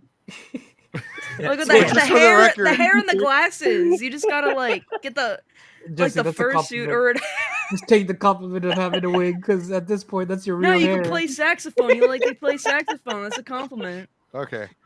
I've done all kinds of cosplays. I've done Pikachu. I've done a Ninja Pikachu. Turtle, It's Megazord, not Macho very Man. I've You do done- Master Splinter. I love that. It's Pikachu. It's Clefairy. Fuck. Pikachu on a dance Dude, it's Pikachu. He's giving it the Pika Pika. He's giving it the Pika Pika. My cat was yelling at that. I guess she liked that. Your guinea pig. Oh, my guinea pig. Show your hamster on I stream. can't. It's dark. They literally will not find her. Dig for her. I do want to remake a certain cosplay and wear it to all the protests. Let me see if this is the Oh, best picture I no. can find. I gotta say the one I posted was like kind of like the stuff I do, and it's like all I used to do was just I stand still and act like an NPC, and then I went from doing stuff like that to Oh yeah, I forgot. I love that. Oh Oh wait, my I think I God. have seen you the before. chancla. The When was this? Infinity chancla. This was a couple. It was last year. Last year? I think I've run into you before. Probably not. I think I may have seen you on Instagram. Have you? Did you post anywhere or? Yeah, I post all the time on Instagram. Okay, then maybe I have because I was like, that's cool. I'm like, I don't know think of that one. So let me see. Just because our Instagram is the Geeks Fiber. I kind of use it for my personal shit now. God damn it! Hold on. Let me. Shit, unable to share. I'm trying to let Alex back in and share. So this is my Instagram. If anybody wants to follow me, it's the Geeks Fiber podcast. It's called Geeks Fiber. The gains, bro. The gains. Shut up. But yeah, I'm not really that active anymore, and I kind of used it to track my gym progress. His gym journey. No, yeah, I sorry, actually yeah. did. Let me see. There are more of my cosplay photos on here. God, we had a lot of clips too. Yep. We were very active. I wore Cookie Monster. I had the Captain Mexico shield. Oh, I was gonna wear forgot this. I was gonna dress up as a trash can with an anime Oh my Matsuri logo on God. it. That's awesome. Oh yeah, here's the Megazord. Megazord. So This cool. was at Comic Palooza. What? Can you be Barbie? I done the Barbie box. This is me and Captain America. That's I awesome. think we have run into each other. When was this? Oh my god! Wait, I think I. Where was this at? You said it was at It's at Comic Palooza. This one's at Comic Palooza. No, I didn't go to Comic Palooza. I wore that for like 2 years straight, so you might have run into me at a different convention. I went to last year. I went to Animeverse and Weebcon, and those are the only ones I went to, and Collecticon. I was at Animeverse last year, I think. Hmm. I didn't dress up, so I look like a drone predator. Like I had the predator like dreadlocks and had the red eye, and I was walking around with a sword. Yeah. I do want to cosplay like maybe 2 more cosplays before I officially retire. cosplaying. 'Cause I'm done. I'm just it's getting too much. Like the more panels we do, it gets harder and harder. Like I didn't even make Macho Man. I just bought that online. It's falling apart because it's a shitty cheap costume. That was the same thing for me, but a little bit different. I went to Halloween spirit, and I was like, I wanted to dress up as Wolverine, and that's what I did. The funny enough, I timed it perfectly because I did it right before they announced Here's the Ninja Turtle, by the way. the Deadpool versus Wolverine movie. So I got a lot of pictures that year. Yes, sir. Yo, that's cool as She's fuck. the best I girl, love too. that. That's the one I had to wear whenever we were visiting kids in the hospital because it's Aw. like mascot friendly. Mm-hmm. Aw. The poor kid cried. They're like, "What the fuck you doing out of the TV?" But yeah, I want to do something like Juggernaut for more of my body type because I'm more of I think you pull up Juggernaut, honestly. I'm built more like a tank than old boy over here, the cosplay model dude. Yeah. Like, so because I'm built more like a tank rather than so I can do like bigger, like bulkier cosplays. Like I want to Bowser. I could be Bowser. Honestly, I've that would actually be crazy. dreamt about doing Bowser. That should be You your finale. Sing Peaches At at your the last end of the karaoke. line, I'll make I- you mine. Do I Bowser, was- do Bowser with the Mexican flag as your cape. I was thinking about oh no, this is the one I want to remake. This guy made this and I downloaded his picture so I can kind of see how he did it. But I do want to cosplay. I want to cosplay Ash Ketchum, but with the arms, like the sleeves ripped off. So you're gonna be like the equivalent of Boy the Explorer, but it's a really buff. I love that. Rhino. Yeah. I'm probably the only cosplayer that I know of that cosplayed Ant-Man, and I had two pillows glued together with a sheet over them, and they made Thanos' ass cheeks. Yeah. So I would, whenever people ask me for a photo, I would put my head through the pillows to make it look like I was going through Thanos' ass cheeks. Yup. That's amazing. But yeah, I've done some pretty like crazy cosplays. I've cosplayed a Barbie box. I cosplayed a Baraso. I want to cosplay Bowser. I want to cosplay Juggernaut and Rhino. I want to do like Darkseid, but I can only probably do two more before I call it a day. So I'm trying to decide. I do want to do Captain Mexico for the protest, though. That'd be pretty cool, honestly. I think it would be a great opportunity too, honestly. Just go out there and hand out business cards for the podcast. And like, the best part is, I'm like a lightning rod out there. If the certain people, hello, I would like my drink, no ice, please. I'm not. If they show up, they'll just chase me first, and I'm a citizen. They can't. Didn't you remember, Jesse? Didn't you like at one point mistaken like going outside because there was a protest going on, and then you didn't realize it or whatever because people were yelling at you or whatever? Because I remember you were dressed up. Okay, so I guess it was Matsuri. It was the one time we went to Matsuri in 2016. We were at the Marriott, the one with the Texas-shaped pool, the Lazy River. And I wore my poncho and sombrero because I go as King Mexico. I just wear a poncho and sombrero. And I went downstairs wearing my poncho and sombrero, and everybody's like high-fiving me and clapping and like calling me brave and shit. Brave. And I'm like, the fuck? What do you mean brave? Y'all ain't never seen a Mexican before? Everybody's like freaking. Everybody's making a big deal out of my because I'm just in a poncho and sombrero and I have like this whole Mexican getup. And I'm trying to figure out what the fuck is going on. I have no idea. I'm a little intimidated. So I run outside. No, exactly. That's exactly what. And that's my response. And it's like, what? Somebody explain. I don't know. Protesters outside, and I thought they were Christian protesters protesting the convention. Because you have those always everywhere. Yeah. And as a Christian, like I'm a Catholic, I'm a Christian, and I'm so sick of these fucking people. So I'm gonna go give them a piece of my mind. I'm gonna go give them shit. Orale, Holmes. Okay, so I'm not gonna mow your lawn no more. So I start doing the George Lopez act, the voice, and they're like telling me, "Go home." I am home, Holmes. And I'm like, fucking, my friends are behind me. They're like videotaping Jesse. Yeah, Jesse's fucking with the protesters. And then next thing you know, 2 cops come up behind me. Oh fuck! And I'm like, I went from, and it was crazy because they call me like, sir, and I went from orale to, how you doing, officer? And they're like, what are you doing out here? Well, nothing really. We're waiting for our, so we valet parked our car. This is what I'm telling the cop. We valet parked our car, so we're waiting for it to come around, and they were kind of yelling shit, so we were just responding. All right, well, we're gonna have to ask you to like get off the sidewalk then if you're just waiting for your car. I'm like, all right. Because they were ready to take me to jail. So apparently the protesters had called the cops on me and said that I was illegal. Bro.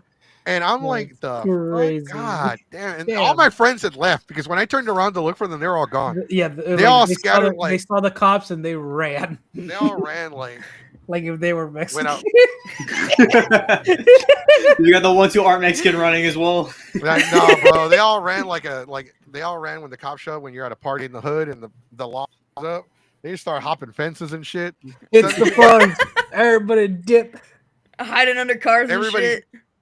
Jumping fences. Suddenly somebody can fly. They're flying out of there like Superman. Someone vaporizes the planer. He just fades away. Yeah, tears a hole through the dimensions and travel to another universe. And so I'm there by myself, and it's like there were 5 of them before, and now it's just me. And then I get told that they're Republican protesters. And like, we don't talk about politics, so this is the only time I'm going to mention this, but they were Republican protesters, and they were protesting because Hillary Clinton was at the Marriott giving a speech. You didn't even know this. And they even asked me, the cops even asked me, like, before this all happened, they even asked me, like, why are you here? Oh, I'm here for the anime convention. Like, anime? Yeah, like Pikachu, Dragon Ball Z. Yeah, it's like, oh, so you're dressed up for like an anime? Yeah, I'm dressed up from like an anime. I'm dressed up. You ever seen Pokemon? Like, I'm the cactus. The cactus is crazy. As he has the red, white. Because there's one called Luli Kulo, and he has a sombrero, and he looks like he has a poncho. Yeah. So I'm like, yeah, I'm Luli Kuleto. I mean, the bird? Yeah, no, is he a bird? No, he's a frog. There's the bird, and then there's like the cactus. There's like a bird Pokemon. He's like a luchador. Guys, I'm Gen 1. I don't know any other. No, that's not Lucha. There's one that kind of looks like a cactus, but he's not a cactus. No, but he's called Luli Kulo. You sure he's not Oscar the Grouch? No, he's Luli Kulo. Such a not Culero, not Kulo. No, he's a lily pad. It's a frog with a lily. Oh, lily him. Pad. Yeah, el culero, el güey. Kulo, and I said Kulo. And I said it like in the most fucked up English way, and the guy's like, okay. Oh, the cop's like, yeah, like Pokemon, like Pikachu, like and Pokemon, I like Charizard. Yeah, I like Charizard. Yeah. Yeah, Charizard's the best, man. Yeah. We're just hanging out, and they started yelling shit at me, and like, I was just trolling back. I'm not actually. I don't know what's going on. Oh, he's like, you're here. Like, okay, well, you got to get off the sidewalk and wait for. You got to go wait in the valet area for your thing because they thought that I was a protester, protesting the protesters. Protesting the protesters. And normally people are like, well, you should have stuck up to the cops and like told them to fuck off and blah. First off, that would have just put you in cuffs. Yes, I'm brown. Okay. I'm brown. And I was dressed like a Mexican. I'm Mexican dressed like a Mexican. They were ready to slap the handcuffs. So I'm not about to like, yeah, fuck you. They have their like hand on their side pocket, like having them dangle on their finger. Yeah, no, they were already prepped and ready. They were like, all right, let's go back to the Home Depot. Time to go back to mow my lawn, bitch. And I'm all like, Jesus Christ, man. Wow. So like that was like the talked about thing with our group for the whole weekend. Like, Jesse almost got deported. I'm like, yeah. Funny. It was we even live streamed it too as it was, and you could see like during it's not up anymore, but if you watch the live stream, you could see at what point the cops are walking and all my friends run. Some fucking friends, dude. Nah, bullshit. I'm not reminding the cops shit, bro. I'll remind them from behind a keyboard. Not while their hands are on their guns. Remind them via tax return. I'm not about to become a statistic, bro. For real. I'm not about to figure out how tight those scopes can get. In the arms of an angel. Jesse gave his life so we can live on. He's a brave man. He sacrificed bullshit. I'm a ghost. Bullshit. Y'all put me in that situation. Jesse He's a walked ghost. so we What? could swim. I'm stuck in Malbican. I'm a statistic. Oh fuck. Well, I'm gonna haunt you now. I don't like you. I'm definitely haunting somebody. Yeah, that's what happened, but it was a interesting experience. These are the kind of experiences we have. We went to San Marcos Etchy Expo, and our friend kept telling everybody, I have a life hack. We were in Walmart, and then he blurts out, I have a life hack. They don't know I know this life hack. I have a bomb strapped to my chest. And I fucking freak out, and I'm screaming. And I think people were more alarmed with me screaming rather than what he said. Yes, they were. And I'm like, let's get the fuck out of here. We run, and our friend's waiting in front of the store like a fucking getaway car. And I'm like yelling at him. Oh shit, we had like a bunch. I guarantee someone called the cops. Someone, at least one person, heard it. Oh, Jack had to leave. Yeah. Yeah. I knew he laughed, but yeah. So they basically, Jack said he was leaving, and then Alex also said he's got to go for the night because he's got to take his kids to bed. Yep. So. Yeah, no, that's fine. No, Alex, I get that. I didn't even like. I'm surprised he lasted as long as he did. Well, Jack had to also go to work early, so they both work early. Yeah, I mean, this podcast normally ends at 9. It's 11 now. 11:03. I just like talking. I can talk all day. It does this not is, bother this me. Is great. This is great. Yeah, no, but you've mentioned that these are all like good pointers to point out, and it's like if you don't take these things into consideration, you could end up like another con, become the standard for either good or for bad. You could become a statistic. Yeah, pretty much. You can become a lesson of wary or a lesson of winning, and it's just how it is. And it's like you said, next year is going to be harder, but you could persevere if you give it enough determination and you focus and give the community what they want. I feel like next year is going to make or break a lot of conventions. There is so much competition next year, and we politically, like I said, we don't go into politics. We don't talk about the whole Republican Democratic thing. That's what happened. I only fucked with them. I didn't fuck with them because they were Republicans. I fucked with them because I thought they were Christian protesters. If I had known they were Republican protesters, you wouldn't have done it at the beginning. I wouldn't have fucked with them at all. Because to be honest with you, I hate both political parties anyway. Amen, brother. Anyways, so next year it's just going to be so fucking hard, and it's going to make or break a lot of conventions. And it's like people look at us so fucking negatively when we talk about this shit. Like conventions do hurt other conventions. It's part of the it's a part of the ecosystem. It's part of the like of, if you ever played Monopoly, like that's kind of how like businesses play out. Like some are going to go out of business, and some are going to like thrive, and some are just going to increase. That was prices. how it was. Like a lot of people blame they blamed Netflix for Blockbuster falling. I was like, well, there's a lot of attributes you got to consider. It can hit a hammer, but it's like they failed to evolve. Yeah, whereas right. Well, Netflix became like you said, it's competition. Mm-hmm. But anything is competition. If you're running a business of any sort, it's competition. If there's another person who's doing like damn near the same thing you're doing, it's competition. Yeah. Right. And it's like Netflix did offer themselves to Blockbuster, and Blockbuster was not interested in purchasing. The thing is, and here's another example. This goes with the Blockbuster thing, and this goes with conventions. This year, there are record lows when it comes to video game physical purchases. Absolutely. Yeah. Like people are not buying as many physical. I'm buying more physical games now than I have before. Well, right now it's kind of hard because they did a good job, and not in a good sense, but like the industry has done a good job to like eliminate having physical copies, and now the only way you can get physical copies is if you buy a collector's edition. Right, that's like what I did for Grounded. Ninja Turtles, the Splinter's Fate, the Power Rangers, Rita's Rewind. Those were digital only. They got a limited physical release. Scott Pilgrim versus the World was never physical. Scott Pilgrim versus the World got a limited physical run for the re-release. I could talk about this all day, and then the prices of a AAA can go up to $80, and they're digital, and at any given rate, they can just remove that game from you. They are supposed to go up, according to insider reports. Xbox has already tried to increase their prices to $90, $80 and $90. Same with Nintendo. Nintendo is doing that already with Mario Kart World. Mm-hmm.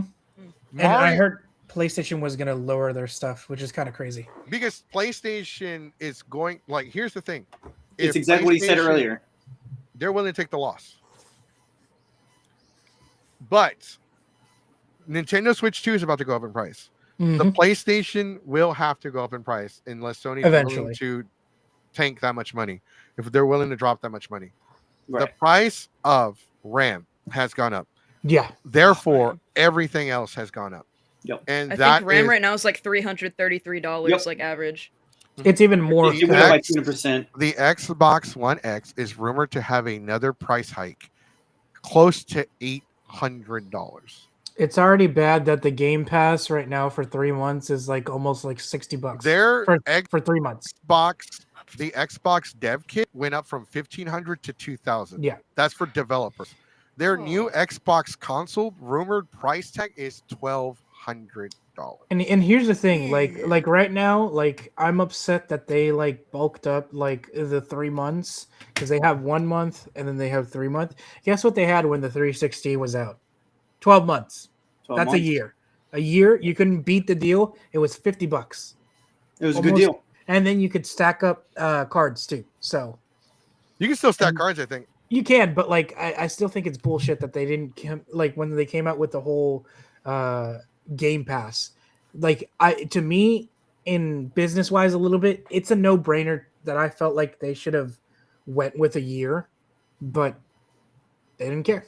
They didn't want to. So. And so like Philbo, I'm sorry if I said that wrong. The capital's going up for PlayStation. It's crazy because of Xbox failing, which means they can go lower. But unfortunately, with the rising cost of RAM, there's a possibility they could be stuck where they are. Yeah. Or they might have to just do an increase. PlayStation has been pretty good on prices. They have sales all the time. I bought Suicide Squad, Kill the Justice League, Digital Deluxe.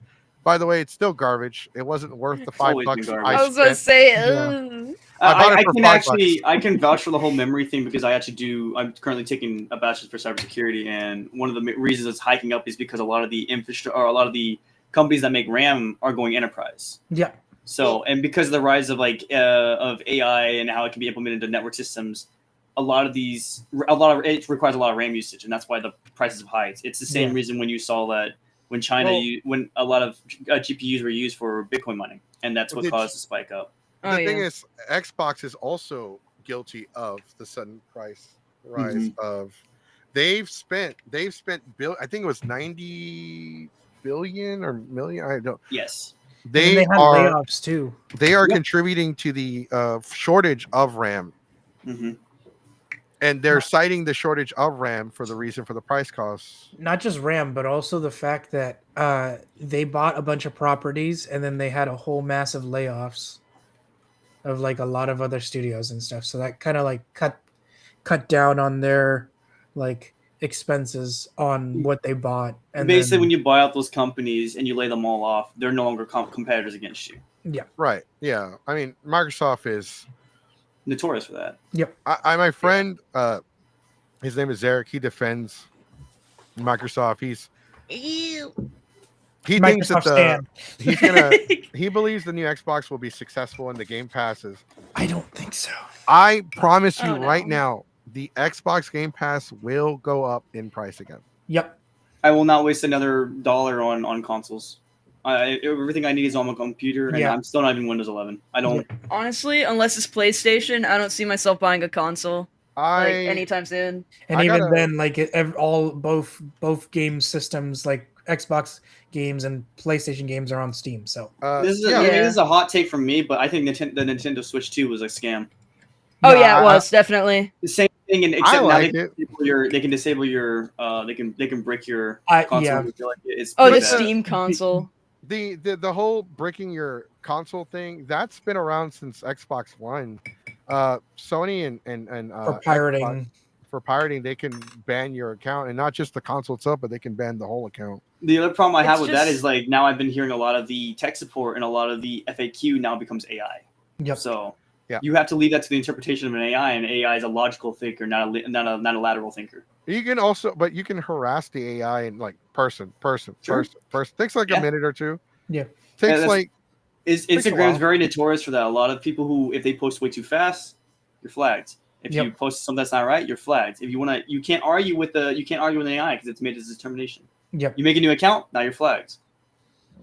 I don't want to be like, oh, I don't trust the AI. It's taking. It's Yeah, just You, there's pros yeah, and you don't cons want to for be everything. like the Sarah Connor. There's pros and cons for everything. No, yeah, he's not wrong. There really is pros and cons. I see the good in AI and what it could do to advance like technology and certain ways of like working it around, like integrating systems and whatnot. But then you also see the really bad sides of like companies the using biggest it as a fake out for employment for certain things like art. For me, and, it's the biggest threat to defamation, where Yes. a lot of people posting violates online privacy online. Yeah, that's And the I hate biggest- to tool that's say this too. continuously learning too. I hate to say this too. A lot of stuff like the AI art, it's whatever. I mean, I don't got a huge stance on it. What I do have a stance on is some of the product, some of the AI art thingies can generate CP. Yeah. Oh, It's yeah. really bad. It's just like you 'Cause said. my- The biggest problem is copyright infringement, and Yeah. I've noticed when I generate some of it, because I generate it myself. Why not? Because everybody uses it for reference. I do it for D&D. I'll notice little squiggies in the bottom right. I'm like, that was somebody's signature at one point before it got jumbled up. That's it's interesting. Because as an artist too, like my stance on AR is obviously going to be like, pointing towards the, oh, it's bad, get rid of it, it sucks, but it's like, it's a tool that can be used for reference, but at the same time, that's people's hard work that they probably either paid somebody or told somebody to pay them for, or something that, could be like something personal. Yeah, Because it takes it from everywhere. It doesn't matter where. Right, and going on the console thing or the whole thing with business uses it as an avenue to increase layoffs. They don't have to pay someone to do art when they can just. And one of the bad examples of it is Black Ops 7. Yeah. Oh yeah. I refuse. refuse. Yeah, and I refuse to buy it. And I don't hate AI art, but I don't think AI art should ever be in the same position as commercial. And nothing commercially should ever employ stuff like that. So say what you will about Go ahead. Crunchyroll, like there's a lot of bad decisions that they've made, but I am proud that at least they put their foot down on saying we are not going to use AI in our animes, That's like good. Oh, yeah. Amazon, because Amazon came out with a very popular anime adaptation and they used nothing but AI. They didn't hire no voice actors. They said, keep in mind, this is $1 trillion company. They said that they wanted to save money. Yeah. Because they said it was too expensive to pay a voice actor. And then and then I brought it up, I think, what was it, like last podcast episode or whatever. I'm like, voice actors do not make enough. No. The matter of the fact that people think the illusion of that voice actors are like rich, they are not rich. No. They probably at most maybe 10% of whatever that anime will sell. And that's based on the streaming platforms that utilizes that anime. And I talked about how like they utilize cons, going to conventions. That's where they mostly get their money. Besides if they have a side hustle, because majority of them, the ones that I've like seen like videos of people doing like panels and stuff and recording their panels, every single one has said, do not do voice acting as a full-time job. Do it as a side hustle. Do it as a hobby. You want to know something terrifying? Treyarch for I believe either Black Ops 6 or Black Ops 7 asked the voice actor for who does Woods, Frank Woods from they asked him if they can sign it if he could sign a contract to sell his voice to be used for AI. Yep. And that's horrifying. That's just absolutely outrageous. I mean, we saw what happened to I'm trying to remember his name. God damn it! You said his name. The guy from Fast and Furious? No, not from Fast and the Furious. Trying to damn it. The one who created Marvel. I'm trying to remember his name. Stan Lee. Stanley, yeah, Stanley. Whenever he passed away, Disney immediately jumped on it and now have his likeness and image to you whenever and however they want. Because you can't argue with him because he's a corpse now. Yep. Mm. Pull out the Ouija board. Let's negotiate. If he could go to court and use a Ouija board to sue them, he instantly would win. He'd say Like, no. All right, case closed. Judging for the plaintiff, that's all is dismissed. Dude. But going on, it's like the reason I would like to bring up the whole thing about the games is because it also corresponds with cons. Prices are going up, other things taking an attribution. When the economy is affected, so is everybody else, and it increases the likelihood of them not wanting to go to a con. And there's so many cons that are making or breaking, and like you said, not just the economy, but also like we just talked about it, like how we're going to have the what's it called, the tournament, the football tournament, and how tourists is going to go up, everything's going to go up. And not only just that, but just in general, like each year, the cost of living is going to keep going up and keep going up and keep going up. And that's right now, people are like, I know friends of mine who either haven't gone to cons or have gone to cons and stopped going to cons. And I have asked them, just why have you stopped going to cons? And the answer is the same every single time. And it's too expensive. It's too expensive to buy everything. Just like everything. And as everyone gets older, you have different priorities in life. Like conventions aren't. They won't be a high priority. Here's the thing: it's not just the cost of life, man. And I gotta fight you on that one. Sure. It's just there's too many cons. Yeah, that too. Oversaturation can also like dilute the market. It can, and like if you're like me, I've been going since 2007. I've been to more than like 300, right? Yeah. I'm almost 20 years in. There are weekends where I had to attend two in the same, like in Houston. I'm at Kamikaze. I'm sorry. I was at Delta H Con. I was at Comic Palooza. I was at Delta H Con or BotCon. I was at this convention and that convention. Like same weekend, different, same city, different cons. I had to go to both. And it's a lot of work. And it's like you see, not to shoot on cons or anything like that, because I love conventions. But a lot of the times it's like a lot of the same shit over and over and over. Yeah. You go Like, to the rinse and con, repeat. you get your ticket, you do the weapons inspection, you go to the artist alley and whoever's voice acting that, and then whatever panels they may have, and that's it. Yeah. When you first go to your convention, it's like a magic like no other else. Absolutely. When you go to once you've been to so many in a single year, that magic is gone. Yep. I know it sounds terrible and it sounds like, wow, you're anti-con or whatever the fuck. No, it's Unless the con does something new, innovative. Like a lot of cons are trying different things. Sure. It's just okay. Let's go to we have a game. Like we already know, registration, pick up badges, check in the hotel, check out the dealer's room, go to this panel, get drunk, pass out in the closet. While getting passed on the Or closet sleep in is a probably the best cardboard part of box. it, right? Yeah. I actually have an example for this to strengthen your argument. There is like I've been doing I've been cosplaying. I haven't been cosplaying like even past con. I was like probably doing one during Halloween and stuff. But I got serious in 2022. I got serious in 2023.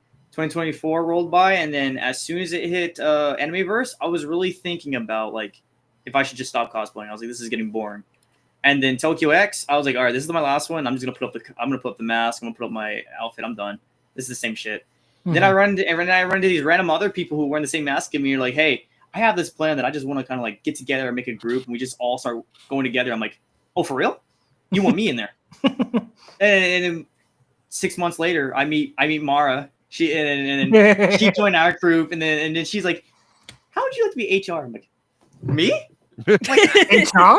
What? Like, yeah, how would you feel about running your own con? Like, I get to talk to people? No way! and my friends are like, how do you feel now that you run your own con? I'm like, honestly, I just all I did was just NPC. I'd stand still and do this the entire time. And then people are like, now you're running this con. Well, huh?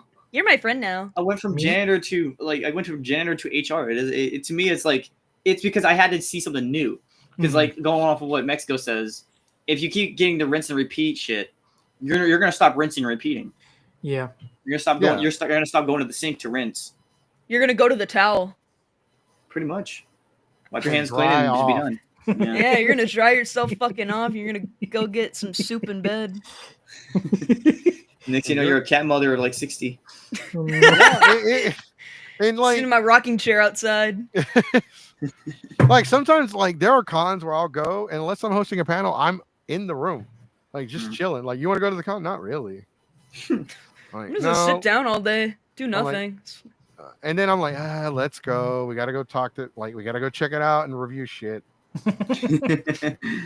And it's like that. It does feel like that. There are a few cons where I've legitimately enjoyed like being at the con. I was like, okay, this was fun. This was great. I got to, and like we have more fun as a group at Walmart in cosplay.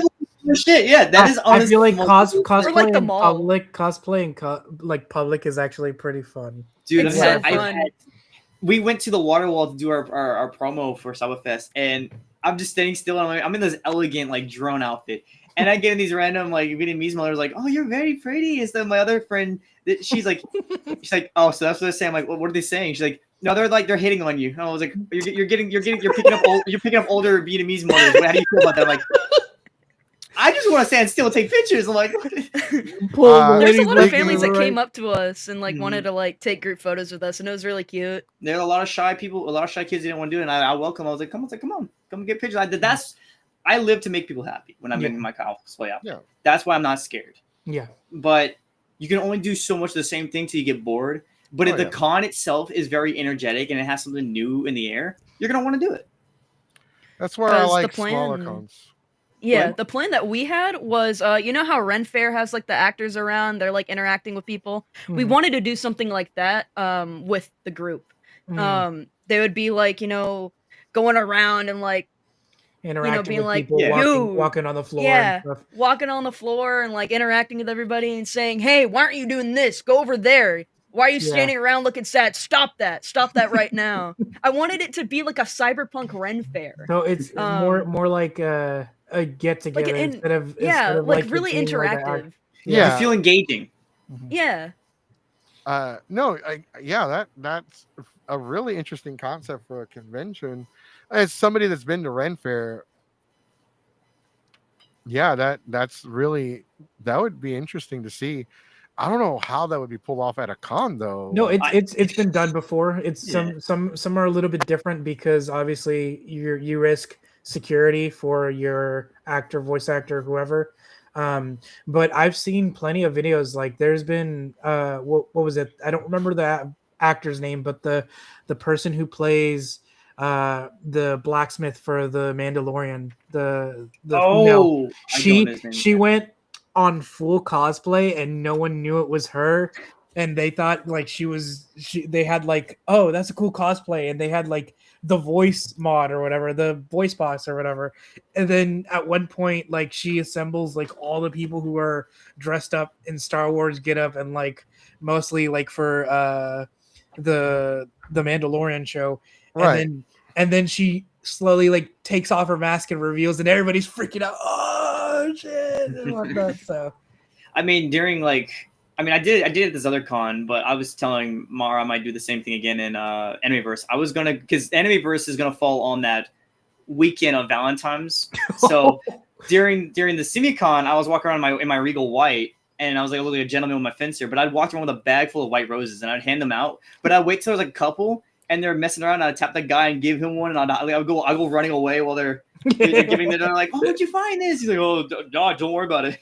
And I'll go and just give roses out, and it's like something I enjoy doing. I was like, "It's cool. It's beautiful," and it's like I'm gonna do that again in Animeverse. I feel like that really like I get also like the whole like romance and stuff. Like Valentine's Day is supposed to be like this, like, oh, it's only couples. I feel like you could still like celebrate that, but like in a more compassionate way and spreading love. I had an idea. What I was gonna do was I'm gonna do the roses again, but each rose would have a little sticky note to it, and you had to unravel it, and it'll tell you something inspirational, like your love, even if you don't feel it yourself. Oh, that's so good.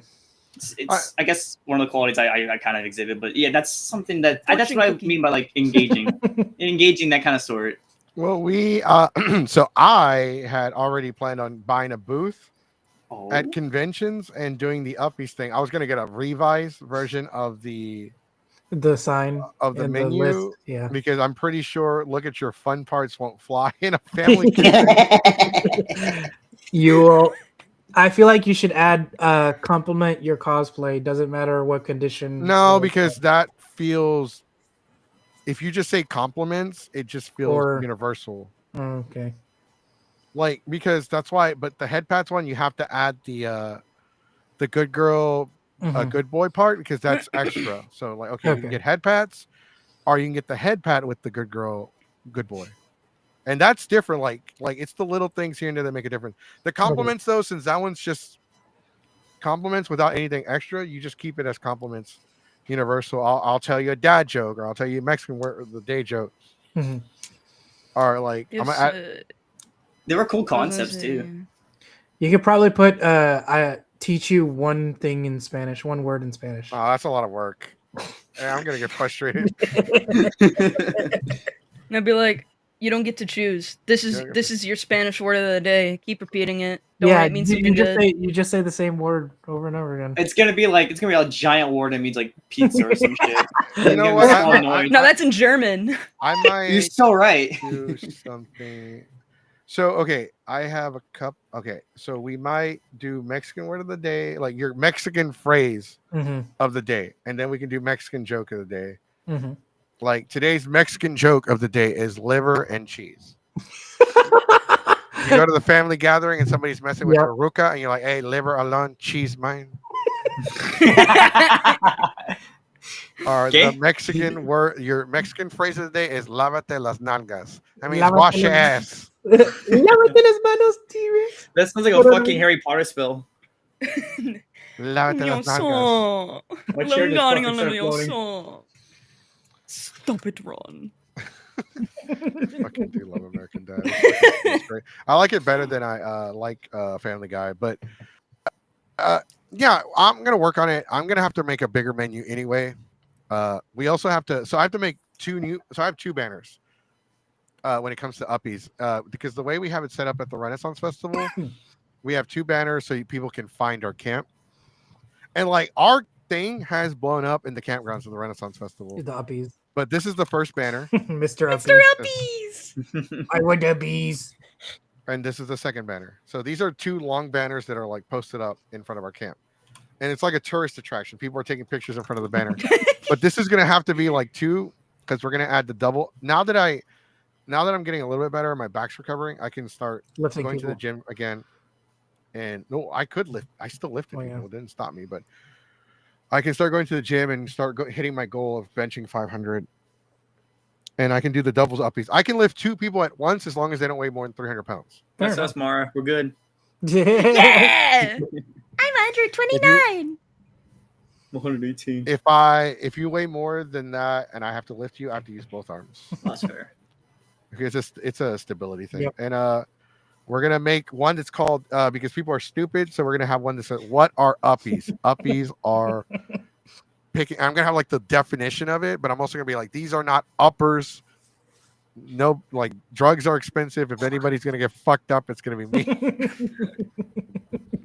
You get to watch. That's your drug. Yeah, that's your drug is wishing you were me. Watch me. Yeah. No, because like It should have been me. there was one girl like, no, uppies are drugs. Uppies are drugs. I'm like, no, they're not. You stupid. What kind of drugs are you? Because she pissed me off because she kept saying they were, and after multiple people had already told her they weren't. People. So what And she had planet never are you on? even been to Ren. She had never been to Ren Fair. She's not even from the state. She was just in the group chat, like not in the group chat. I'm sorry, the Facebook group. That's always the case. Who told her that uppies were drugs? What the hell? It's Her because uncle in they sound like prison. uppers. Mm. They sound like uppers, and uppers is like cocaine. Yeah, it's like pick me ups. Yep.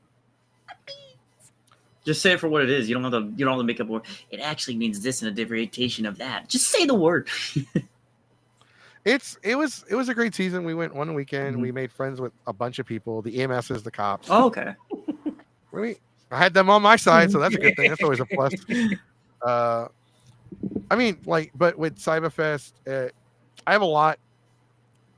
If we do the podcast there in person, I was wondering if I could talk to my group. We might have to get the group together, Diamond, and everyone pitches in, Yeah, get Sonic in there too. and we can So we're on a mission right now Oh, to get Eddie Guerrero's daughter on the podcast. Mhm. Who?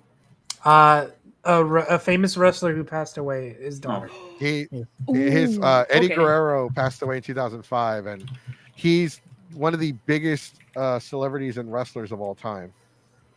He's not the first Hispanic Latino world champion, but he's the first Mexican American world champion And- in the WWE. Yeah, and he impacted a lot of people, not just I Hispanic remember people, this. everybody. LWO. Oh wow. Yeah. Yo, I love So- his cut, bro. Damn. So Eddie died in 2005, and that's when they started implementing a drug test in the WWE. So that's Did when it was an overdose. he had been clean for 4 years, but his entire life he did coke and drugs. And Oh, he So, drank a yeah. lot, and and it caught when up you to do a him. lot of drugs, And it caught when up. you do Damn. when you do so many things, like I feel like your body at some point is just gonna give out. Oh, I know. It's awful. Holy hell. He was clean for 4 years, and then he had heart failure Yeah. in his hotel room Mhm. Sunday, But- and it was a No, big like deal. didn't he also like have a problem like in the ring before? That was a storyline. Oh, okay. That was story. That was everyone thought that he had but it was part of the story. Eddie's like, I mean, we've had Jason David Frank's daughter Jenna Frank on the show before. We've had other people on the show. I would like to have Zilla Fatu, the son of Umaga, who's related. He's Roman Reigns' cousin. For anybody that knows who Roman Reigns is, Roman Reigns sounds the familiar. tribal chief. He's Oh, Umanga's yeah. son, Yeah. by the way. I want Zilla on the show. I want Eddie's daughter on the show. There's a lot of people I want on the show. So if we were to do something with Saiba, I think it would probably be like very difficult to have them there in person. Mhm. But I think it's manageable. Like we normally don't do shows at the cons because we're panelists Yeah. and we're usually running panels. Yeah. Right. It's just because it also like half the group is like wandering because we have friends and they'll wander around the con and they'll tell me, okay, this is what happened. This is what we saw. This is what we did. This is like, was it fun? Like, yeah, it was. And like, plus our group, like we're less on the drinking part now because we're older, but we still drink. Like at Delta every year, we throw a huge party, like a room big party. fucking party. We throw a big room party. We book the suite with the 2 connecting rooms, so it turns into 3 rooms. We threw my birthday one like 4 days ago, and ask Mar. I was laid out face first, and the founders of our group was also laid out. One's tucked in his couch, a little blanket on him. The other's like Jesus. hugging someone else's Dude, leg. It's Oh yeah, he was hugging my leg. yeah, that's what it was. So in our since it's 3 connecting rooms, we had 12 people sleeping there. Everyone slept on a bed. Oh. Like if we crammed a shit ton of people in there, we could probably fit like 30 people. God damn. But like that's how big these rooms are. At the West Chase, we get the suite and we throw a party, and our party lasted until 6 in the morning. And at one point, I was like, "Dude, get the fuck out! I'm tired.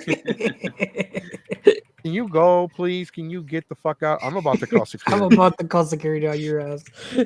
Like I was even like, "God damn it!" Because nobody like. There's a door that it's just like a little mini hallway, so there's a door to that little hallway that we can close. So it, like the sound's already muffled, but it muffles it even more. Yeah. So There's no like, more. There's not a lot of noise coming out unless. Yeah, you can't hear shit from the hallway. If you're the neighbor, and like the neighbor, there's already one room in between us and our next neighbor that's owned by us. Right. So like the amount of noise they can probably hear is not a lot either. Like so, like we even had a concert. We had a metal band perform one year in our hotel room. Like they did an acoustic where they had the drums and everything, but they had like this little brushes for the drum. They did a concert. It was great for the con. We do these parties for Delta. There's a lot that we could probably do for Saiba. I can think about it. It's going to take me a while, but it just depends on because like I don't know the layout of the con or how things are going to operate just yet. Or Right. I'm sure it's always something you can always talk to Alex about because right. It's something that I'll talk to him about, but it'll have to probably be something that I'll have to think about for 2027 because I need to see 2026 and I have to get that visual right in there first Yeah. because like like the best I can do right now without seeing the con, without is logistics. Is if you do run late, I would offer karaoke. Like, hey, if you want karaoke, Oh yeah. we'll do it. We won't charge you. We'll, the only thing we charge is like, okay, we want badges. Like, I want X That's amount of about badges. it. Oh, yeah. I feel like it's kind of a given. No, Right? Yeah, but sometimes I have to fight with the con. That's ridiculous. How does that Well, because compute they if only you're give you gonna like, be- oh, like, okay, we can give you like 2 or 3 badges. Like, no, I need 5 or 6. I had a trade show like offer me like tickets for everybody. They all come, and I was like, all right, what do you need me to do? Oh, we just want an ad. We did the ad. He said, okay, let us know how many tickets you want. I'm like, just like that? Okay.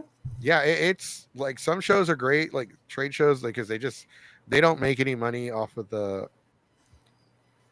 of like the ticket sales. Really, They do, make it but off not of as the much. TCG. Yeah. Mhm.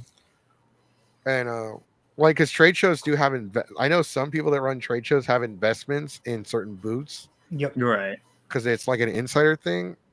I know there's a lot of people that own booths that also own conventions. I'm not gonna like start outing them, but yeah, Sure. I know some conventions do have like they'll have a booth there, and it's like they're the owners of the con, but they're running a booth, so they're Yeah. gonna make more money. They want to maximize on their cash that they're gonna make already. They're gonna make more. Like if they like look, okay, Diamond, I'll give you a badge, right? You just Mhm. saved $40. That's $40 that you could spend in the dealer's room. Yeah. Yep. And because you got to keep the vendors happy, because vendors talk. Yeah. Vendors do talk. Like, don't think that Oh, yeah. vendors are in competition and they hate each other. No. Right. Yeah. I at Onicon, they were like 2 of them were hanging out, talking to each other, watching each Yep. other's booth, and they're like, man, they gave them like some paperwork to sign. They're like, man, fuck this, and they were like talking shit. People do talk shit. People will talk bad about a convention. People do share info, and it's like it's the panelists talk. The panelists talk to each other. You Mhm. piss one panelist off, You're gonna piss them all off. you're well, not maybe not. I don't know. But Well, like they'll yeah. tell the others like, hey man, they treated me like shit. It's like ants in a colony. Like you have to be really careful with them. Yeah, with panelists is a little bit different because we like some of us do bump heads. Like some people don't like the way I run my shit, and I don't like the way they run their shit. When I say I'm chaotic, I am. I don't have a script. I don't have anything like that. I feel like improvisation's kind of a pretty cool tool to have, though. It's a good Yeah. skill set. I know Especially I saw when- it a lot at Sumi. Like where they're like watching each other's booths. I thought that was really cute. I was watching over a booth too. I was like, and then like certain vendors know each other, and it's like one guy's like, "No, I got you, man." I was like, "Oh, for real?" I was like, "Yeah, man, because you were looking out for that other person. I got you." I'm like, "What you want?" I'm like, "Oh, Yeah, that thing. It looks funny." it's a smaller community than people realize because it's a lot of the same vendors. It's a lot of the same nowadays, and this is what kind of pisses me off. With panelists, it's a lot of the same panelists Yeah. at a lot of cons. And the thing Yeah. is, I'm getting older, and some of the other panelists are my age, Right. and I think they can see themselves doing this shit forever, Yep. and I cannot. I don't want to do this forever. I like the karaoke thing. I like running it. I don't have to run around. I would rather like we do it for San Japan, and I don't. If we do come back next year for San Japan, I definitely want to be there all day instead of doing panels Mhm. because it's consistent. I'm in one booth. I can sit there. I can watch it. I can make jokes, have fun, and if I need food, I have somebody run out and give me food, or I can like take off for an hour or two. Mhm.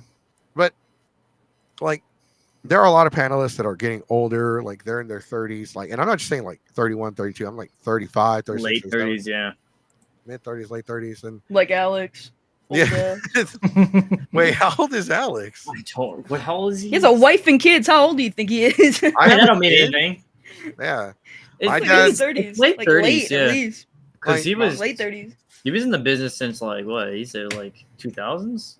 Or Yeah. he's Like a been messing teenager, around I since think. 2000s. Yeah. Yeah, he said he was been around we 2000s. we might be closer to the same age because I'm Might be. Yeah. yeah, I'm I was 37. about to say. I mean, I think he's 37. I only mess around with, remember. with cosplays and stuff, but it's like there's a lot of people I keep running into the same people in all the Houston areas, and it's like Mhm.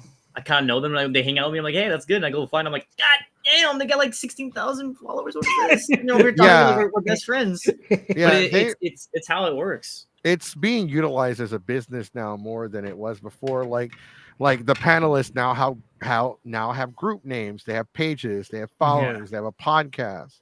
I mean, we're guilty of that shit too. Sure. Who hasn't done it, right? It's like who feels need to blame anybody in particular. It's just how it is right now. Right. It's literally networking. That's what I do. Like for my content, I try so much to like look at who I'm watching too, and like if I see a game that's as messed up as it is, you know, you're not technically you shouldn't be following trends, but like if I see a good game that I feel like I would like with my friends, I'm gonna get it and record it. Sure. That's what I do. Well, like so, but cosplayers are doing it, bands are doing it, everybody does it. Everybody does it, but it's not a bad. It's not a bad not. skill set. It's good. It's good to have acknowledgement of networking and being able to establish it.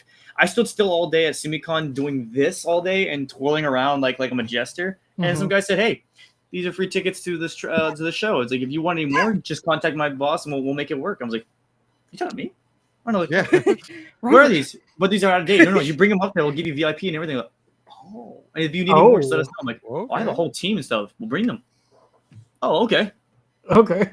Say less, fam. Hey guys, I got some free tickets. Yeah, he's he is also he's going a long way for us too. And I was like, do you want us to do this ad? He's like, yeah. I was like, let's do it at the waterfall, and we did it just super fast for him. He's like, these are perfect, and he released them. I was like, that's amazing. It's great because I'm looking at our viewer count, and we still have like a good number of people. Like so we have most of our viewers are from Discord.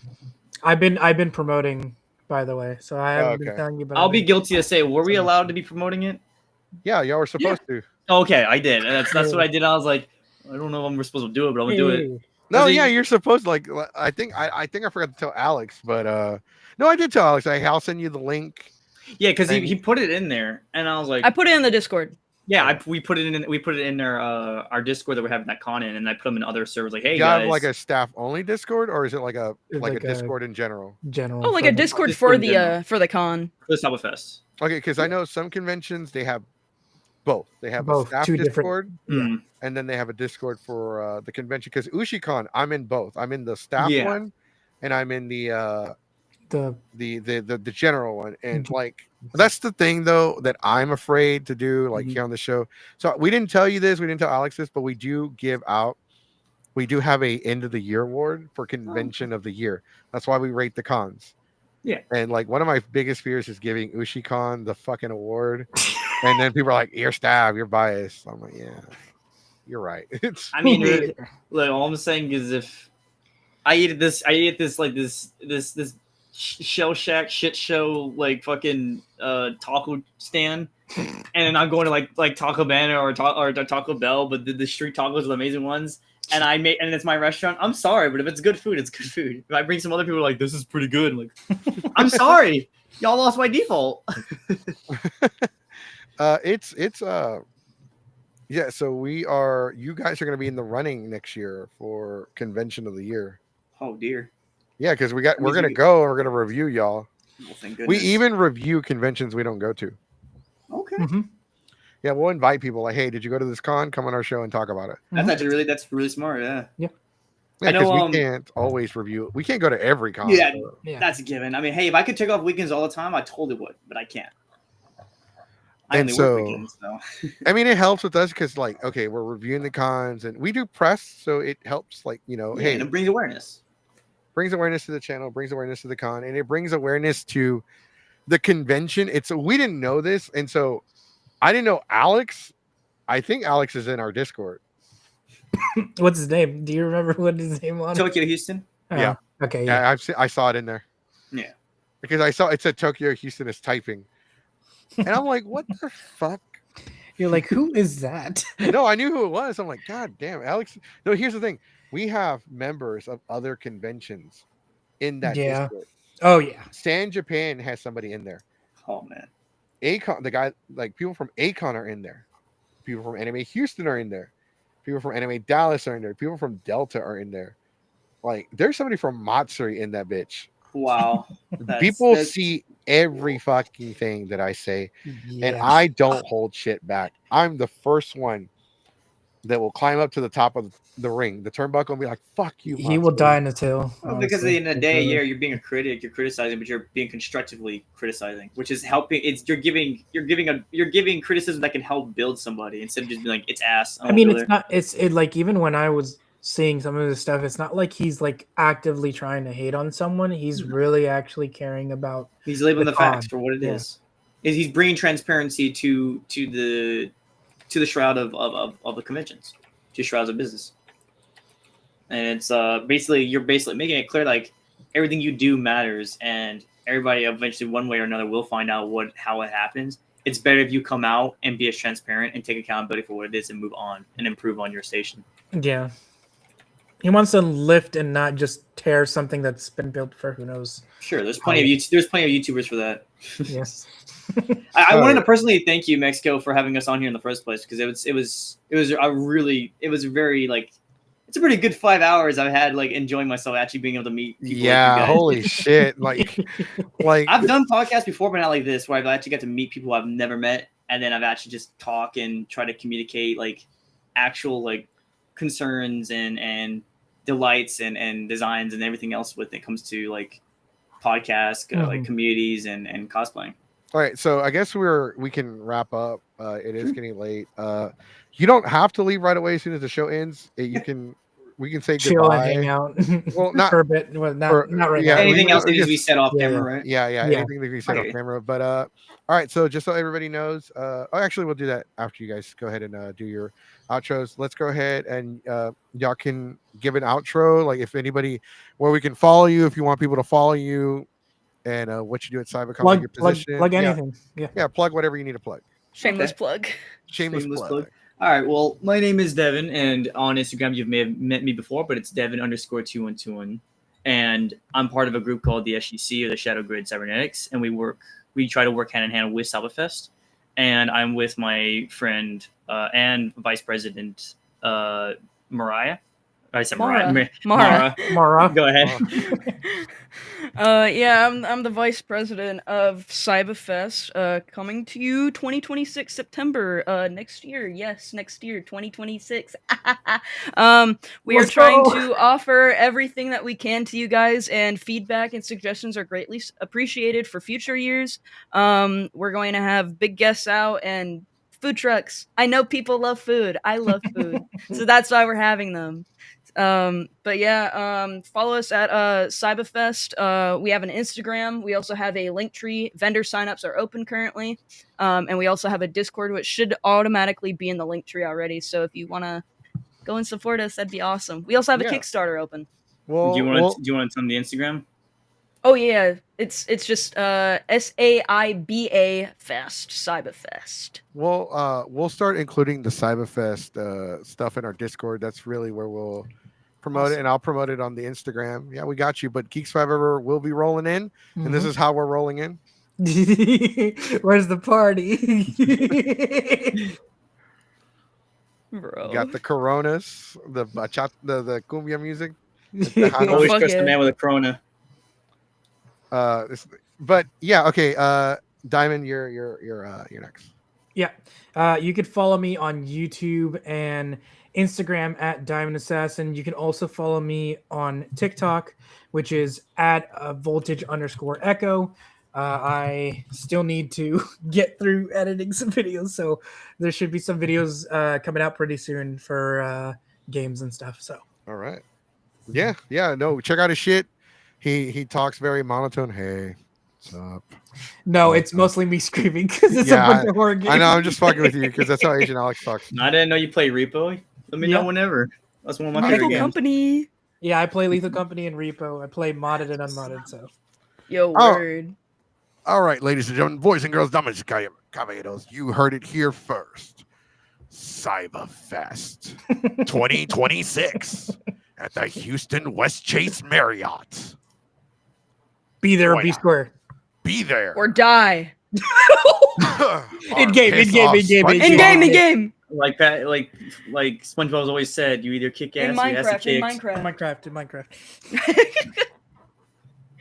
Don't be like the other people that like to turn Eevee into the ghost type Pokemon. Oh my god. Be at Saibafest. Truth nuke. All right. So don't forget, ladies and gentlemen, boys and girls, next week is Christmas Eve. We will be live streaming. I don't know if Diamond's going to be here. Yes, I will be here. Mara and Devin, you're both welcome to join the show at any point y'all feel like it. You know, not to just talk about Cyberfest, but just to talk about, just to hang out and talk. We do have our specials. Let's go ahead and get over that. The January after New Year's. That's right. January 5th. I said the 4th. I fucked up. And I'll remind Sheriff, January 5th is our first special of the year. That's right. Geeks 5 Ever Kinks. We're talking about kinks. And don't forget, February, we are officially announcing it. Our Valentine's Day special. Geeks 5 Ever is going to have a couple of couples, geek-related, Renaissance-related couples to come on to talk about the things that make them go. Also, don't forget, our Queens of Cosplay special is going to happen next year. Our all Spanish podcast episode is going to happen next year. Season 6 of the Geeks 5 Ever podcast begins January 5th. We're no longer going on hiatus. We're just going to transition new logos, new schedules, longer shows, pissing off my co-host. Don't forget, tomorrow we have, we're going to live stream Gears of War. We're going to live stream Gears of War on the PS5. And Friday, we're going to live stream Mega Dimensions, Pokemon Legends A to Z. Let's see how far I can get pissed off with that game. It's already pissing me the fuck off. And we might do a live stream of Digimon Story, Stranger Danger. I know it's called Time Stranger, but I like Stranger Danger more. Don't forget Monday to join us for our regular podcast. I don't know what we're going to talk about yet, but we do have, I think Gamma Base might be coming on. We're going to interview Zilla Fatu and Eddie Guerrero's daughter. They're going to come on the show. It's going to happen. It's going to fucking happen. We're going to make it happen.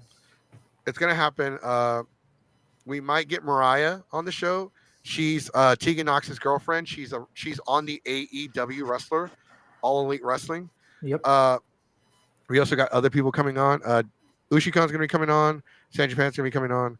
I don't know who else we have coming on because this year's wrapping up. We don't really do guests towards the end of the year.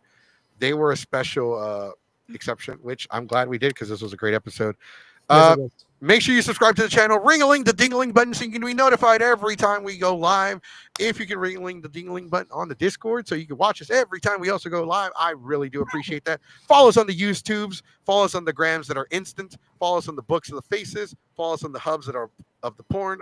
Oh, we're not on there. Cornhub. Follow us on Cornhub. We're not on Cornhub. We're in Texas. We're not on Cornhub. Even that's banned. You're banned, sir. We're banned. And we've been demonetized. We have new things coming up next year, next year coming up. So many things, more conventions, more stuff we're doing. Also, next week it is Christmas, so we are going to be on. But like I said, the co-host might not be on. I'm going to be on. I'm going to be on, guaranteed, because I'm not doing anything. So. Yeah. Well, you're Hispanic. I thought you were going to be doing something Christmas Eve. No, my parents are going to Mexico. I have to stay because of work. No, all right, ladies and gentlemen, boys and girls, have a good night. Stay classy and stay away from Taco Bell. Bye. You okay?